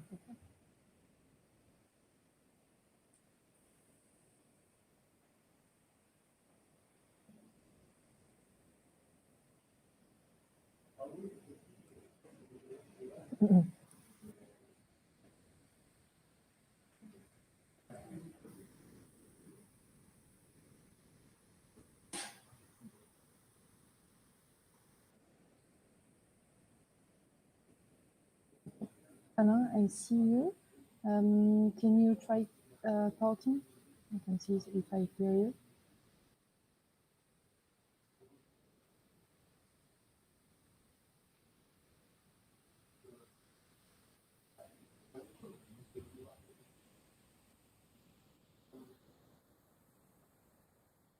Yeah, some Oscar, Oscar Michael.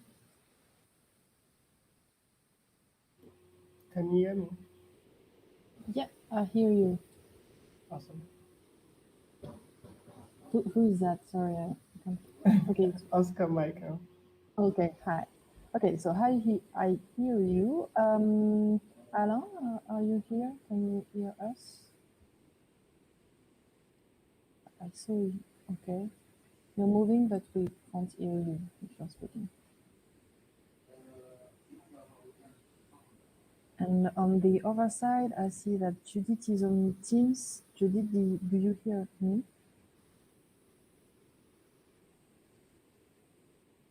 Okay. I will see if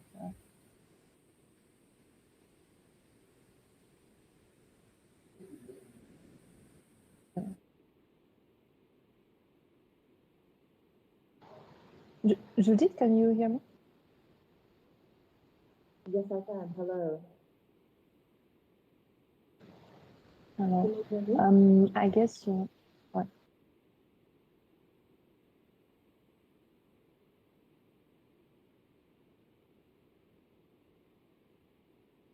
Hello, can you hear me? Yeah, I hear you. Can you go please to the African CreativeMeeting virtual.com? Yes, I'm trying to access it, but for some reason it's not letting me. I'm not sure what the problem is. Just go on spectate the room conference. Yes, that's what I'm saying. I'm trying. I'm using the link that was sent to you in the email, but for some reason it's not working. That's what I'm saying. Oh, okay.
Okay. So we're having some issues, but it will be okay.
Okay, so we are already here. Alain, do you hear me?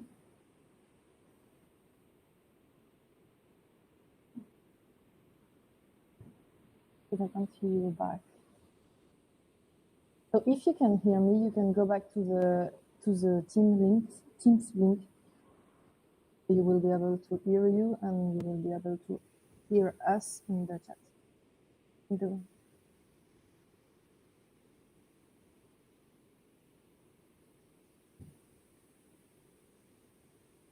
Yeah. And Michael Oscar, it's always good for you.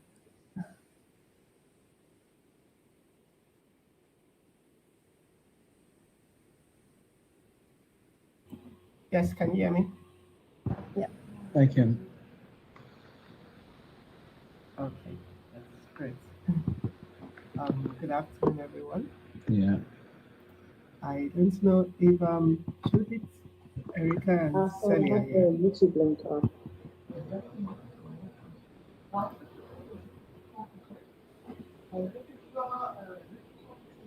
Okay, so Alain and Judith, I think we can hear you. Can you hear us? Yeah. Yeah. Yeah. Okay, so we will start. Okay. Wait a minute. Okay, so we are here to talk about 3D and virtual reality through art in Africa. So maybe you can start by presenting yourself for your free. I think Sarah Fakir can't attend the meeting. So we'll okay, so maybe Judith, you can start. And Judith have a little of delay with us, so it's normal if she if she have a little time between answers. So I don't know if you can start presenting yourself.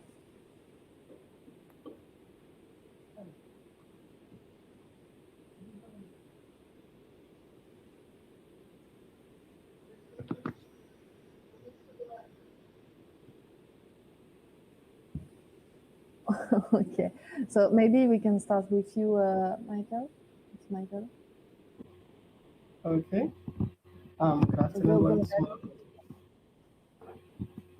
more. Thank you. Oh. Okay. Do I proceed? Yes, thank you very much for having me for this discussion, which I think is very topical.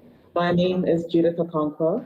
I'm the founder of Emisi 3D, and we describe ourselves as an ecosystem developer for the extended reality technologies.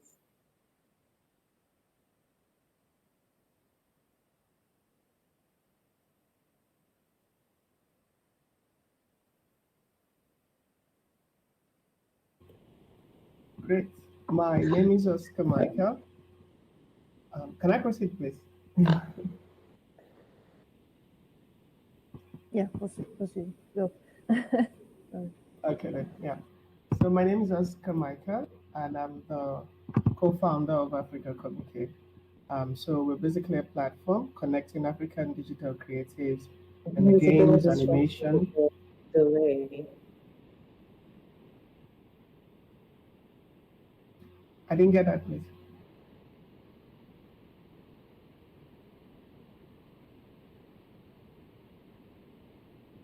So yeah. Okay, go. Sorry, Michael, go. Some technical issue, but okay, let's go. Start again. Okay, then. Yeah, so my name is Oscar Michael. I'm the co-founder of Africa Communicate, and we're a platform for African digital creatives in the games, animation, comics, and XR industry. And what we are mainly focused on is empowering these people with creative and entrepreneurial skills so that they can make money. And we do that by showcasing their works to a global audience and connecting them with opportunities for learning, for collaboration, as well as funding. Yeah. Okay, great. Alain, maybe you can go next.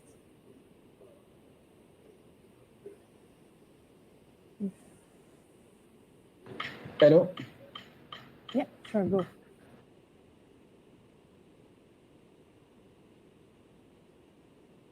Event producer and content producer too.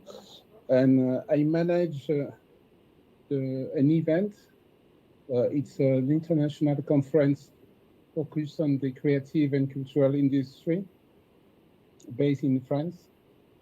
So every year since 2016, we organize that event and gather all the artists and professionals, entrepreneurs, and institutions focus on in the diaspora and in Africa, and we gather them to network, to think about how evolve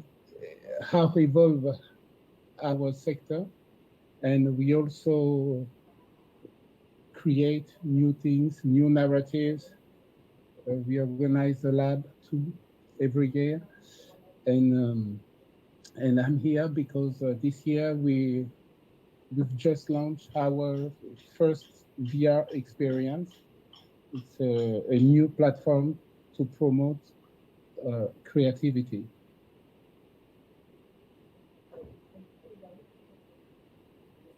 Okay, great. I don't know if Judith can hear us, but I will do something for that just after.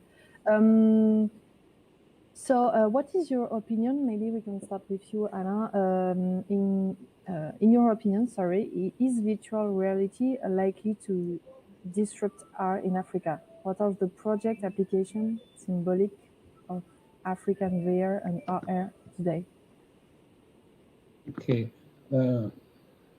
I think VR is still new, I think, in Africa. But we know that since 2017, a lot of artists from some countries, Senegal, Ghana, Kenya, start to experiment and launch new experience. I think about Ngendo Muki, for example, film director. I think about Jonathan Dotse, Afrofuturist artist and philosopher. Think about Jim Chushu, for example, visual artist, filmmaker. So a lot of them launch new experience. And now what is important, I think, so because I don't live in Africa, I'm based in Europe, I see that a lot of European VR platform, festival, most of them invite African creatives. And that's an important fact because they propose to those artists, to those creatives, new platform to promote their works, because we know the issues in Africa. I think about technical issues, because VR experience needs a lot of for example, a lot of data, computer very strong, a lot of and also devices. And we know that the market of the VR is not huge for the moment. Around globally, it's that's the main issues. For example, we know that Oculus, they have 10 million of devices. That's not so much to make a technology like this become global and accessible for the users. And so if you regarding those data, and we can imagine that in Africa we don't have a lot of users, but the good news is that when we see the development of the gaming in Africa, we know that those users have those same the same way to consume content, and it's very interesting to consider that.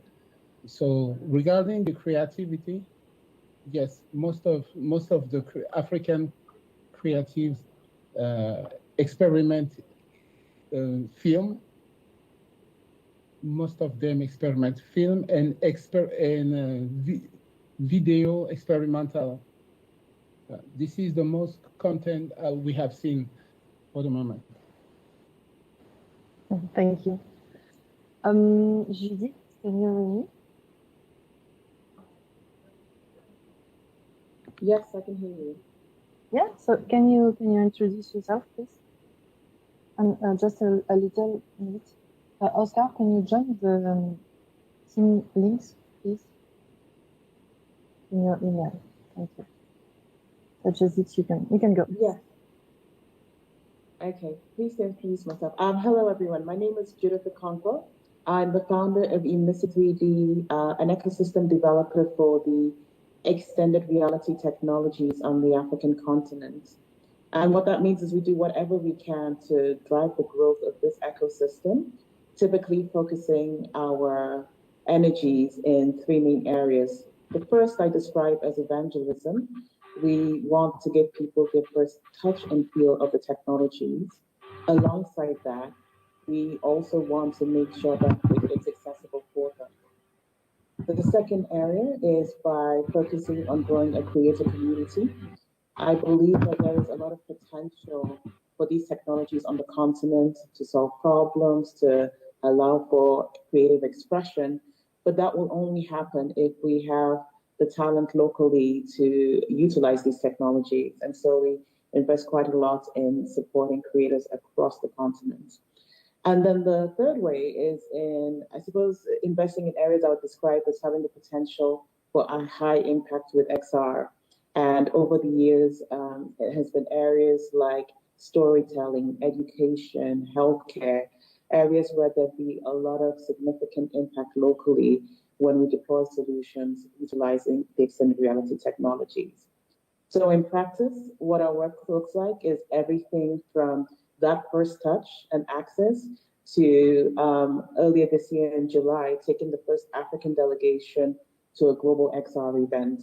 Our span is, as you can see, continent-wide, and we rely a lot on partnering with like-minded XR pioneers, I suppose we'd describe them as, across the continent. Those partnerships and collaborations allow us to extend our reach. Okay, thank you. I'll start to answer the question virtual reality likely to disrupt us in Africa. So what are the project, symbolic application of African VR on our other training center for VR Well, could you please repeat? Sorry. Is virtual reality disrupt art in Africa? Is there a project and application of African VR and AR ERs project today? Are there training centers for VR training? So I think my answer to the first bit of the question is absolutely yes. It will disrupt art in Africa. And the reason I say that is because when you look at, what these technologies can do, virtual reality, I often say to people that the only limits you have with this technology really is your imagination, because, you imagine it, and then here you have this medium to create. So I think it provides this opportunity for artists to expand the boundaries of their craft in really innovative ways. And I don't think we've even begun to see what those limits might be.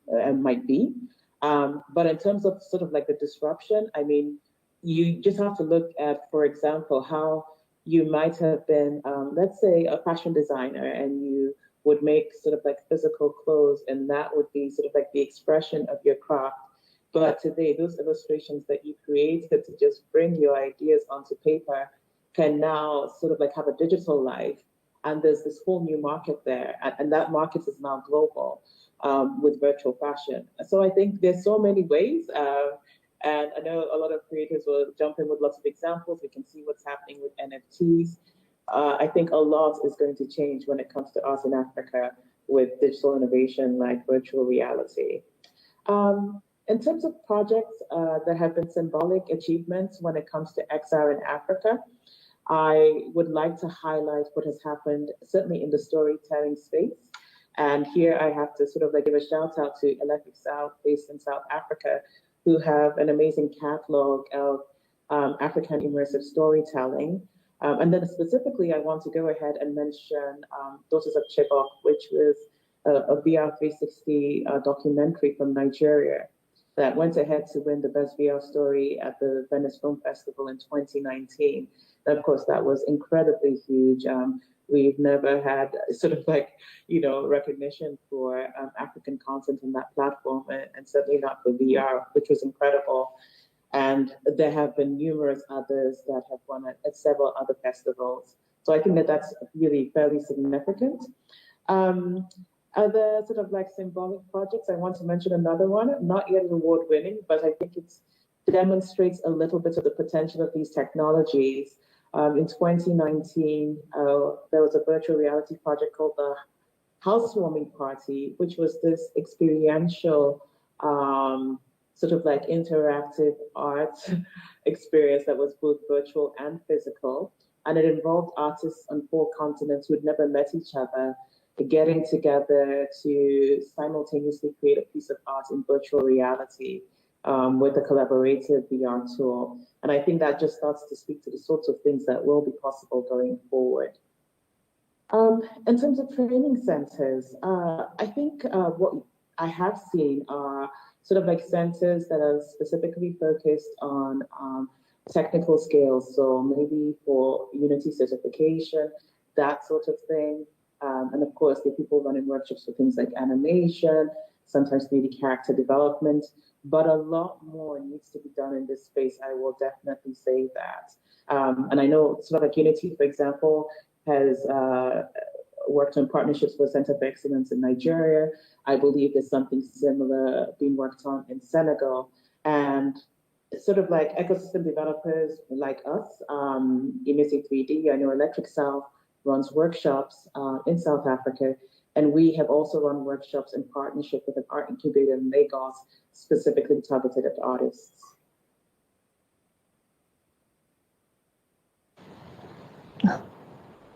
Okay, thank you. Maybe Alain or Oscar, you want to react?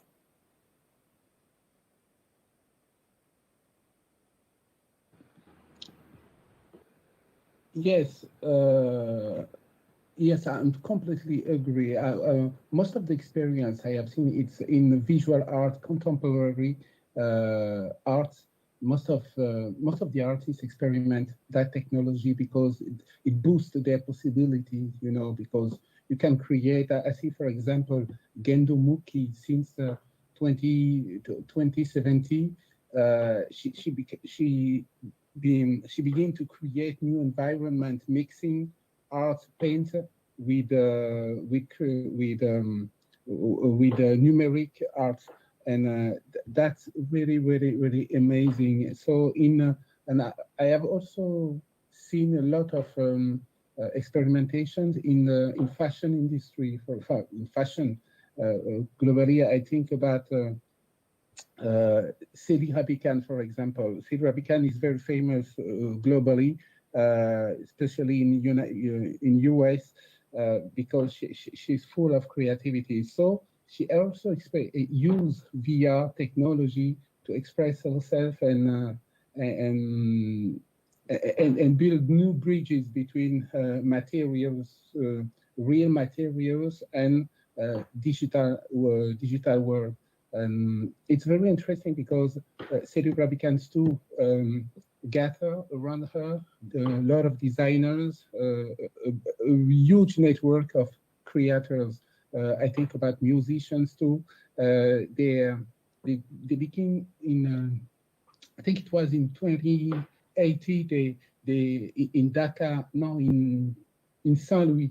Exactly. In Saint Louis, they begin to organize some events, special mixing, music, fashion, numeric, and it becomes a huge, strong network. And now all the artists who that they have gathered in that period now experiment themselves in their sectors. I have seen, for example, another Senegalian artist, musicians. This year, it was in June. He was in Paris, and he used VR to film and to project during his show and express new possibility in that way. I think VR is definitely is a new platform to express the and to break some kind of barrier, if I can say that. Yeah.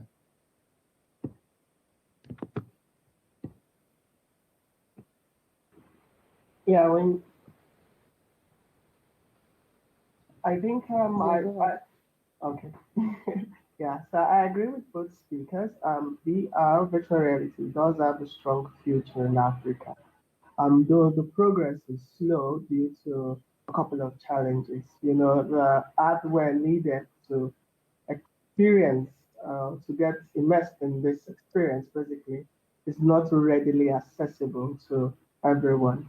And when it also comes to real actual when it comes to real actual implementation, as opposed to what you see in other parts of the world, it's strongly and mainly focused on art and storytelling. So this is something interesting. This is something exciting. With the way the more hardware more hardware is being made accessible, made much more affordable, and the way technology is also going, we're getting more people going into this space to create immersive experiences for people. But then it's not yet mainstream because not everyone has resources to access this directly. And if you look at opportunities or activities happening in this space, one good thing, which Judith was a part of, to also mention, was the AR VR hackathon. That had a very strong impact in the creative industry, I must say, because for some people it was their first introduction into virtual reality as a creative. For some, it was also an opportunity for them to be able to get more support, technical support, financial support, to actually kickstart or push their ideas in this field. In education, one that stands out, or two mainly that really stands out for me, is Black Rhino. That's in Eastern Africa. They've really been doing lots of workshops and trainings for people, getting them involved in this space. You also have FXGVR, that's in Uganda, if I'm not wrong. Not really Uganda. Yeah. But then, yeah, they work with some creatives in Uganda to actually bring a tourist site into a VR environment that people can actually interact and enjoy.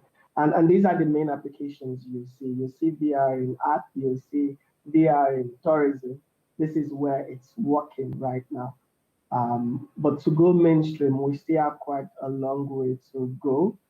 But in the foreseeable future, let's say 5 years, we should be able to say there will be so much improvement, especially with the introduction of the metaverse, which is not just pulling in, I'll use the word traditional creatives, that's people in the creative industry, but also reaching out to people in the general tech ecosystem to try and innovate in this space. So the metaverse as a concept is something that would push the development of virtual reality faster, and with more access to hardware and other resources, things should really grow quickly.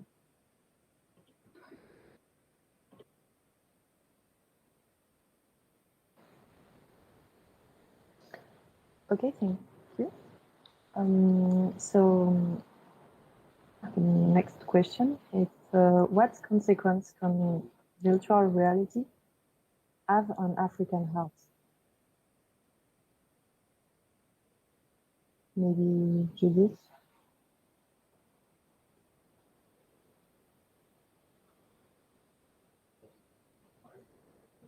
Okay. Hello.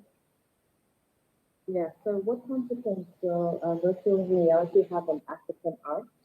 I think I started to allude to it a little bit with the previous response where I spoke about the ability of artists to start to expand the boundaries of their craft.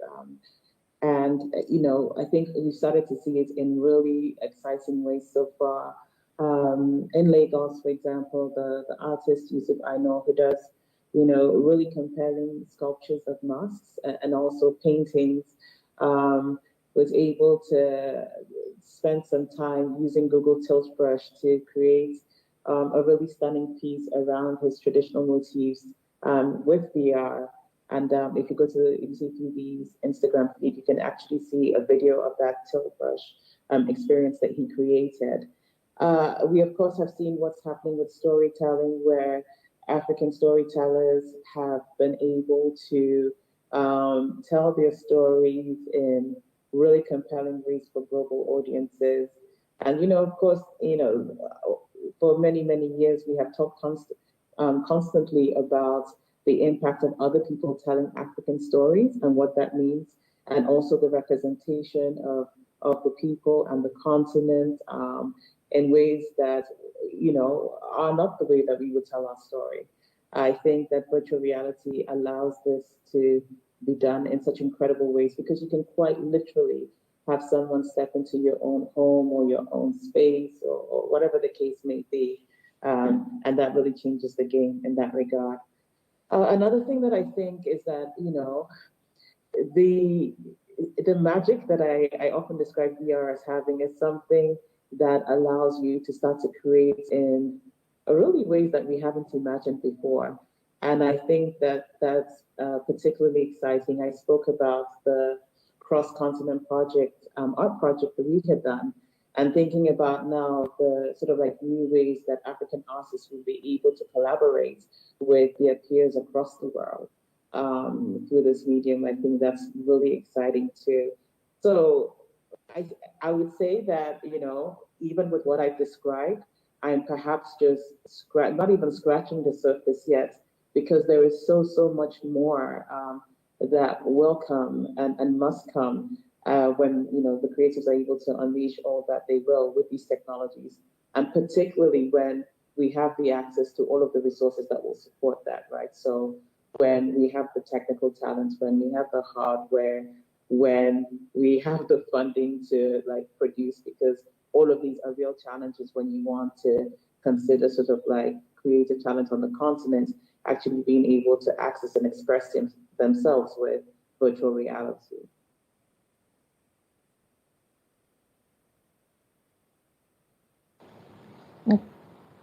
Okay, thank you. Maybe Oscar, you want to add something? Yeah. So yeah, basically, what consequences does it have?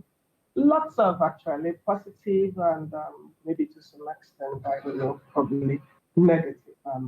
I'll say negative for people who would come on board late, because then they'll be missing out on a lot of opportunities. And once VR becomes mainstream, then as we know with innovation, with every innovation that comes in, there comes alongside it a new set of problems. In terms, one I anticipate mainly is going to be in respect to rights, basically. Who owns the digital artwork? All the artworks being exhibited actually yours. Things like this are going to come about with many much more that we can't really say right now. But then the fact here is that this is the future. This is the future of exhibition in a very, very great way. This is the future of interaction, human-computer interaction when enjoying art or entertainment. And so it's going to bring in new ways to really get your, should I use the word consumers this time around, or enthusiasts or people, lovers of art, really immersed in your creative work. And this is a good thing. It also allows you to really explore, as Judy said, go beyond your current limit, because with VR comes the ability to create and modify that creation to almost and to almost no end. You can just keep on evolving, changing your art, adding more to it, improving upon it. And that's something really good. That brings a strong dynamic. And for early adopters, it also gives them a very strong edge in terms of monetization, because then they are at the forefront. Of course, if they are able to monetize this content, then it sets the quality of their work on a different scale as opposed to others. And that's really something cool and interesting that all artists should explore.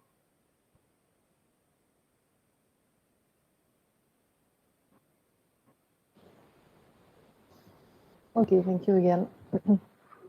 Alain, you want to add something, or I go to the next question? Yes, I think that we have mentioned yet what is why VR is important for art. It's for me, it gives the possibility to reach a global audience, because most of the audience who use the VR, who have the VR device are outside of Africa. The biggest challenge is remains access to that technology, which remains expensive, really. But we are clear, I think, that definitely it's a real opportunity to expand the possibility of creativity. And I think we should, we still have to encourage artists to invest this technology as a new tool, but we, for example, we are creating courses to initiate young artists, especially to give them the opportunity to test the technology, because a lot of them have never tried VR experience, and I know that's to put a VR device on your head. This is a new ritual for most of the people now. That's why we still have to communicate, to initiate people to test that technology, and obviously to create with this. And I know that one of the challenge we still important inside the global market, for example, is that we don't have the business model, an efficient business model to after creating a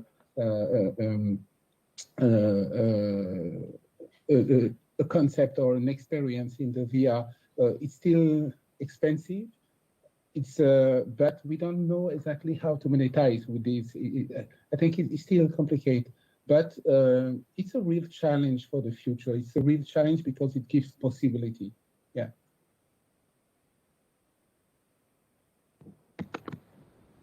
Okay, perfect. It's my next question is, how do you see the future of virtual reality and its place in Africa?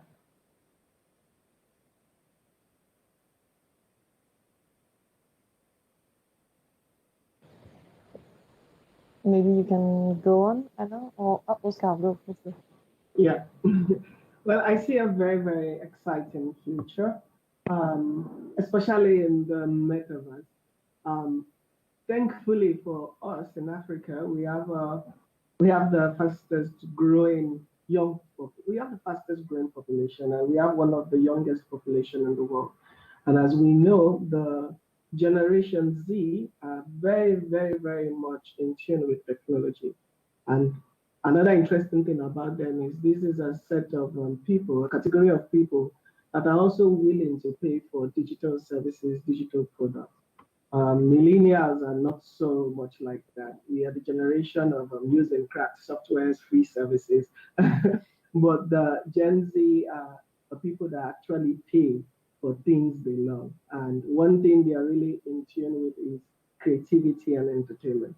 So what this means right now is, yes, we are slow to catching up. I wouldn't say very slow, I would say just slow.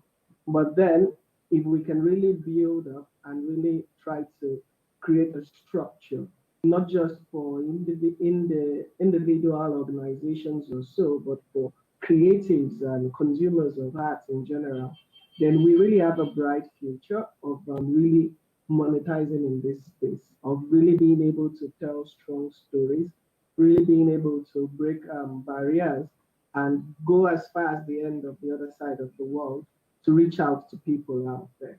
So virtual reality is something I feel like, as has been said, we're just scratching the surface in this.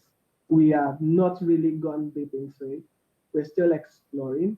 And with the other things happening out there in blockchain, say NFT, in virtual reality once more, say the metaverse, you come to see that, yes, even though this technology has been available for years, more than a decade right now, you come to see that even out there in the world, they are also discovering more possibilities.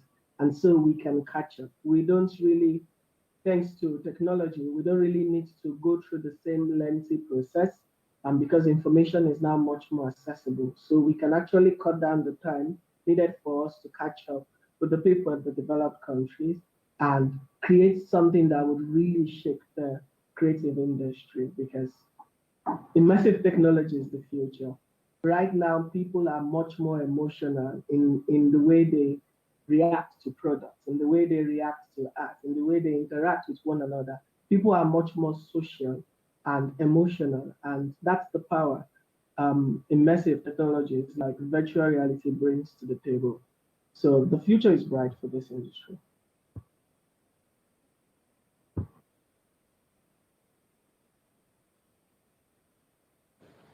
Okay, thank you. Maybe Alain or Judith, maybe your opinion?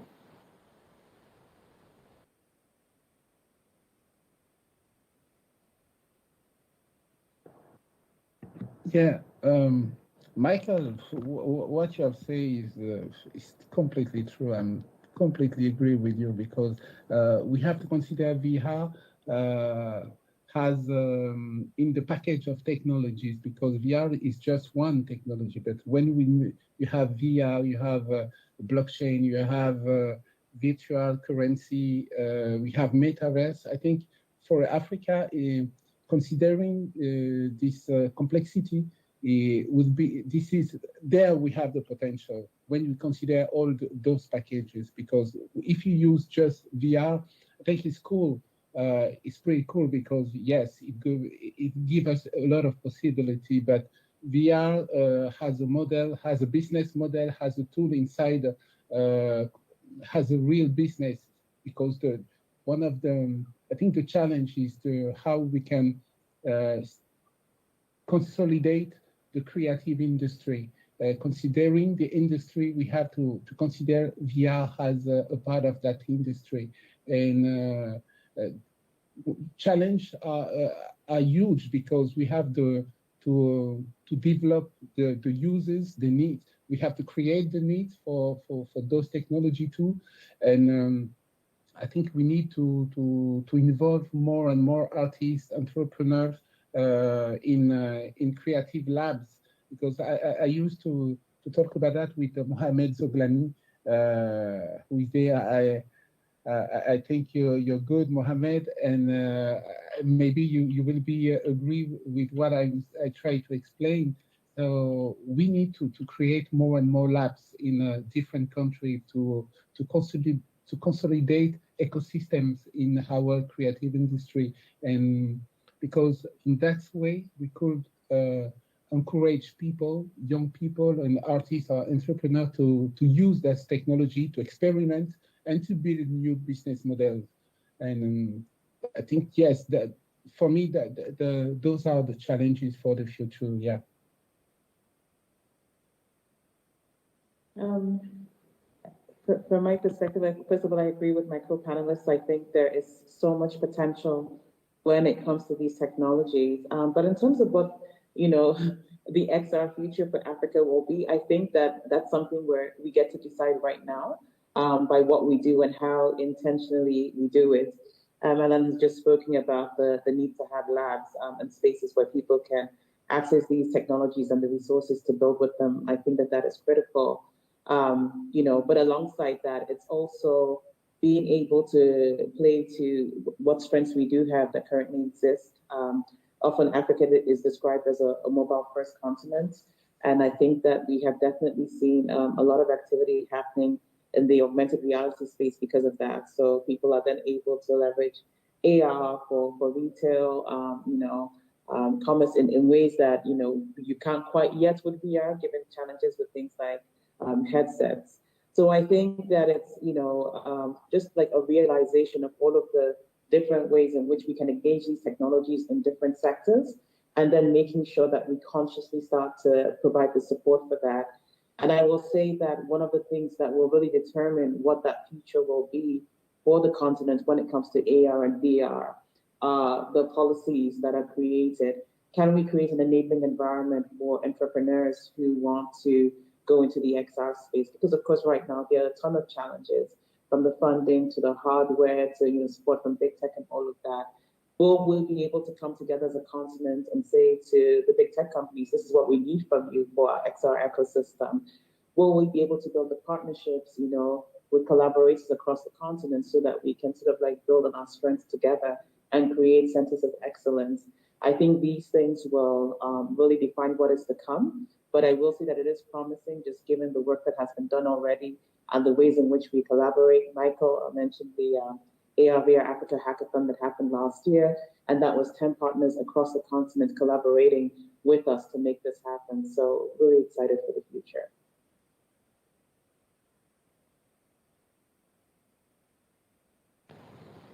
Okay, thank you very much. So if you have any question in the chat,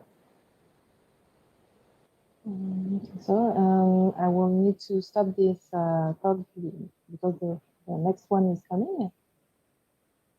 Thank you very much to have talk during this event.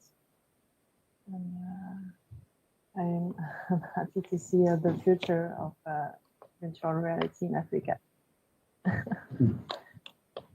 Thank you very much. Yeah. Have a nice Thank day. you very much for having me. Yeah, thank you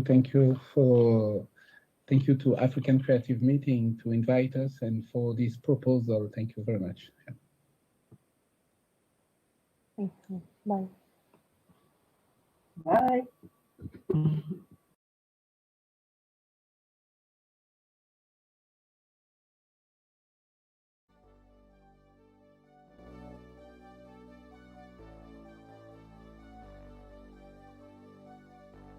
Fill me out with your smile, while the sunshine brings the light.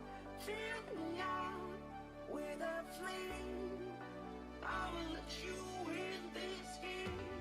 Take me out when I'm down, 'cause with you I'm safe and sound, safe and sound, safe and sound, safe and sound, safe and sound, safe and sound, safe and sound, safe and sound.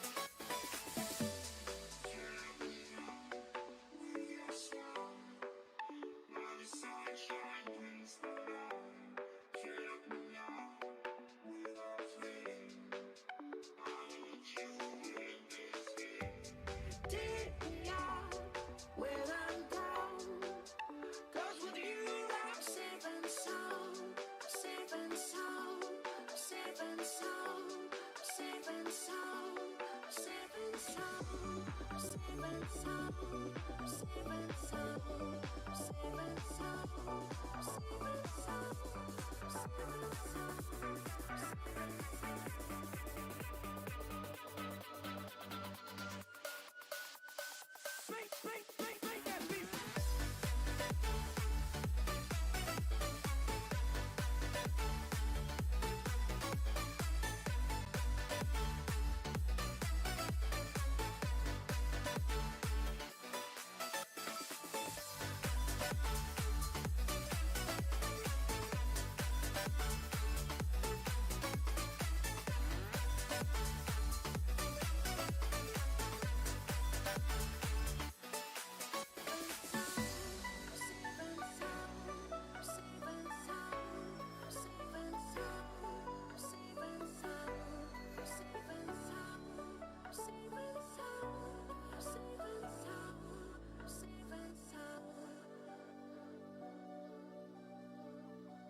feel paralyzed.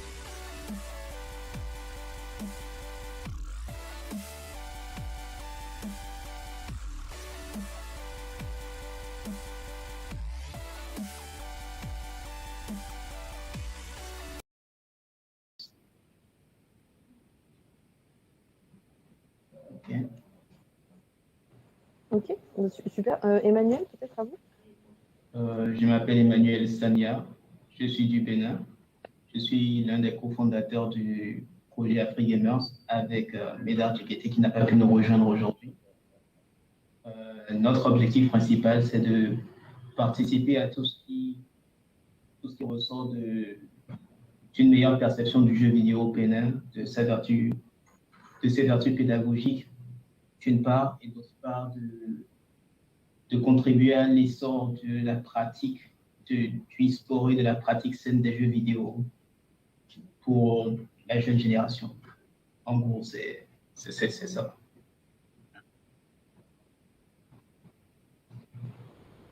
Très bien. Désiré, je t'en prie. Oui, bonjour tout le monde. Donc Désiré Koussao. Donc moi j'ai pas mal de casquettes. Je suis en France. Je suis président d'honneur d'une association qui s'appelle Futureland qui organise un événement e-sport qui s'appelle la Gamers Assembly, qui a lieu à Poitiers, qui est le plus gros rassemblement e-sport en France avec 2500 joueurs à la dernière édition normale entre guillemets et 15 000 visiteurs. Et je suis également très impliqué dans le développement de l'e-sport en Afrique. Puisque je travaille aujourd'hui, je discute avec une trentaine de pays africains pour essayer de créer une sorte d'action commune e-sport au niveau du continent. Et enfin, j'ai une casquette au niveau de France e-sport, qui est une association qui fédère les différents acteurs de l'e-sport français, les éditeurs de jeux, les organisateurs d'événements, les équipes et les joueurs. Et je suis membre du conseil d'administration de cette association France e-sport. Voilà. Ok, très bien. Et du coup, Issa, je vous en prie. Alors, bonjour à tous et merci de m'avoir convié à cette table ronde pour ma modeste contribution à travers la marque Orange. Donc, Issa Sen, responsable sponsoring sur Orange Afrique et Moyen-Orient. Donc, j'ai pour mission d'accompagner toutes nos filiales dans les géographies où nous opérons dans cette zone, dans le choix de leurs partenariats, dans les domaines du sport, de la musique et en particulier du e-sport, un territoire que nous avons préempté il y a quelques années, voilà 6 ans. Et voilà, à travers un rendez-vous annuel qu'on donne à toute la communauté des gamers dans les géographies où nous opérons, ou même voir d'autres géographies, parce qu'on a l'honneur d'inviter des gamers gabonais et algériens, on en parlera un peu plus tard. La deuxième mission, c'est de contribuer à la valorisation de ces partenariats majeurs avec une approche régionale. Vous savez que notre marque a un objectif d'ancrage régional. Orange est perçu comme un opérateur un petit peu étranger, alors que ce n'est pas le cas. Donc, le sponsoring va apporter sa contribution dans la valeur de valorisation de ces partenariats à travers ces activations qui doivent être des preuves tangibles pour les populations. Bien sûr, cette approche doit être adaptée aux spécificités locales sur chacun de nos marchés dans la zone Afrique et Moyen-Orient. On aura l'occasion d'en parler un peu plus tard.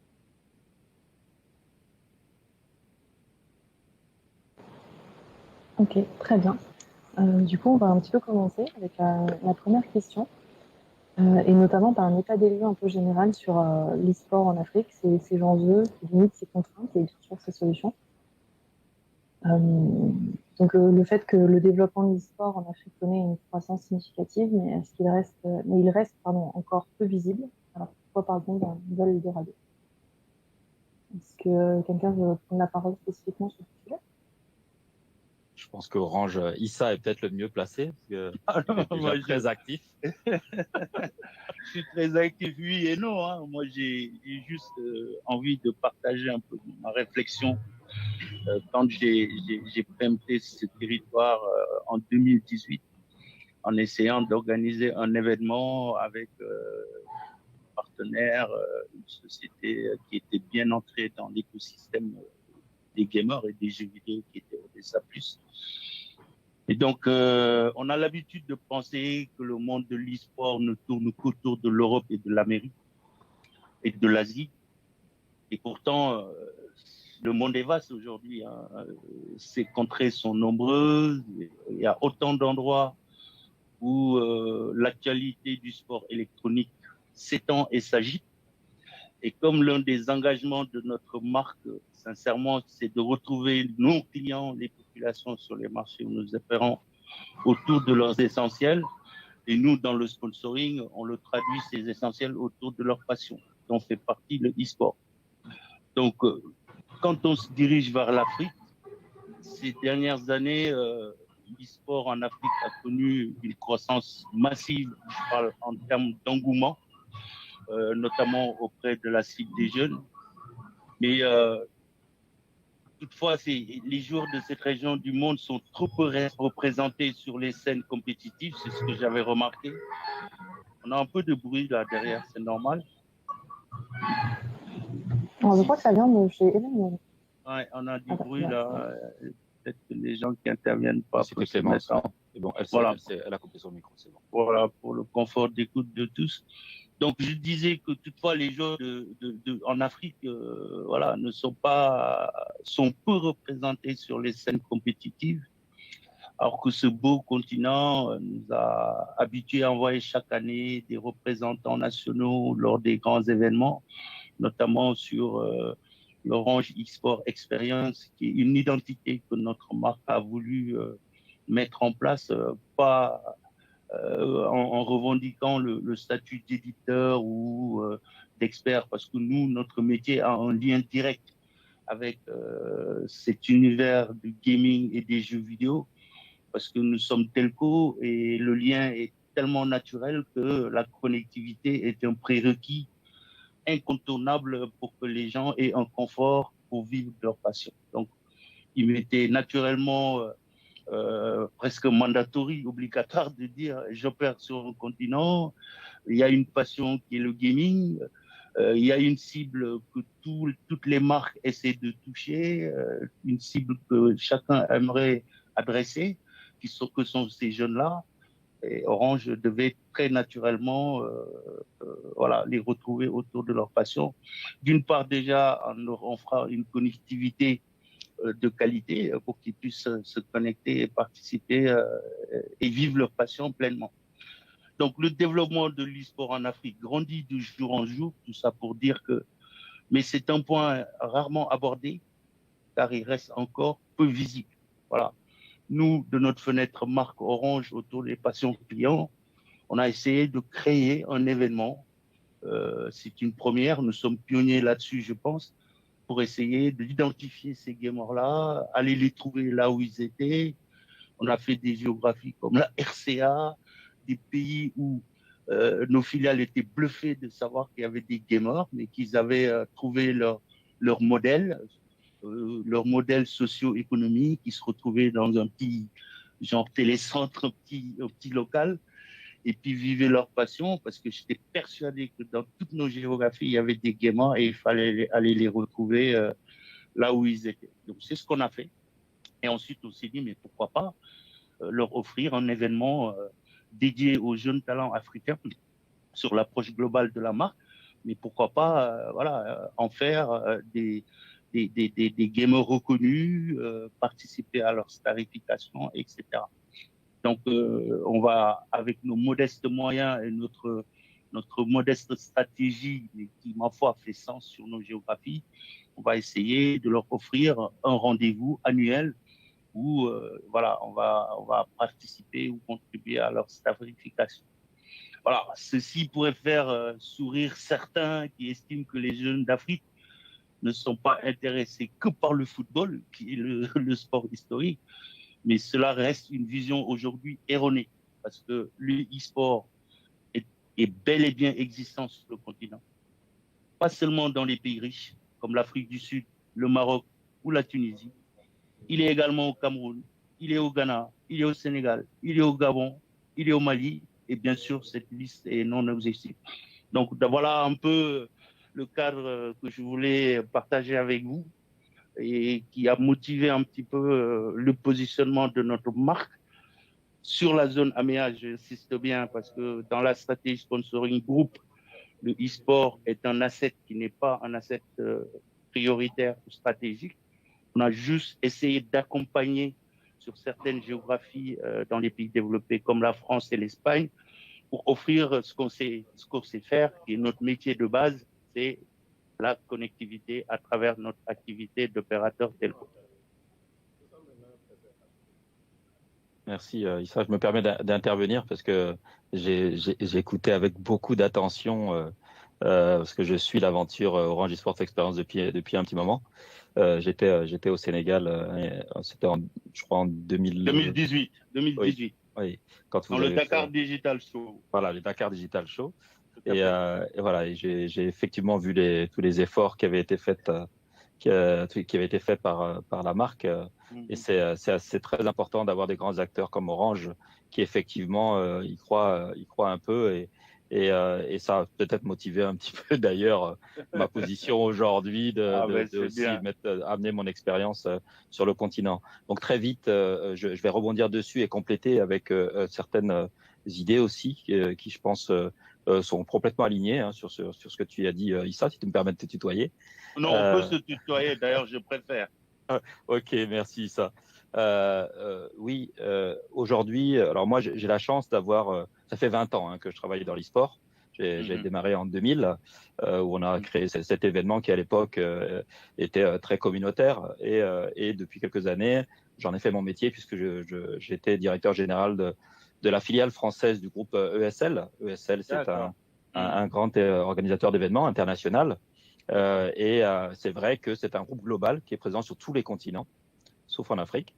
Et donc, ça a été un peu ma bagarre les 3 dernières années pour essayer de permettre à l'Afrique d'accueillir des événements ESL. C'est exactement ce que tu disais tout à l'heure. L'image de l'Afrique fait que des grands acteurs comme ESL n'y voyaient pas trop d'intérêt, ils voyaient pas trop le marché potentiel qui était là-bas. Évidemment, pour un opérateur télécom, c'est plus facile à identifier que pour une marque comme ESL, mais ça m'a quand même titillé. Et alors, j'ai essayé d'analyser de mon côté quels étaient les freins, pourquoi effectivement les grands acteurs ne s'investissaient pas sur les territoires africains. Et j'ai identifié effectivement il y a des vrais freins. Il y a des freins technologiques puisque quand je suis allé au Sénégal et que les jeunes me disaient que pour jouer à Fortnite, ils avaient un ping de 100, 120, 150, des temps de latence qui étaient juste impossibles à gérer. On peut comprendre qu'effectivement, l'e-sport soit plus compliqué à développer sur un territoire où la qualité de la connexion ne permet pas de jouer dans de bonnes conditions. Et c'est pas dû aux opérateurs, c'est dû aux éditeurs de jeux qui n'ont pas installé leur serveur de jeu en Afrique et donc qui ne permettent pas aux joueurs d'avoir une qualité de jeu équivalente à celle qu'on peut avoir en Europe. Ça commence à évoluer, voilà. Les Africains ont réussi à trouver des manières de contourner, d'abord en jouant à des jeux qui sont moins soumis à ces contraintes, notamment les jeux sur console, comme FIFA, comme Street Fighter, etc. Et puis, voilà, il y a quand même tout un écosystème qui a essayé de commencer à se développer en contournant un petit peu ces contraintes-là. Il y a évidemment des limites financières, des contraintes financières. Acheter un ordinateur, c'est pas donné à tout le monde en Afrique. Ça aussi, ça évolue parce que maintenant, on peut jouer sur mobile et le taux d'équipement des Africains est quand même aujourd'hui très très important. Je pense que tout le monde, enfin tous les jeunes en tout cas, ont aujourd'hui un mobile et ça permet de développer des écosystèmes sur des jeux mobiles de plus en plus importants. Donc ça aide beaucoup. Et puis il y a une troisième contrainte qui est pas la moindre, qui est la perception sociale du jeu vidéo et de l'e-sport par nos élites, que ce soit au niveau politique ou au niveau même de la couche, on va dire, entrepreneuriale. Nos décideurs n'ont pas forcément une vision de cette pratique qui est très positive comme ils pourraient l'avoir pour le sport. Donc, il est plus facile pour une grande marque en Afrique d'investir sur des activités sportives que sur des activités que j'appellerais e-sportives.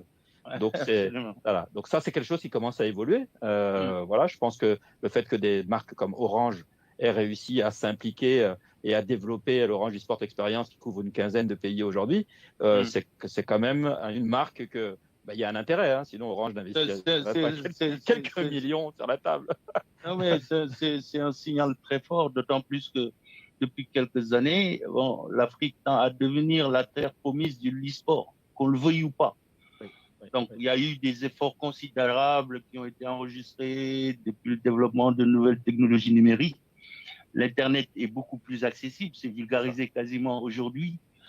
Et tout est en train de changer, comme le montre le top 10 des pays africains classés en fonction du nombre de leurs joueurs professionnels et des revenus qu'ils ont cumulés grâce à l'e-sport en 2020, hors Orange Sport Experience. Donc, quand on voit des pays comme l'Afrique du Sud, qui est le plus avancé dans le domaine avec un écosystème en constante croissance, tu vois, avec ses 480 joueurs professionnels, le pays a gagné quasiment plus d'1 million de dollars sous forme de cash prize, remporté par les joueurs lors des compétitions nationales et surtout internationales. Ça, c'est un très bon signal et c'est plutôt un signal très rassurant que l'Afrique ne sera pas du reste et que cet Eldorado, pseudo-Eldorado que tout le monde conceptualise, nous, on le traduit en réalité par des éléments tangibles. La Tunisie, profitant de sa position géographique en Méditerranée et d'infrastructures technologiques proches de ceux en usage en Europe, les Tunisiens, je suis désolé de le dire, et leurs 45 joueurs professionnels ont généré presque 226 000 dollars de revenus. Les pays dominent les compétitions continentales comme l'Africa Sport Championship sur les jeux de foot et de combat. Ce sont des Africains. En Tunisie, les prouesses des programmeurs tunisiens ont même poussé l'Espérance de Tunis, qui est un club emblématique qui est présent toujours dans la Champions League africaine, qui a lancé son premier club de football professionnel et a ouvert une branche e-sport. Tu vois ce que je veux dire? L'Éthiopie n'est pas du reste, qui est pays de l'Est. Un seul joueur professionnel d'e-sport a gagné à lui tout seul plus de 23 600 dollars à lui tout seul. L'île Maurice, île presque cachée dans l'océan Indien, près de Madagascar, a 2 joueurs professionnels qui ont gagné plus de 5 000 dollars. Le Ghana, 5 joueurs qui ont empoché 2 800 dollars. La Zambie, les Kenyans. Et ça, c'est les top 10 des pays. Donc, le potentiel, il est vraiment là. Il est réel.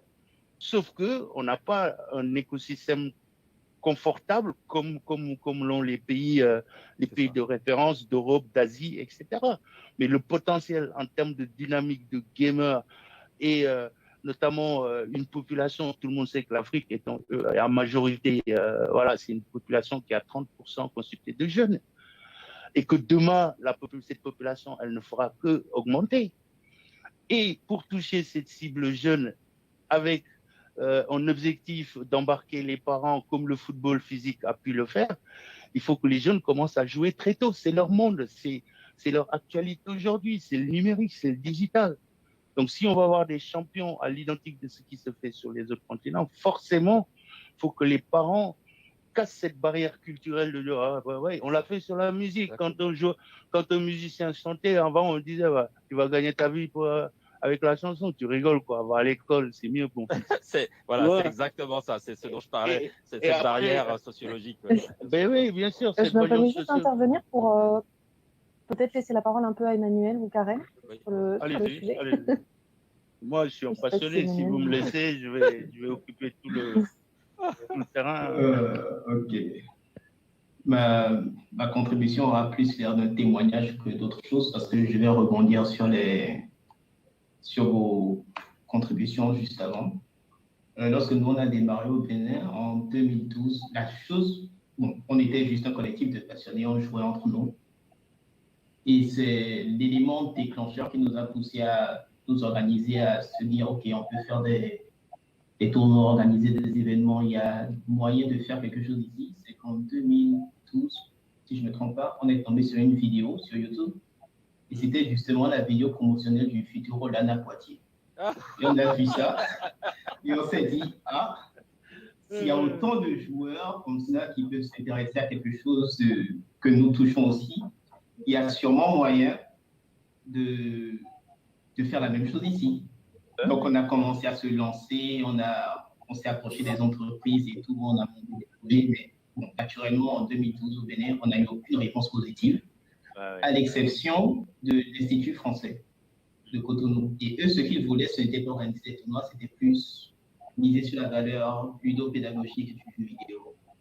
Et ça nous arrangeait parce que ça rejoint justement l'obstacle qu'on a soulevé plus tôt, la perception que les gens avaient du jeu vidéo.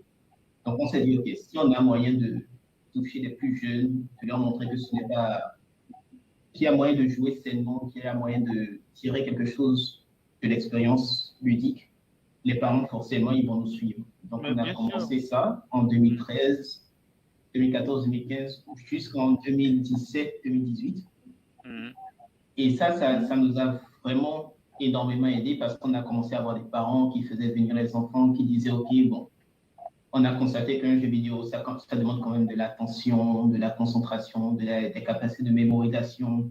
Il y a de la discipline quelque part qu'il faut pouvoir développer à son propre niveau. Bien sûr.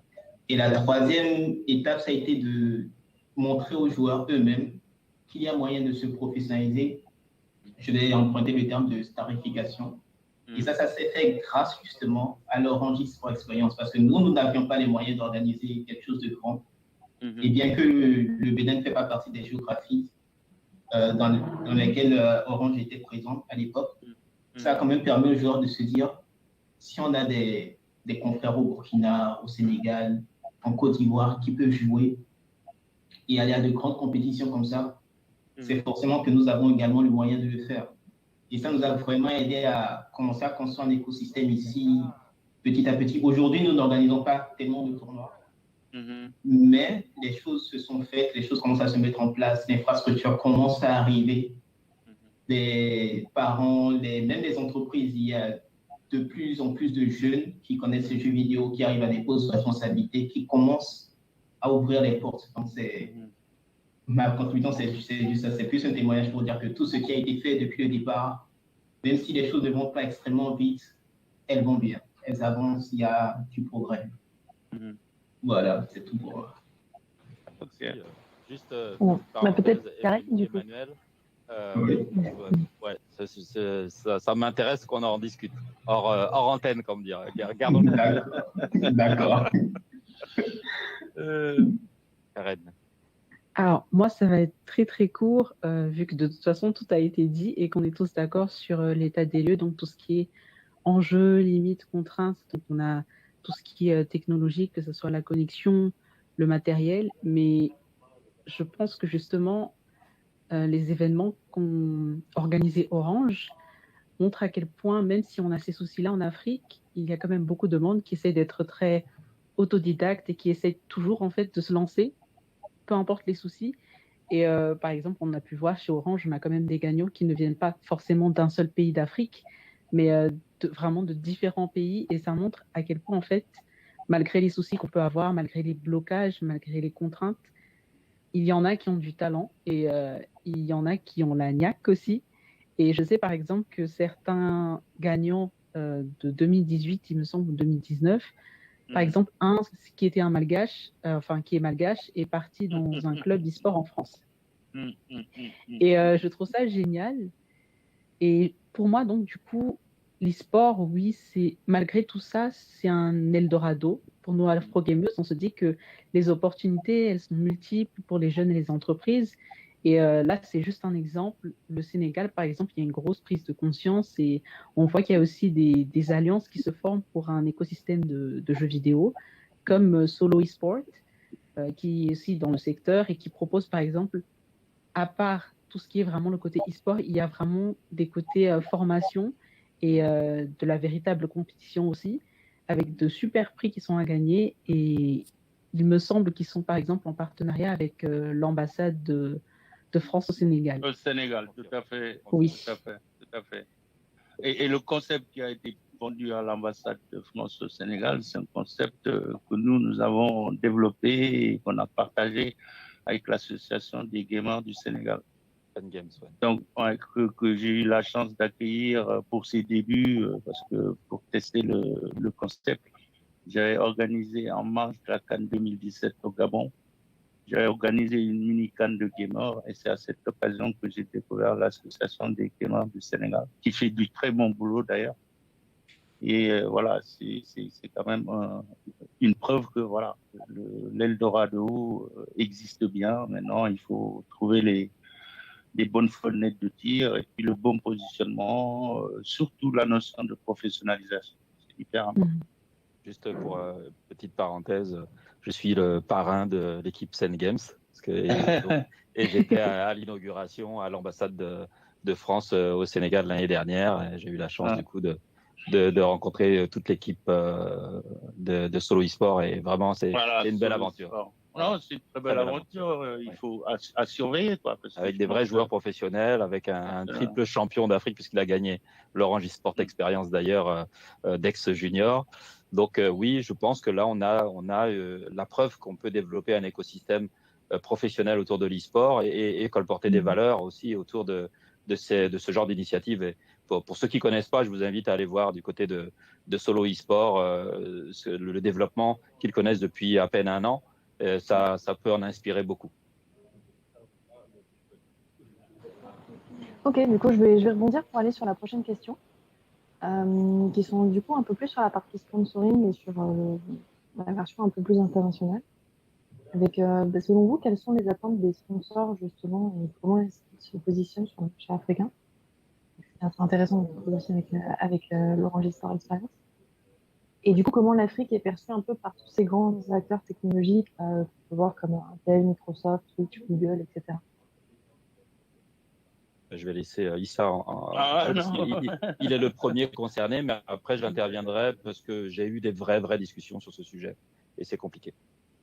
Aujourd'hui, moi, en tant que marque, parce que encore une fois, mes propos sont à travers la fenêtre Orange et la réflexion qu'on a pu mener pour trouver des leviers, les leviers de preuve d'ancrage de notre marque dans la région, parce que Orange est, quoi qu'on dise, un opérateur africain. Et donc, nous, ce qu'on voudrait, c'est rejoindre nos clients, les populations, bien sûr, autour de leur passion. Donc, tout ce qui est passion dans cette zone-là, ça nous intéresse. Donc, si on peut apporter, s'il y a un lien naturel avec notre métier de telco, eh ben, on est là, on apporte les solutions. Maintenant, les attentes qu'on a, c'est, en termes de marque, c'est qu'un annonceur, lui, ce qu'il voit, c'est deux objectifs. Un objectif brand, il faut le dire, de notoriété ou d'image, ou un objectif business. Quel est le lien à travers cette notoriété? Quel est le lien que je peux établir avec mon business? À travers mes offres de connectivité, la démocratisation de la data et toutes ces choses qui sont dites partout et sur lesquelles nous sommes chargés de le transformer en réalité ou en délivrable perceptible sur nos marchés, que les clients perçoivent. Donc, après, l'autre aspect, c'est pas nous qui allons construire les institutions autour du e-sport. Nous sommes une marque, on peut accompagner à travers des événements que nous mettons en place. Et demain, ce qu'on aimerait, c'est que les éditeurs prennent les choses en main, que tout l'écosystème des acteurs, gamers, coachs, associations, etc., ils puissent se recouper et que les marques aient en face d'eux une institution qui peut un peu donner des garanties. Parce qu'aujourd'hui, ce qu'on fait, c'est on organise des événements avec des partenaires en étant présent en tant que marque. Et ça, si on veut dynamiser la monétisation de cette discipline, il faut absolument que l'écosystème se construise et que les gens se regroupent autour d'organisations, je ne sais pas quelle nature que ce sera, mais que ce soit une institution officielle validée dans les géographies. Et l'idée, c'est d'avoir des fédérations par pays, pourquoi pas? On a des associations partout. Attention, Issa, attention. Tu ouvres la boîte de Pandore, là. Non, mais c'est exactement ça. Parce que moi, en tant que marque entreprise responsable, j'ai un intérêt très fort d'accompagner des zones de passion, des zones d'expression des populations pour renforcer, pour faire de ma marque la marque préférée des Africains. Donc, très clairement, il me faut en face. Tout seul, je ne peux pas le faire. Moi, j'ai un lien établi directement avec ce territoire gaming parce qu'il faut de la connectivité et je suis telco. J'ai un lien aussi business à établir. Les gens ont des besoins d'offres. sur Internet, le très haut débit fixe, il y a aussi des offres au niveau des data. Tout ça, c'est à construire. Et on ne peut pas le construire de notre fenêtre d'opérateur parce que nous ne sommes pas des professionnels du jeu vidéo. Si je peux me permettre d'intervenir, Issa, parce que c'est vraiment important ce que tu dis, et je voudrais avoir le temps d'intervenir et que tout le monde intervienne. Juste un instant, une seconde sur ça. Je voudrais juste témoigner du cheminement qui a été fait en France, puisque moi, j'ai évolué depuis la naissance de l'e-sport en France jusqu'à aujourd'hui, et les réflexions qu'on se fait et dont tu parles là, on les a connues en France. Hein. C'est pas nouveau. Hein. Et c'est ce que nous on appelle les marques endémiques. Hein. Les marques endémiques sont celles qui ont un gain direct à travailler dans l'e-sport, puisque vendent des ordinateurs, vendent des consoles, vendent des accessoires informatiques et de la connectivité est directement lié à la pratique de l'e-sport. Et ce sont toujours les premiers à investir. Je trouve que l'Afrique, effectivement, a cette comment dire, particularité d'avoir surtout les opérateurs qui investissent. C'est les premiers investisseurs dans l'e-sport, mais clairement, il va falloir qu'on arrive à élargir ce cercle si on veut que l'écosystème prenne. Et là, je me permets une petite taquinerie pour Orange. Oui, moi, ce que je trouve dommage, c'est qu'effectivement, Orange investit sur Orange. Alors que, tu l'as dit tout à l'heure, on a l'African eSport Championship, l'Africa eSport Series, Msanzi, on a le SWC Africa, le FEJA, le Reg Expo en Afrique du Sud. On a plein d'acteurs qui n'attendent que ça, d'avoir des partenaires comme Orange pour les aider, ou même Emmanuel. Emmanuel, bon, il se trouve que Orange n'est peut-être pas au Bénin, mais je pense que des acteurs comme Emmanuel, il y en a dans tous les pays. Moi, je discute aujourd'hui, je monte un projet alors c'est pas une fédération parce qu'on ne peut pas parler de fédération dans la mesure où la propriété intellectuelle du jeu appartient à l'éditeur, et créer une fédération sur une propriété intellectuelle d'un tiers n'est pas possible. Mais au moins, on va dire une sorte de consortium de rassemblement des joueurs. On est en train de travailler avec une trentaine de pays en ce moment, et on souhaite parler avec des gens comme Orange. Mais aujourd'hui, Orange a sa propre stratégie. Mais pour rebondir sur ce que tu dis, oui, je dis qu'aujourd'hui, il y a un potentiel très fort de développement des marques, quelle que soit la marque, même non endémique, un Adidas, un Toyota pourrait tout à fait avoir un intérêt à toucher cette cible de 15-25 ans. L'Afrique est un territoire jeune avec un potentiel économique important, peut-être pas dans tous les pays, mais au niveau continental, c'est énorme. Et je pense que oui, il y a un vrai potentiel. Il faut que les marques apprennent à parler aussi avec l'écosystème, avec le terrain. Bien sûr. Bien Il faut aller parler avec alors je dis les opérateurs, pas les opérateurs télécoms, mais les organisateurs de compétition. Il y en a dans tous les pays d'Afrique aujourd'hui. Tout à fait. Voilà. Donc, on a juste besoin de cette petite étincelle qui va leur permettre, comme ça s'est fait sur les autres continents, de se structurer, de se développer. Et cette idée de fédération, elle existe déjà plus ou moins avec toutes ces initiatives. C'est juste qu'il faut donner les moyens à ces initiatives de se consolider. Et pour ça, il faut des partenaires, puisqu'aujourd'hui, le sponsoring représente plus de 60, 70, 80% des ressources de cet écosystème, même sur les autres continents. Voilà, c'était ma petite parenthèse. Bien noté. Merci beaucoup. Peut-être que Emmanuel et Karen peuvent réagir aussi sur le sujet. Je pense qu'on a vraiment fait le tour de la question parce que ce sont exactement les mêmes réalités que nous rencontrons ici. Effectivement, les opérateurs endémiques, Orange n'était pas ici, par exemple. C'est depuis l'année dernière qu'ils arrivent par le biais d'une autre entreprise. Mais on a MTN, on a Move, je crois, Etisalat dans d'autres pays. Mais même ces entreprises, elles ont du mal à accompagner les initiatives parce que derrière, et je crois que c'est Issa qui en a parlé, elles ont besoin de garanties. Leurs objectifs ne sont pas nécessairement des objectifs brand, mais plutôt des objectifs business. Et elles veulent qu'on puisse leur dire, voilà, pour tel événement, vous aurez l'audience, vous aurez ceci, vous aurez cela. Alors que nous ne sommes pas en mesure, à cause justement de la connexion qu'elles fournissent, de surmonter ces obstacles. On ne peut pas leur dire, oui, l'événement sera streamé par 2000, 3000, 4000 jeunes, alors que ces 2000, 4000 jeunes en question n'ont pas les moyens à cause des tarifs de streaming, compétition pendant 4 heures, pendant 5 heures.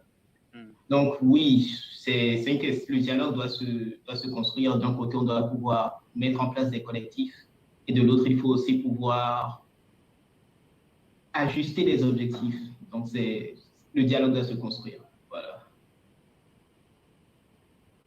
Bah, Et il pour faut, le coup, hein, je suis totalement d'accord.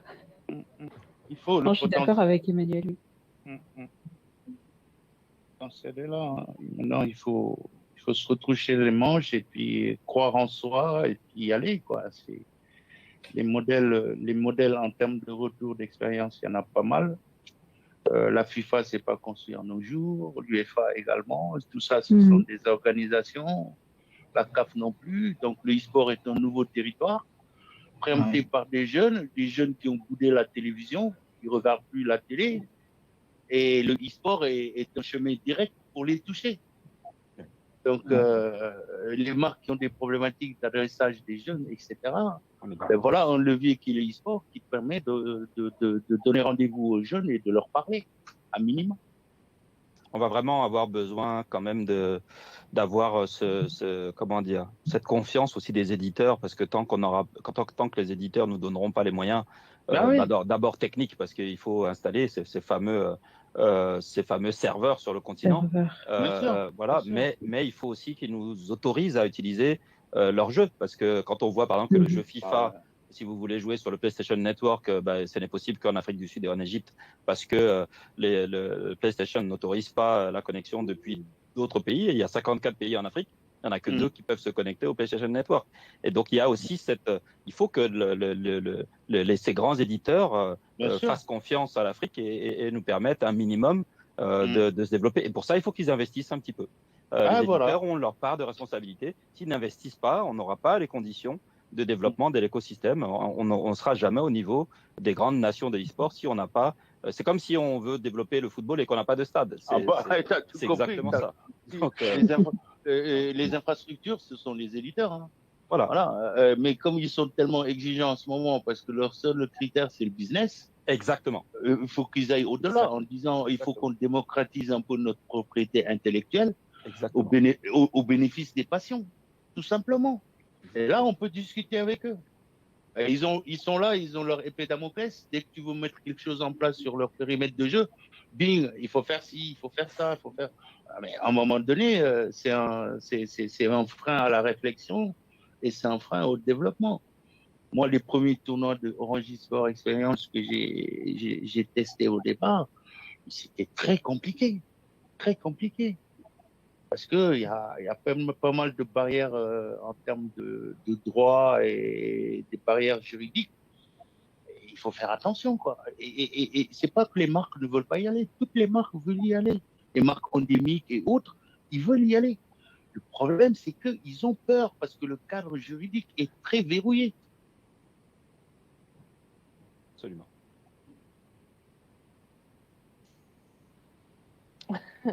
Parfait.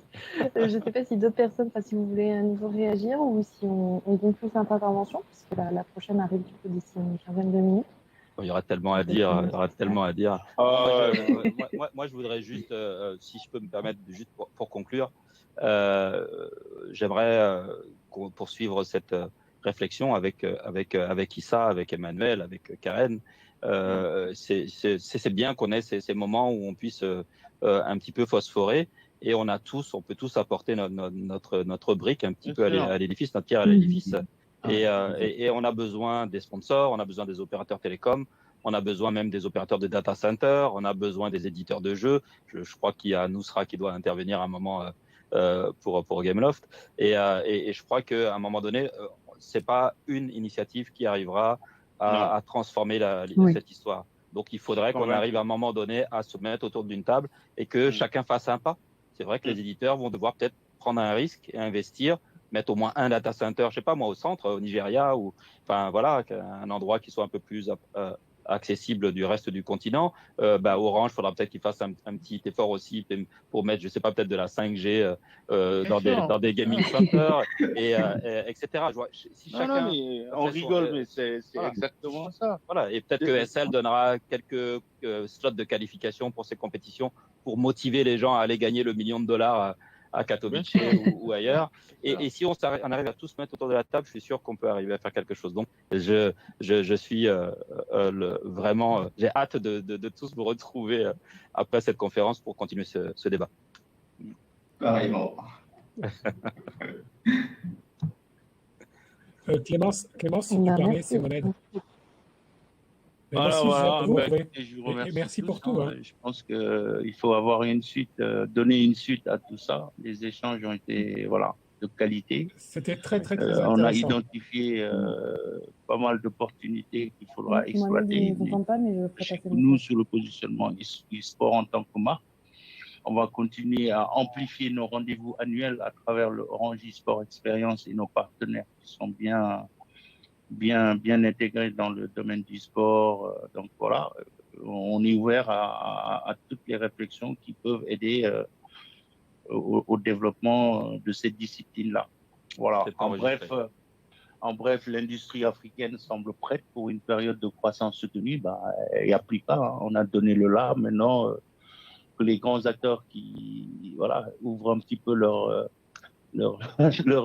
fenêtre et puis qu'on puisse discuter, parce que le gros signal viendra et l'investissement, la contribution significative viendra des éditeurs. Voilà. Sans les éditeurs, on ne pourra rien faire. Exactement. Voilà. Merci beaucoup. D'accord. Merci beaucoup. Et Mohamed qui était sur la plateforme vous remercie aussi. C'était très intéressant. Voilà, merci à tous. On en a encore sous le pied, hein, mais bon. Ah oui, le format nous a imposé, voilà. Mais merci en tout cas à tous. J'étais très heureux de partager ce moment avec vous. Et puis à très bientôt, j'espère. À bientôt. À bientôt. Bon, lève pas trop le pétro alors. Pardon? Je disais à Désiré de ne pas lever le pied trop haut. Ah, alors il ne t'entendait pas parce qu'on était sur une Je disais merci et qu'il ne lève pas le pied trop haut. Ah, ok, d'accord. Bon, mais c'est pas grave. C'était pour dire à Désiré qu'il ne lève pas le pied trop haut.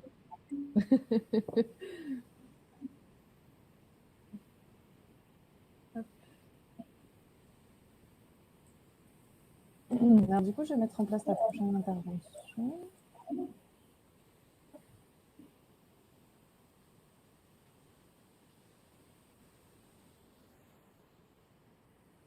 Je vois Mohamed qui se cache au fond là-bas.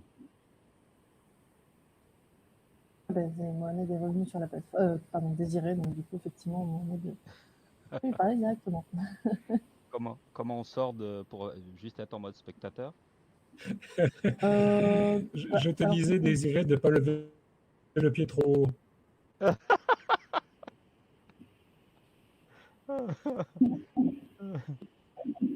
Tu es puni, Mohamed? Je vois que tu tournes le dos à l'écran. Quelqu'un t'a puni, on dirait. Merci beaucoup.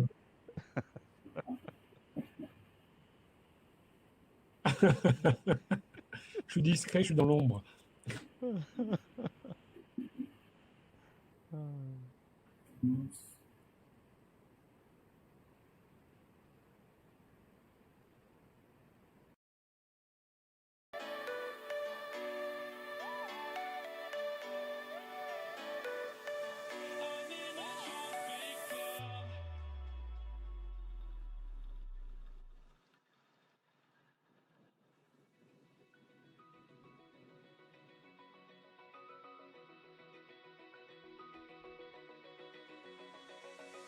Open eye, feel the waves cut through me, hypnotized by the sounds I'm breathing in. Hold tight, chemicals collide.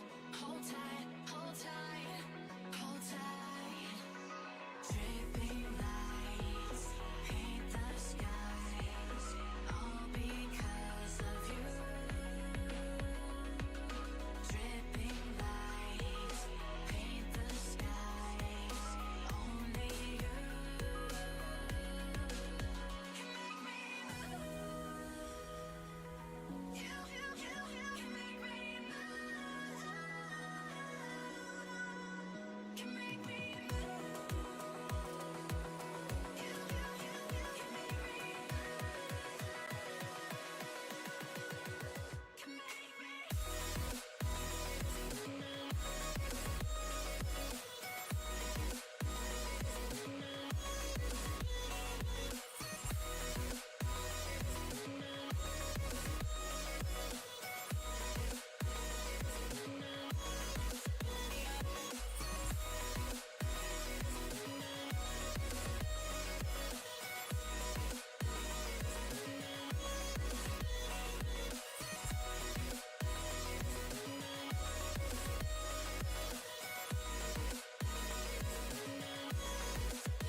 for this.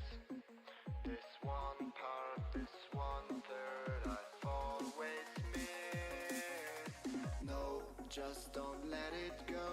I started the fight, but now I'm losing. So will I fall again? I'm scared of heights, yet it was me who ran away.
Oh, I can't forget myself. The piece that I'm missing, it kills me inside. I need help. Oh, please give me back this one part, this 1/3. I'm sorry, I lost it. No, I let my weapons fall. I'm drowning in the fears, and now I know that I will fall again and let it go, but I can't stop to run away. To run away.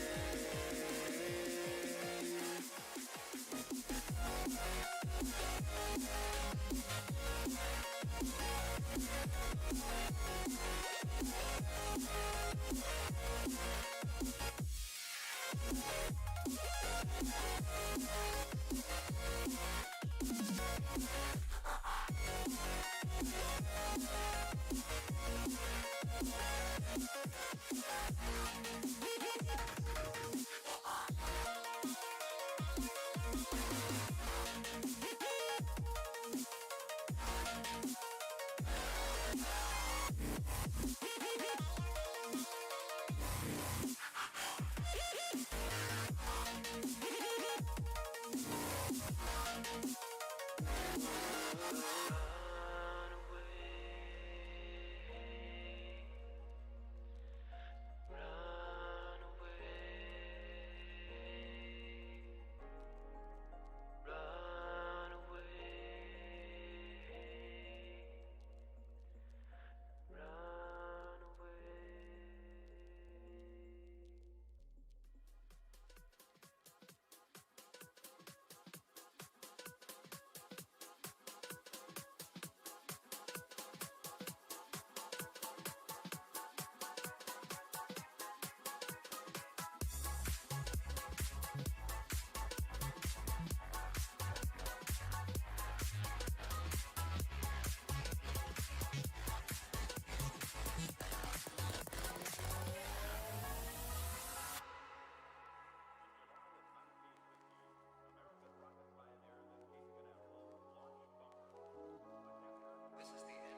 There's one damn sound about living in the center of the UK. It's the highest rate of radiation on this tiny, pitiful rock. And the fact they never tell you that when your hair starts to fall out and the radiation poisoning, it's a secret within you. They never tell you that you're not cool.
Nigeria.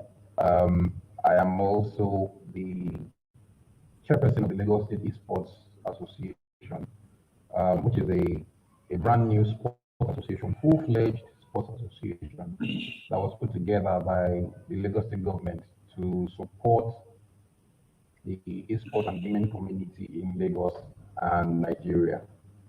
I'll just keep it at that for now. Thank you.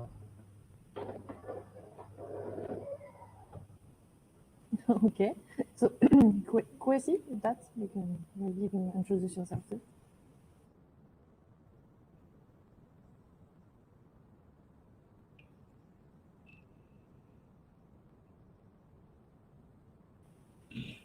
Okay, so maybe Douglas. Thank you.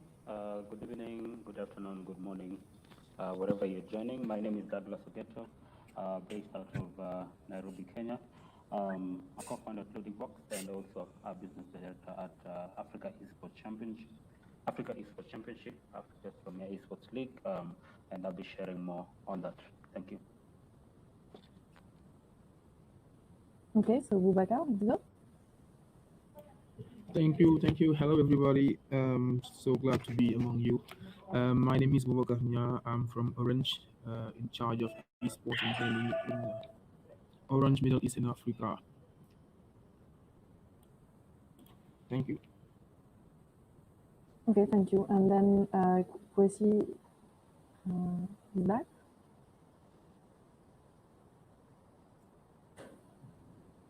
Can you hear me? Okay, I think we lost Kwesi. Okay, so we will start with the question and then come back. So, what is it like to be a professional esports player in Africa today? What training structure and support to be a player? how to encourage the emergence of international talents. Maybe Emmanuel, you can maybe start with that, and after other people you can react if you want. Okay, thank you.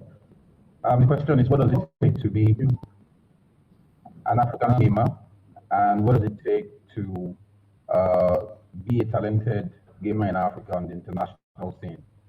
I will be speaking this evening based on my experience so far in the esports community in Africa. I would say that by virtue of the work that I've been doing with my brothers around Africa, I have a fair understanding of what happens in the different communities in Africa.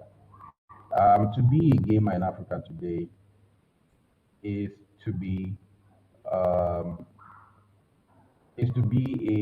an expert. I'll give an example.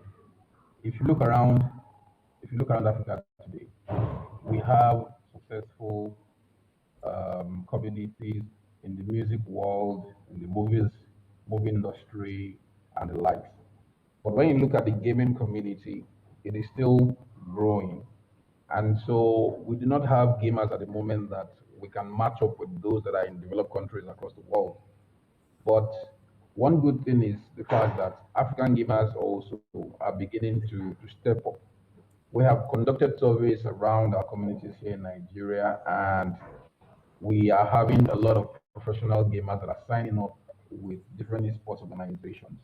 However, I must mention that for most of them, they do not have formal contracts, which is one of the things that we are trying to create structures for, so that if you belong to an organization, you will have signed a formal contract. And so what we have decided to do at the Lagos Sports Association is to mandate all members of the association to actually have formal contracts that will be signed by their players, and they are also under obligation to fulfill all the requirements in that contract. This has been done so that we raise the pedigree of professional esports gamers in Africa. It is not enough to know how to play a particular game title. It is not enough to belong to a particular esports organization. You need to have a contract. You need to have obligations towards your players, and also the gamers also have the obligations towards the esports organization that has signed them up. And for every tournament that we're going to conduct at the Lagos State Sports Association, only registered sports organizations that have also gone ahead to fulfill the requirements, including having a formal contract with their players, will be eligible to take part in those tournaments that we create. And this is just to ensure that as much as possible, we sustain that structure so that everyone who wants to go into creating a sports organization, if you want to be a professional player, you know what the requirements are. You know what your rights are. If somebody says, we want you to be a FIFA player for us, for instance, you can demand for a contract, and you should demand, because where you do not know, you can be taken advantage of. But now that we're putting the awareness out there, you know what to ask for, and then the organization also is able to provide those things for you based on obligations in the contract. The average professional gamer in Africa today has to go through a couple of struggles to be able to ply his trade. He needs to be able to get adequate infrastructure, he needs power, he needs good internet. We already are at a disadvantage having to connect to servers that are thousands of kilometers away in Europe, in Asia, and probably in the US, in North America. And so he needs to have a strong enough internet that can reduce latency and help him to be able to perform on the global stage. So these struggles are real, and it's also part of our duty as leaders in the sports industry to, as much as possible, remove some of these obstacles and make the environment a lot more conducive for the gamers that we have today and the gamers that will rise up tomorrow. Thank you. Okay, thank you. Boubacar, maybe you want to react and add something?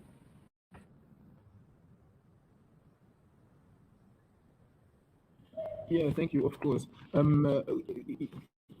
Clearly, years ago, indeed, the question would have been, how to be a gamer in Africa. But today, in my point of view, the question Okay, should be, is my sound finally good, or is it still a problem? are you hearing me? Yeah, we are hearing you, and the sound for the person who spoke is great. I don't know who it was. Let me just try to change something. Maybe it could be better. Okay, so Well, I think I can hear you. okay, cool. Should I do introduction or?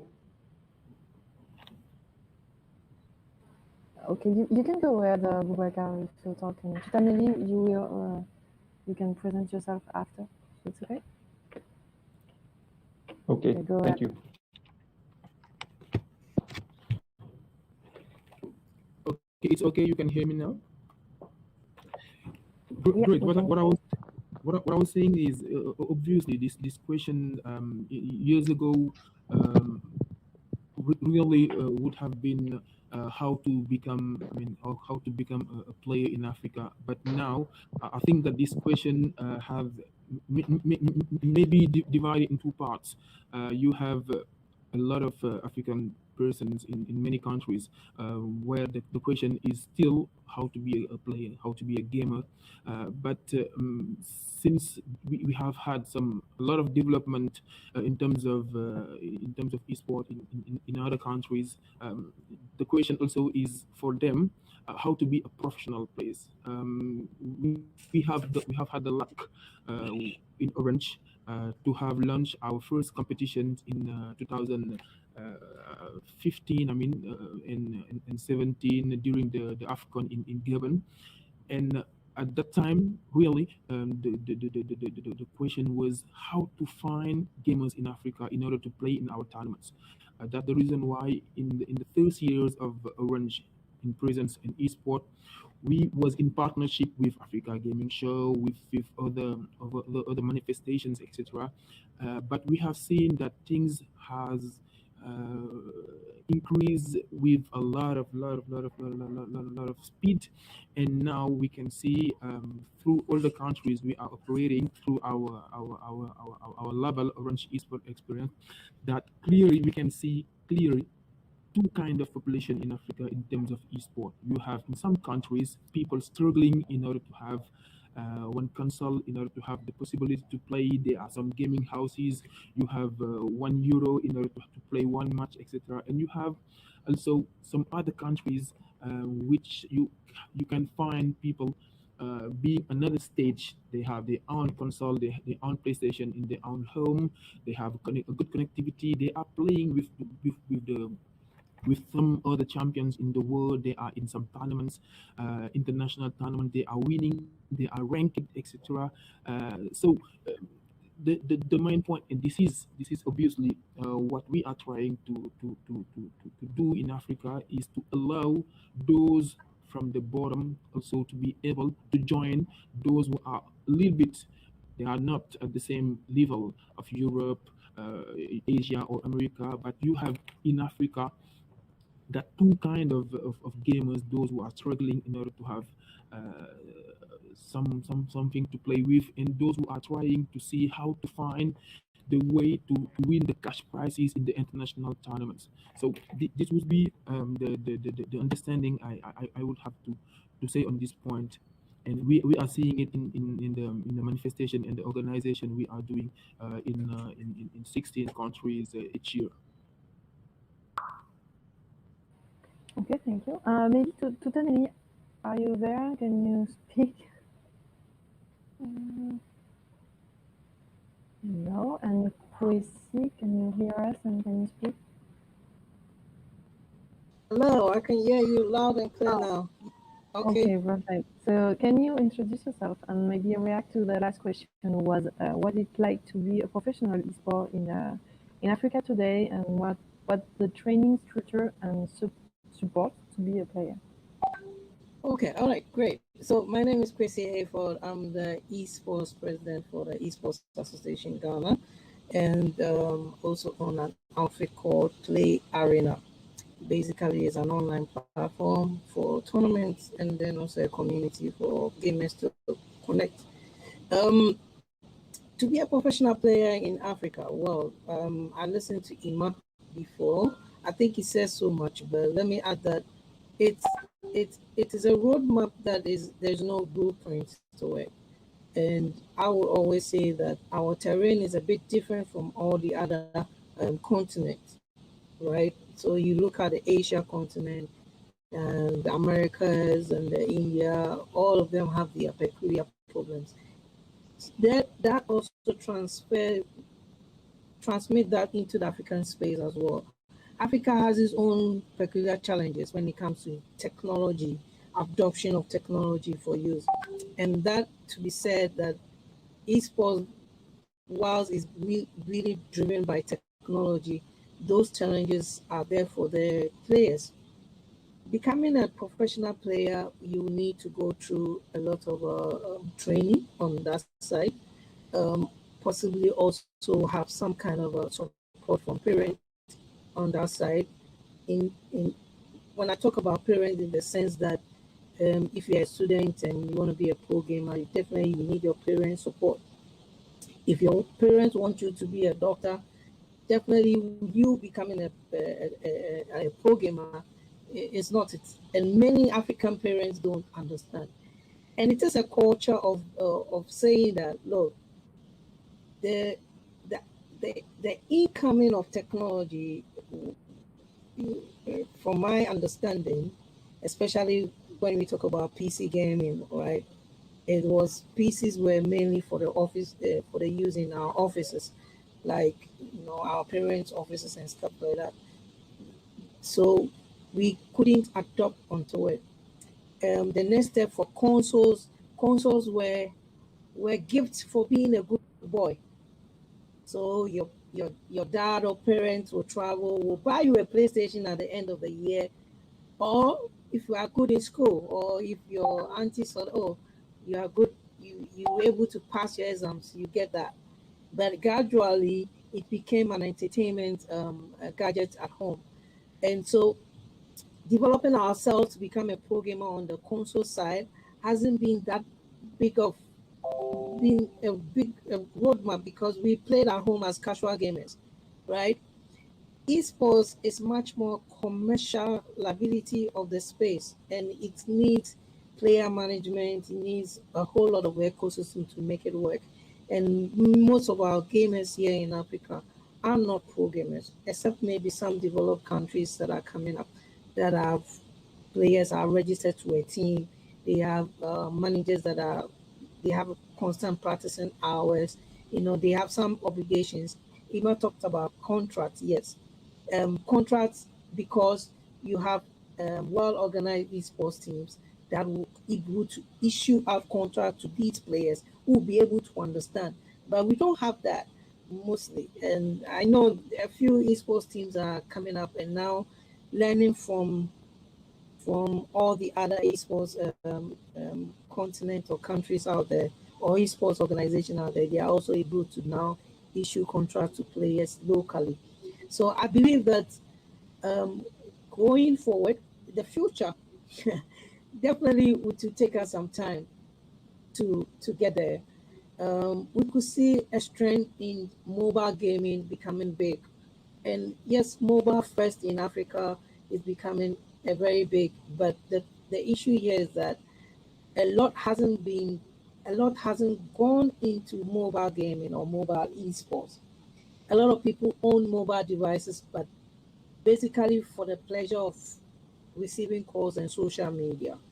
They haven't transcended into the space of mobile esports athletes, right? So we're getting there. That community will get there eventually, but probably because we are console first, console gamers will move to professionalism before the mobile space, but it will get there.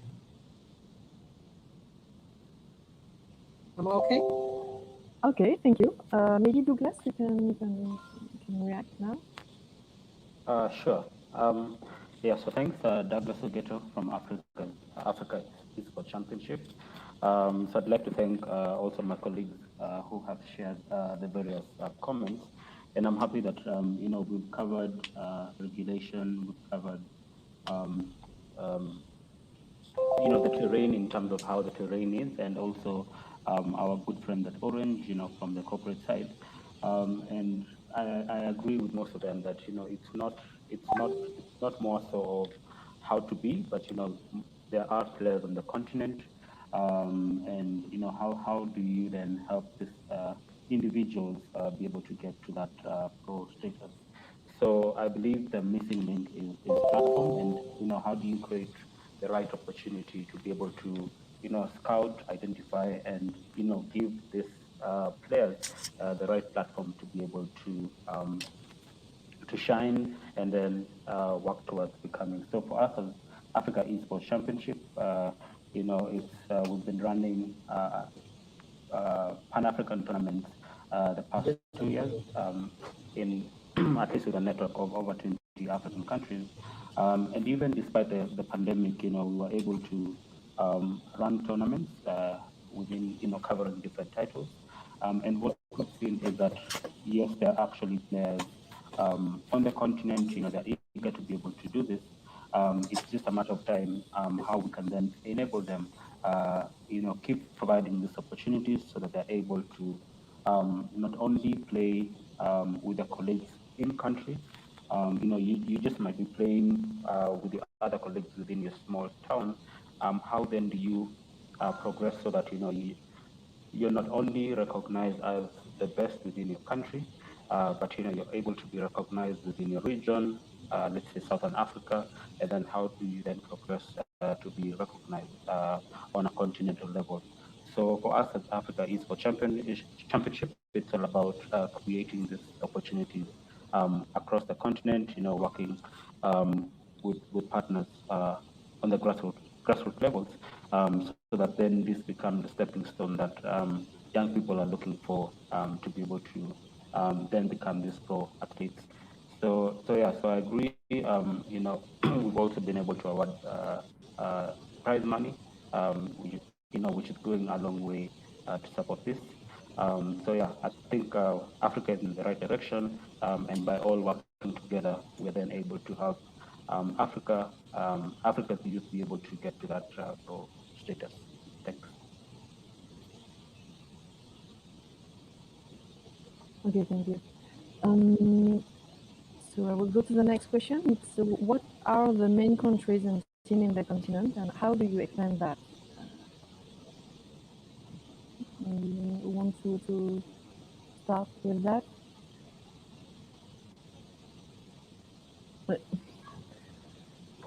Maybe Kwesi? Oh, okay, all right.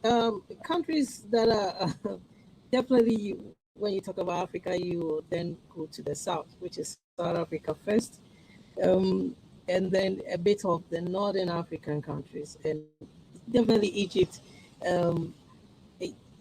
I'm tempted to say, well, Nigeria, Ghana, Kenya, Ivory Coast, Senegal. Senegal, yes, Senegal is also one of the top countries out there. Ivory Coast definitely has been in the forefront. So, well, it also is there's a kind of a demarcation between Anglophone and Francophone countries. Everybody's championing it, and the esports ecosystem is locationalized, or is every country has its own peculiar roadmaps or blueprints that they are working with, but we all have similarities in our development.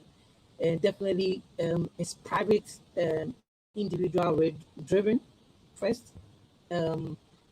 Government support hasn't come in that much, so you find that probably maybe, I don't know about South Africa, but definitely they have their ecosystem is a bit structured, and I think probably they are getting support from the government.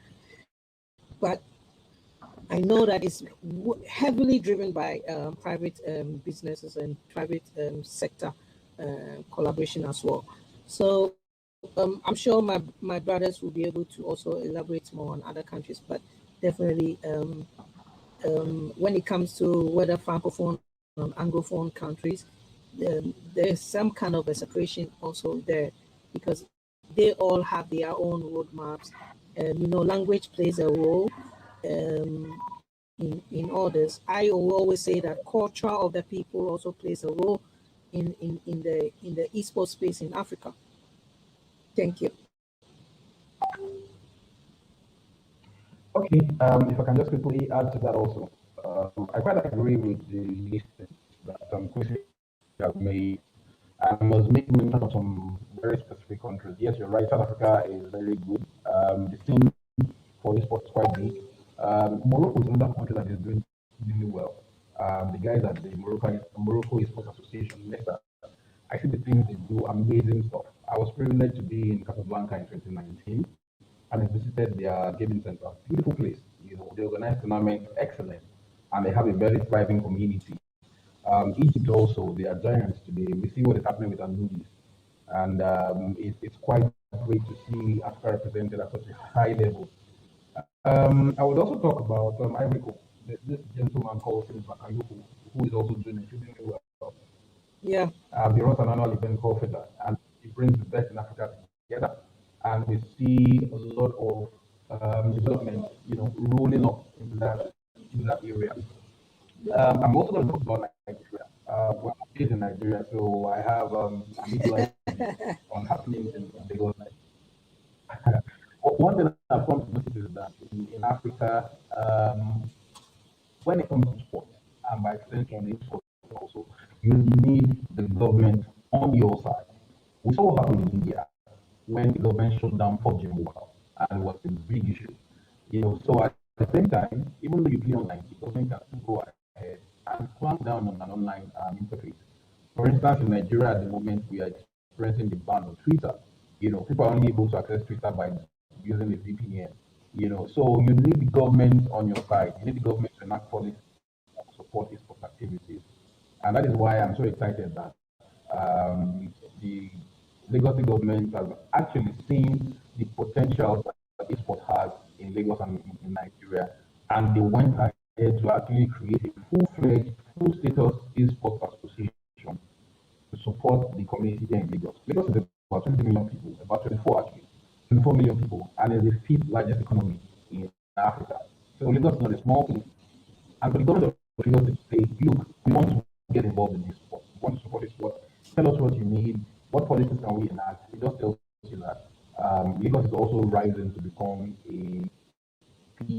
a leader in this sport actually, because the mandate that we have at the Esports Association in Lagos State is to make Lagos the gaming hub of Africa. So it's going to move from South Africa. It's going to move from Egypt, from Morocco. It's going to come to Lagos, and there's a lot. So you can look forward to a lot of development coming up in the Lagos side of Africa. Thank you. Yeah, I like that too, man. Anyway. And you could, if we look at the upcoming countries, we could talk about Djibouti, which is tremendously doing great, and Mauritius as well. And yes. I see the kind of stuff that they've been putting together. I'm like, wow. Some countries are. It's exciting to see what's happening in Mauritius. They have one of the largest PUBG mobile communities in the entire Africa. They're a very small island nation, but what they are doing in terms of esports is massive. They have a large community. If you call for a PUBG tournament today, they're going to have the most sign-ups from Mauritius. Like you said, the guys at Djibouti also are doing excellently well. Well, one of their biggest games is FIFA, but they do it quite well too, and they do great things. I see happening in Togo also. Togo is coming up as a force, when it comes to esports in Africa. We have Mauritania. Mauritania is even a country that virtually nobody in Africa knows Mauritania, even on the map. But when it comes to esports, Mauritania is doing. They are members of the International Esports Federation. The government actually supported the creation of a full-fledged federation for esports. So they also have government support in that regard. As we have some of these governments actually understand the prospects in the sport and support them, the future is so bright for esports in Africa. You can also talk about, let me just add, Zambia, Chloe's country. They're also doing quite great because that any tournament they are in there, they come to represent themselves. So, I mean, there are different things happening in different countries and at different levels, right? But all of them are pushing to make esports great. And the good thing is that most of us are connected to each other, so we see what they are doing, and we also appreciate what they are doing.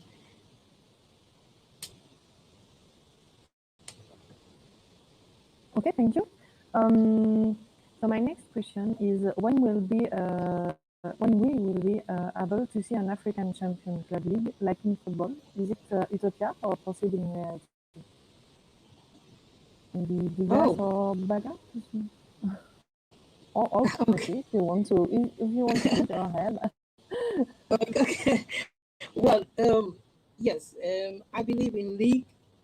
I believe in we used to believe in one-off tournament, but I think that leagues are a very crucial part in cementing and sustaining esports on the continent and even in smaller communities.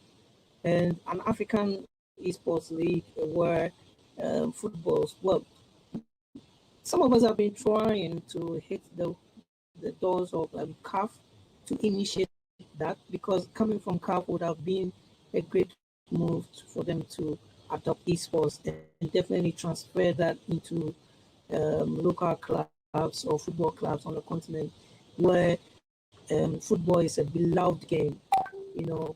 And for Africa, I say this any platform that I go to, and I want to say it again, that for Africa to develop its esports ecosystem, it has to be tied with football and soccer.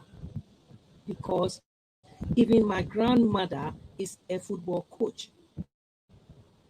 Remember, if Africa countries are playing, the whole nation is on standstill. Everybody wants to watch. And it is the same with any country. Let's take Senegal is playing, maybe Ghana. Senegal is on standstill, Ghana is on standstill. Everybody is watching the match. That is to show that is our masterpiece. Yes, we are not on top tier like League of Legends. So what do? We have to make sure that we create the ability to use these games and be able to capitalize on what is intrinsic with the people, right? Because if you create an avenue for people to be able to watch and love the game, now you have the players. If you have the esports players, what happens then? They compete in tournament. What do we do with the content of the tournament? People need to watch and appreciate it, right? And that is where we need to build that strength from. So for me, I am really, really critical, and I would say that for Africa to get the Asians were able to do that with their strategy games, right? Asians don't play football much, but they are good with strategy games, the League of Legends and the Dotas. That's where they build their strengths and they capitalize on it. We love football. We need to capitalize on that.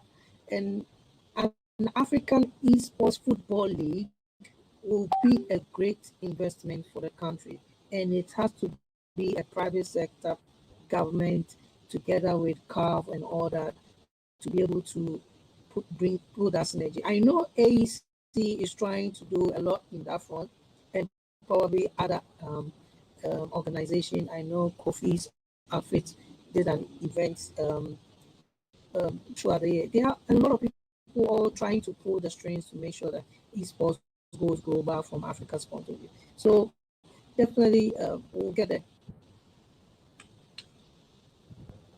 Okay, thank you. Tutan, you can hear us. Can you speak now, maybe? Yeah. Let's try. Oh. Okay, so I try. Okay, so maybe Boubacar, you want to add something, react or not? I saw you speaking a lot, Yeah. and Emmanuel in the chat. Yes, of course. I am like a French-speaking country. I'm good at writing, but not good at speaking. So what we were talking about with Emmanuel was the competition called the Orange Esport Experience that we have launched since 2000. 18. That today we have, 17 countries inside this competition. And the point is that it is not only for orange countries, because we have Algeria and Gabon that always have been invited to this competition. And this competition is taking place each year. It started from February with qualifiers in each country in order to send or to identify the champion of the country. And after then, all the champions are like in football, all the champions are gathered somewhere to take place to the final. The first final was in Dakar in 2018. The second in Tunisia, in Tunis in 2019. 2020, 2020, due to the sanitary crisis, the edition was not held. This year, 21, we had an online competition, and as I said to Emmanuel, the champion was Algeria in Street Fighter 5. Senegal in all the all the soccer games, FIFA and PS. I think that Senegal is very good in soccer. And we have Morocco in Fortnite and in Call of Duty Mobile. And according to the recent point of talking about the countries that are growing in esport, I think that Madagascar is a very good country in terms of growth, in terms of esport. They are the level they was 5 years ago is not the same today, because they have a very big community in Tekken and also in the other games. And I think that this is the point also for a lot of countries. And we have the northern countries that are obviously very developed.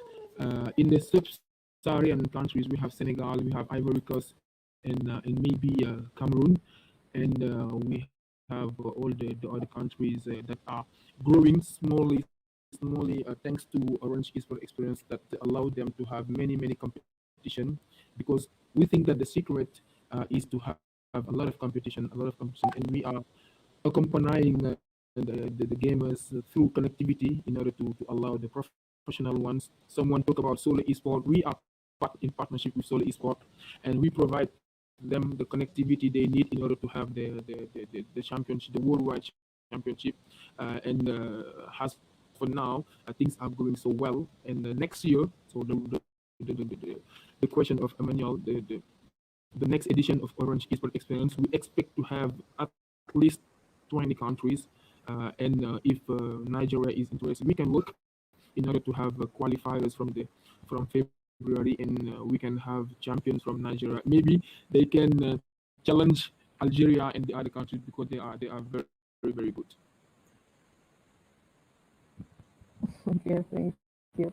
So my next, Well, my I think next I should know that Nigeria. Yeah, sure, go ahead. Go on.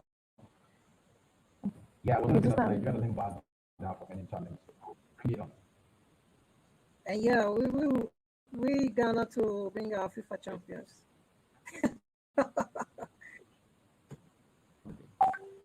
Okay, so my next question is more general. Do you have an idea of the precise figure for the African market in particular, of the do you have an idea of the number of players in Africa?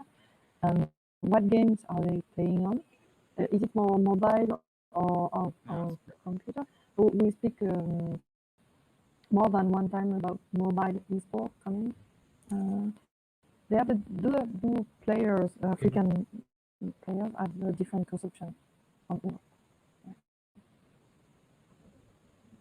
Okay, I'll quickly share some insights on that. When you talk about the numbers of gamers in Africa, I saw a research recently that said that Africa had about 500 million gamers. If I'm able to lay my hand on the source of that research, I would share. But coming back home, there was an event that was organized last year. It was on PUBG Mobile, and we had over 900 teams. I'm not talking about individuals now, 900 teams that registered from across Africa. And remember that for PUBG, when you talk about it, that's minimum 4 people. That resulted to over 5,000 people registering. to be a part of that tournament. I thought that was a very huge representation of gamers in Africa. And also, sometime when we organized that event, it was the way it went, a lot of participation. For the EEC, I think close to 5,000 people also, registered for that event. So it gives you an idea of how hungry Africans are for esports tournaments, and that their numbers are actually there. Um, we do not have an accurate figure or something that we can reliably talk about today, and that's also another topic for discussion. I say this because when you look at the likes of Newzoo, you look at the likes of Statista, these are companies that give statistics about esports in Africa and even globally. They talk about the size of the markets, they talk about the number of gamers, they talk about the platforms that the gamers play on. But because Africa has not been seen to be a high value target, so we do not have this representation. We do not have these organizations covering Africa and bringing out data that we can actually work with. Even the likes of KPMG and PwC, who also go ahead to do researches on different sectors, including esports and gaming. We do not have too much information from them. And I would want to appeal that they should look towards Africa and help in developing the scene. When you talk about the platform that the games have been played on, like my brother Quincy said, mobile is king for obvious reasons. You need to get a monitor to play on your mobile. You don't need to get a console. Your mobile device is everything. And thankfully, I know in Nigeria today, there's huge competition between telcos. So the price of data is crashing, and many more people are able to afford data. So you can go online and play for as long as you want. And so that is helping the mobile platform grow in leaps and bounds, not just in Nigeria, but across Africa. The next biggest platform, I would think, is PC, because everybody has maybe a laptop they used to work. But the problem is those laptops are not actually gaming laptops. They do not have the specifications that support the heavy graphics and the demands that the gaming system will have. But then that's the next biggest platform, after which you now have console, like PlayStation and the Xbox and the like. So that's the layer that we have. That's what is obtainable at the moment. We hope that in the future, the nearest future, we can get a lot more granular details that can give us a lot more insight into sports in Africa. Thank you. So I think for me, Douglas here, I think for me it's also just good to for everyone to understand the dynamics of Africa vis-a-vis the rest of the world. So like most of the world, a lot of players play online, but then within Africa, a lot of players play offline. So so I believe the numbers are really, the players are quite high, as Emma has alluded. I think it's just now, as Africa moves a lot online, then these numbers will become a true representation. So I believe from what we've seen ourselves as AEC, there are players on the continent, especially when you do offline events. You're able to fill up quite large spaces. So I think it's just a matter of time before these numbers become a true representative figure. Thanks.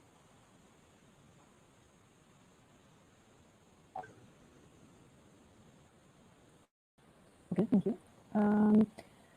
So is it soon the time to conclude this talk? Did someone have something to add? I don't want to tell you can talk. I guess no.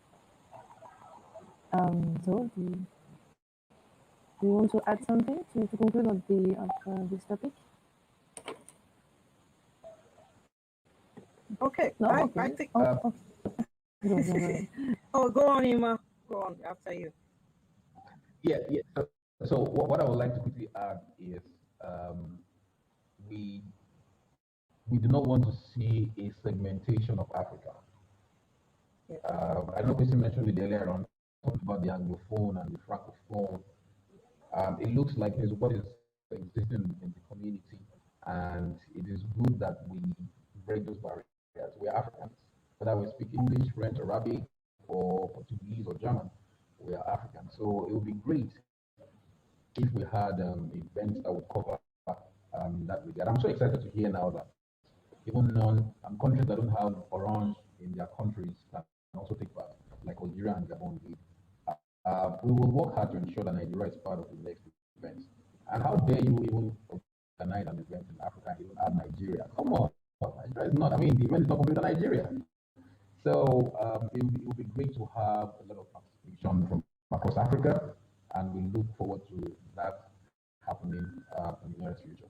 Thank you. Because Iman said a lot. I will also continue to say that collaboration is key on the Africa continent to make it happen. And two, we should never politicize the development of esports in Africa. We should look at what we're trying to build and build the esports in Africa in unity. We need to collaborate more. We need to understand each other's space as much as possible. But competition, or well, I would say that it's not about competition or who is the best and who is doing the biggest event in Africa. No, it's a much more of how we can collaborate and make sure that the ordinary player or ordinary gamer on the streets of Africa will benefit from this, and those that needs better livelihoods, we could use esports as a poverty to alleviate poverty, right? And give back to the community as much as possible. So in that sense, I would say that let's put our heads together. I'm also happy that Orange is going out to other countries. It is all for the betterment of esports. And the more events we have, the more leagues we have, the more opportunities it creates for different gamers from different communities to have better lives. Thank you. Chrissy, just to quickly add one last thought from me. I have been harping on this for a while now. Everywhere I'm able to share my thoughts on tournament organization, I keep saying this. Tournament organizers who are upcoming should stop bothering themselves with large numbers of people. You want to organize a FIFA tournament, you want 1,000 people to register, you want 512 people to register. You don't have to do all that. If it is 12 people you get, if it is 16 people you get, look at your production. Ensure that you give the world a show. Give them a package they want to watch again and again. You don't need to have thousands of people register for your event. If it is 4 people, if it is 6 people, put a show on.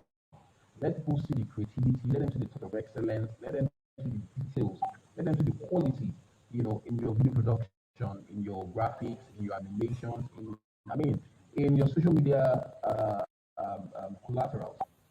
So that in itself will give Africa a lot of projection. People see the quality of what we do and they want to be part of it. Gone should be the day where you want to organize a tournament and you are putting together a shabby event. You just put chairs together, get some lousy TV screens and some consoles, and then you just something very, very hurtful to the eye. You should actually do something really nice so that the world would want to watch. Put out good content. Put out good, valuable content that people want to watch again and again, and you'll see the eyeballs and the request for partnership coming from all parts of the world for events. Thank you. I guess I would love to jump in. So I think I strongly agree with what Emma has said, and for us as AEC, we're really happy to say that for one of our tournaments back in 2018, taken to be specific, we at AEC believe in working, with the whole value chain in the ecosystem, because esports, has to make an impact on the continent, as Kwesi said. So for us, we were able to work with different parties, content creators, shoutcasters, film producers, etc. And we're happy to say that, we were or we are the first on the continent to make esports content that has aired on a local free-to-air TV, specifically here in Kenya. So it's just a matter of time that esports is able then to, as Emma says, it's important to put events or tournaments that are able then to really push boundaries and push quality.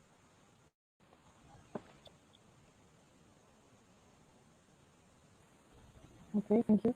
So, Tanini, you can try a last last one to speak. Not sure if you can activate your mic on the bottom of the screen. Okay, so that's it. You can try speaking. Okay. Well, I guess we won't have any speaking. So thank you everyone for your time, for your speak. It was really interesting, and we are really we hope to see the future collaboration between you, Emmanuel, and Baka. And do tell us, we will be pleased to know it. So thank you very much. Have a nice day or evening, and we will see you maybe tomorrow for the second day of the African